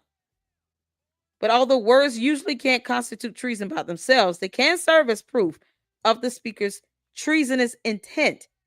You know, something else she doesn't fully understand. Intent, Candace. She's sitting here talking about things she doesn't read about. She can't define. She definitely won't read case law on this. Levying war, providing aid or comfort, sympathy alone does not constitute aiding or comforting. Rather, the actor must take some kind of action to provide aid or comfort. Time of war. Attempt. Why are you talking about something where are we at war with Israel? Are we at war? Are we in an actual war with Israel? Last time I checked, we weren't. This is coming from the dingus that said this. She said this.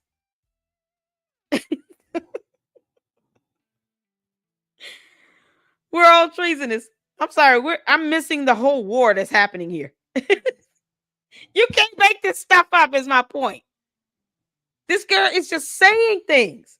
She says she hates everyone, and yet the candy ass is sitting here saying we're spewing the hate because we're criticizing her. She's not my cult leader. She's not God. She's not Jesus. I don't owe her anything. And yes, I am going to use free speech and criticize the mess out of her. Absolutely. She can kick rocks. Are you kidding? Yeah, this is something else. There she call us part of her we. How dare she say that? You can't make this stuff up. Goat Hut, what's going on, Goat Hut? She told Soldier to get dishonorably discharged, which sounds like seditious behavior to me. Oh, yes, she did say that. You know, if any of the men over there, anybody over there don't want to, murder anyone, they should just be dishonorably discharged. This is stuff she's saying. And she's not saying it as a joke. She's saying it with intent. There's a purpose behind this. Even if it comes down to, I just want a bunch of views to make a bunch of money.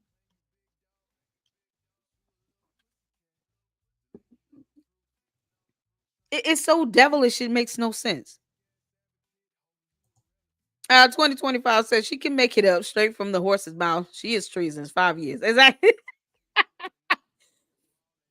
When I say the expression, you can't make this up, I'm saying that this is so unbelievable, right? But we know she's saying it.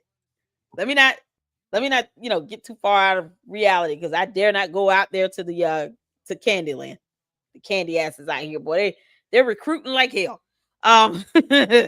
Yeah, she's saying these things. It's just so unbelievable.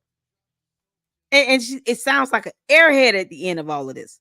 I stopped listening to her read comments unless something is said, like someone asked a question about her degrees again. She's not going to read a question either, because she already knows I got God on that once. She got caught up on that. Of course, she's not going to want to read another question where she doesn't want to have to tell the truth. So I don't think she's ever going to read a question again. I think she's just going to put out a comment to try to prove her dumb moot point for reasons unknown, because Candace, you can't make this stuff up. Oh man, great show. You were great. I must go on now. Bye all. Have a good one. Thank you so much for tuning in. We're almost done, y'all. I'm just getting some comments and I'm going to get the supers. And then that is going to be it for this. And then, of course, we got some Umar things to talk about. Did Charlie commit treason against Candace loyalty? Exactly. Everyone is sitting here being treason. Are you kidding me? I must admit, I didn't know what treason was a thing in USA, which was bad of me because I associated with it with royalty. Good to learn on the LLC channel. Thank you. And this is the thing. I want people to be able to walk away learning something. I don't expect the candy ass cult followers to know anything, because they don't read and research. They just parrot her nonsense. They're like bots and mindless and brainless. And they just on auto repeat, copying and pasting the same dumb thing over and over and over again. So, they drive up engagement, but that's all they do. But they have nothing valuable to add. Because look who they're listening to. It's crazy. Candace tweeted today that Macron's allegedly paid people to delete her. The Macrons want her to leave them alone. Like the Macrons would rather she not even say their name. But she didn't learn with that. They wanted her to stop talking about them. And because she thought she was proving a point, she didn't stop. They don't have any desire to fool with her, let alone try to do anything to her. And that's another thing that they can bring up to the court. It's defamation. You got to prove someone's out here trying to kill you. Yeah, Israel's our greatest ally. Absolutely. She should be banned from Russia. She is banned from Australia.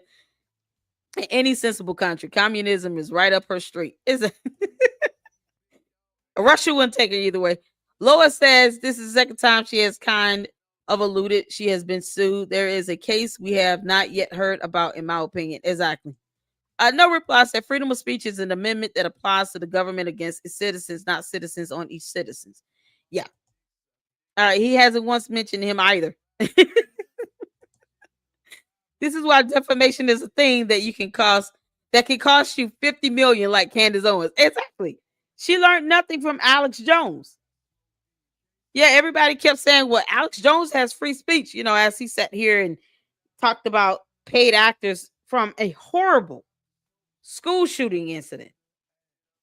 But Sandy Hook, people lost their kids that were in elementary school. You hear that demon was sitting here talking about all of that was fake and was actors. He got sued out the wazoo. Candace, so can you. See, the bigger you are, the harder you fall. Telling me that she has more subs than I do to the candy asses mean nothing to me. Because you know what that means? She has a higher earning potential. I'll say it again. She has a higher earning potential. So, of course, she's bringing in a lot more money. But when she's sitting here thinking she could just say whatever she wants and she's untouchable, that's just a bigger loss for her. She's got to pay 3 attorneys that now she's put into danger because she's trying to pull them into her dumbass conspiracy and didn't care about their safety. You're going to have candy ass cult followers going to that building, and for what? For what?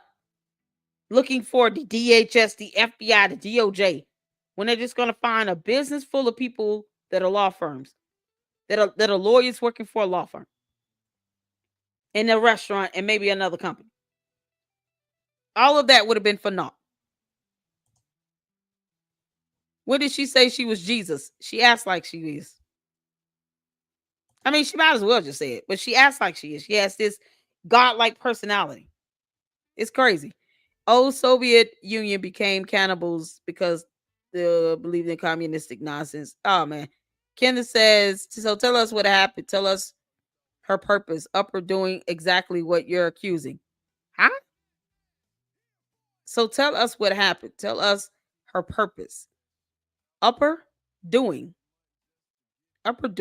exactly what you're accusing. What? Oh, yeah, God. I'm not trying to decipher that. I don't even know what you're asking me. Upper doing? Okay. LSC Child is a great place to learn. I appreciate you all. Devilish is being pro-choice, pro-LGBTQ. Now that is devilish. But not murder. Not Candace Owens having people get death threats where someone wants to take their life. Somehow, thou shalt not kill, which is a whole commandment, by the way, is okay. Is that okay? Great. Court martial, disobeying order of the president, head of the military. Yeah. This is insane. It's insane. You can't make this up. All right, y'all. Let's get to some supers over here. Oh, I tagged some links as well. Who do you mean? It's the first video we checked out in the live.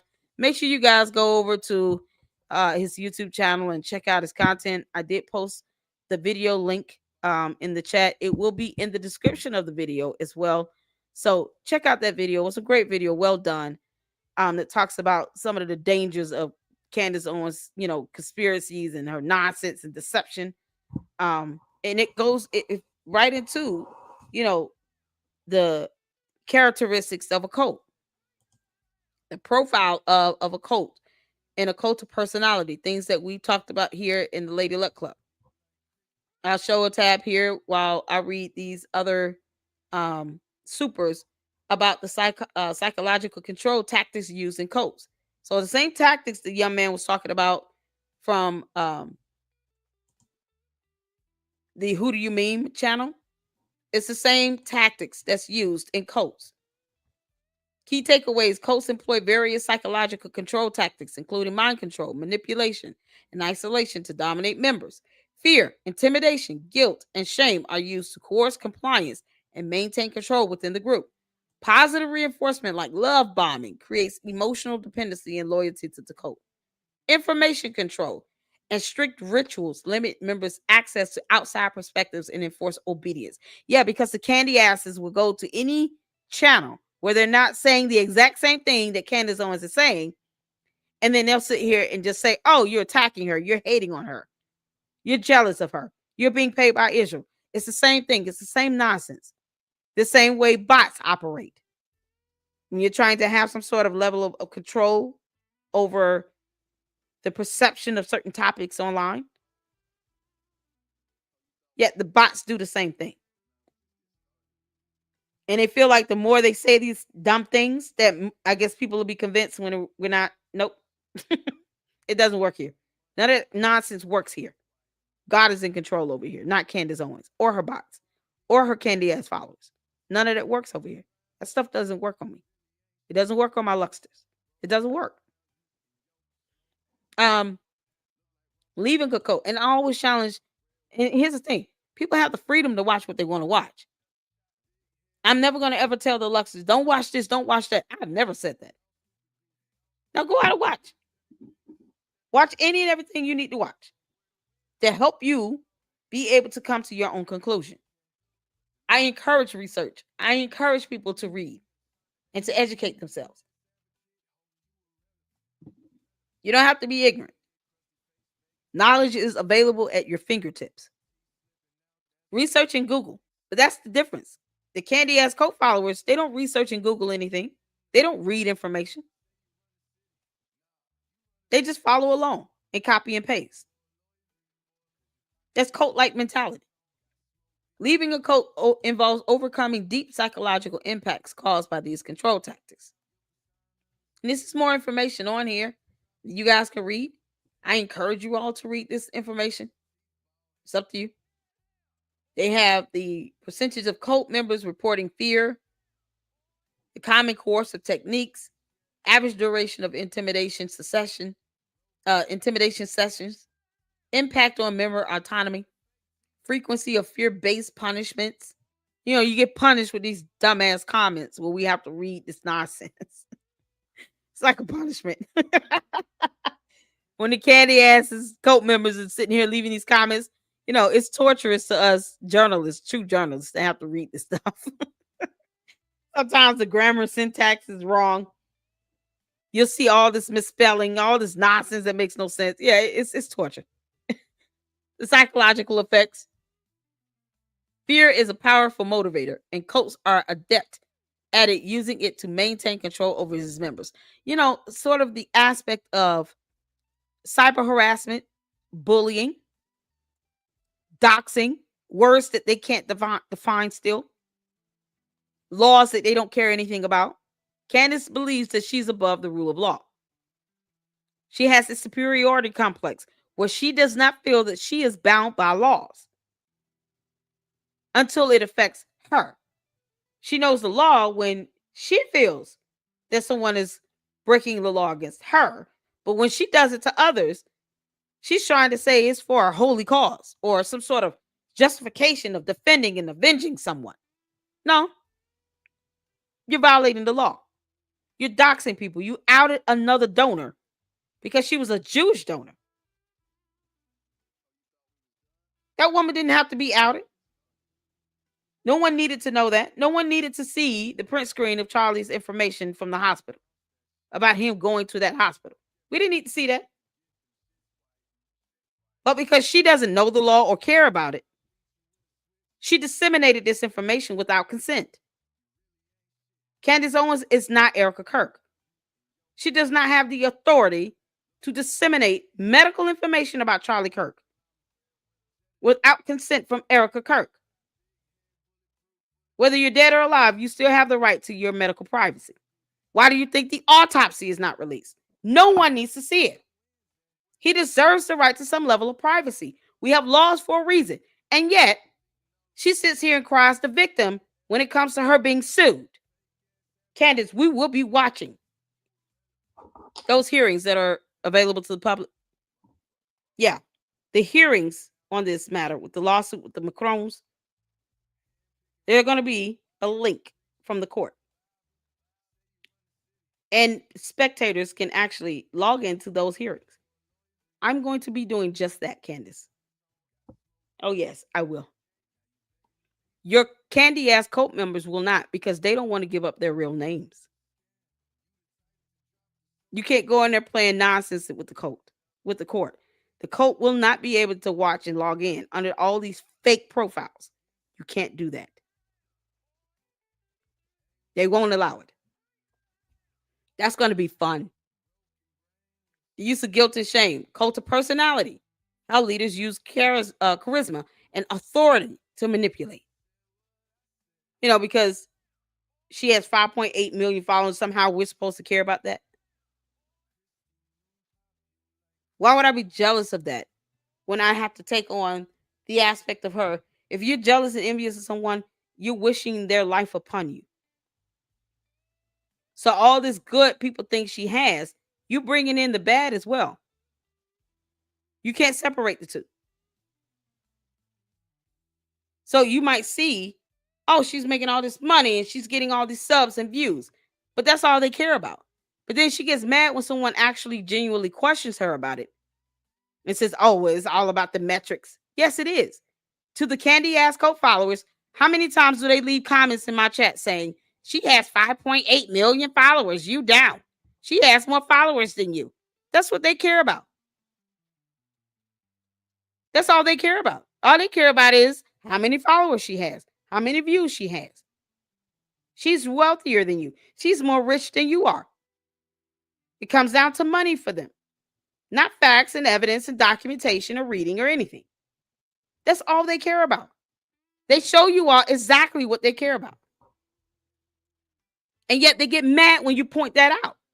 All they care about, the candy ass cult followers, the dumb bots, is she has more views than you. She has more money than you. She's wealthier than you. So you're jealous of her. No, I do not ever desire to envy or be jealous of anyone, especially someone like a Candace Owens, because all that good you think you're wishing into your life, you're bringing in the bad. Why the hell will I be jealous of someone who's being sued by a president of another country?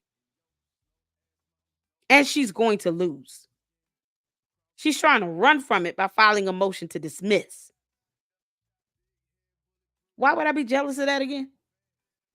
I don't expect the candy asses to make sense of anything, because that will take brain power for them to do.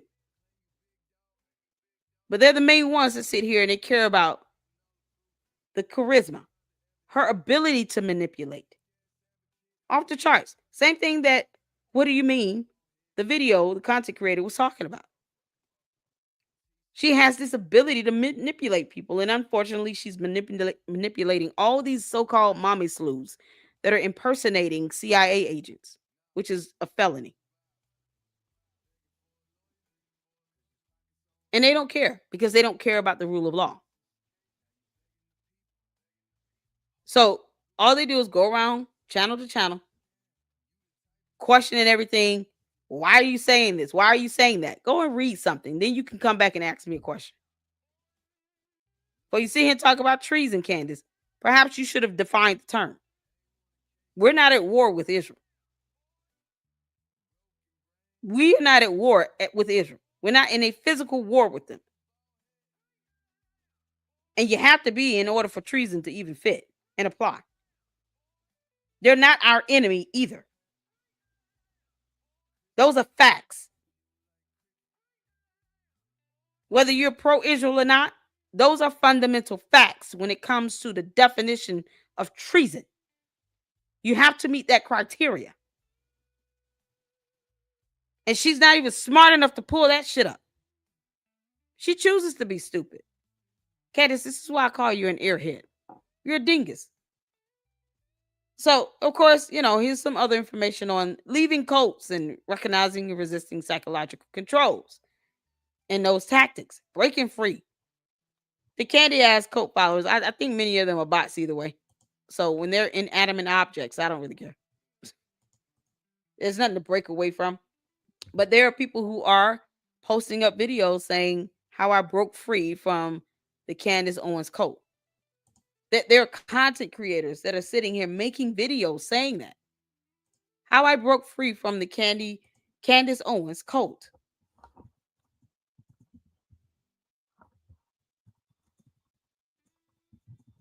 Cult of Candace Owens. I think that was what it was called.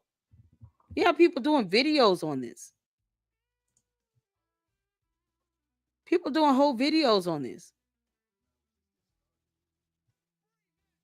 I'm trying to find it here.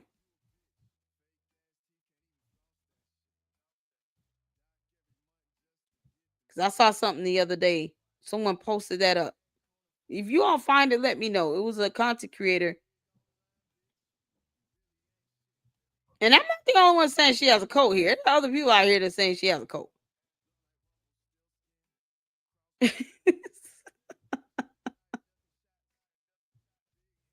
Oh, man.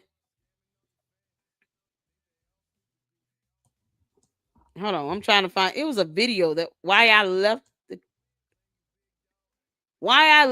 Here it is. Straight out of context did a video. Why I left the cult of Candace Owens. I mean, you got content creators putting up videos on why I finally left the cult of Candace Owens.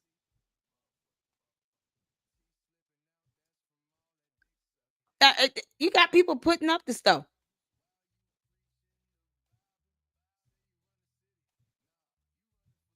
And if you guys have not checked out, Candace Owens has gone off the rails. This girl is losing. I'm sorry. Here it is. My bad. Let me just post up this video here. Then you guys can check this out. My bad. I forgot to share this app. Why I finally left. She did another video 4 days ago. Why I finally left the cult of Candace Owens. You know what? We might check this out tomorrow. We'll check this out tomorrow. Because this was 4 days ago. Straight out of context. She is giving like real life examples why she's like, I'm out. I am so out of this. This is a cult. This is someone that believed in this. We're going to check that out tomorrow. We'll do that one tomorrow because we're caught up with all of Candace's shows. So tomorrow we're going to play this video. It is the first one I saw. I saw this one. This is a month ago. But we'll do both. How about that? We'll do both. We'll do the one she did a month ago. And then we'll do the new one she came out with 4 days ago. We will check that out tomorrow. That will be our, instead of the Candace video, we'll do this one where you have people coming forward explaining why they're leaving this cult of Candace Owens. And good for them. More people need to do this because there are a lot of people who used to listen to Candace Owens and they're realizing this girl is crazy. Something is wrong with her. She was never really, based on facts or anything.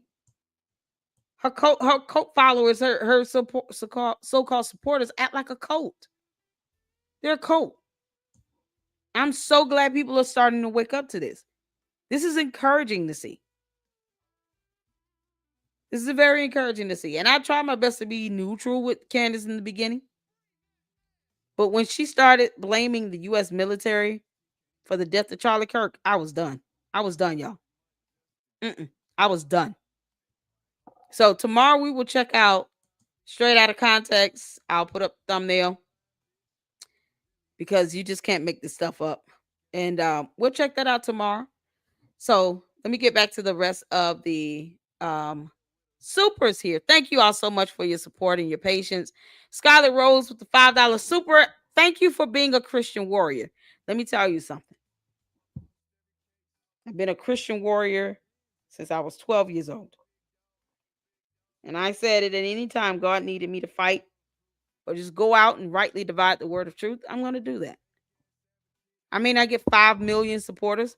God even said, if you go out and praying out in the streets, loud for everybody to hear, your reward will be there. But for those who want to pray to the Father, go to your secret place. Go to your closet, and your reward will be with our Father in heaven. Just because you're loud with 5 million subscribers doesn't mean you're right. You can be loud and wrong. And if I am a true Christian, I'm not worried about whether I have 5 million subscribers. I would love to hit 30. We're almost there. That's because I want the channel to grow so that people can get the truth and get real information. We can challenge each other. We ask questions of each other.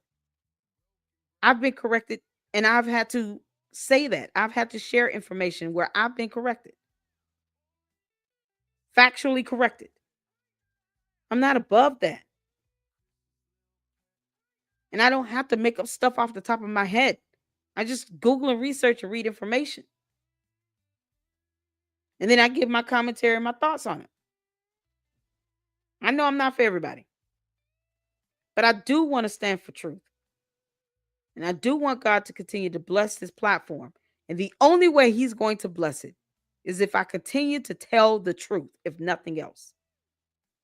Just tell the truth. Put out the facts, put out the evidence. God has a way of giving me a sense of humor and a creative way of being able to disseminate the truth.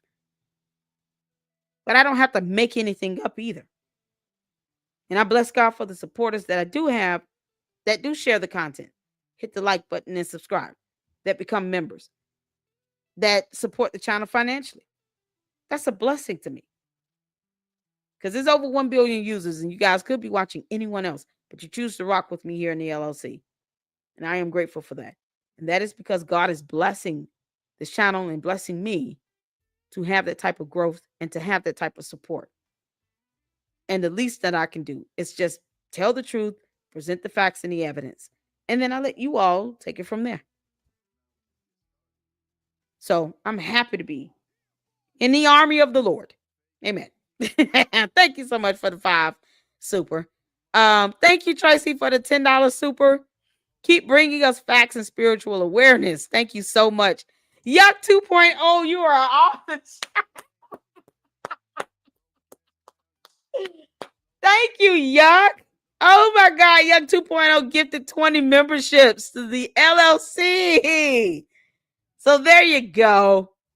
If you've been a subscriber, you have to be subscribed, and then I think you have to have the option on to receive memberships. You've just been gifted 20 memberships here. Thank you so much, Yuck 2.0. You are an absolute blessing. That's what I mean. They don't always have to be direct money, but the blessing of people becoming members and then being able to support the channel even more. Thank you so much. I appreciate it, man. It warms my heart. It really does.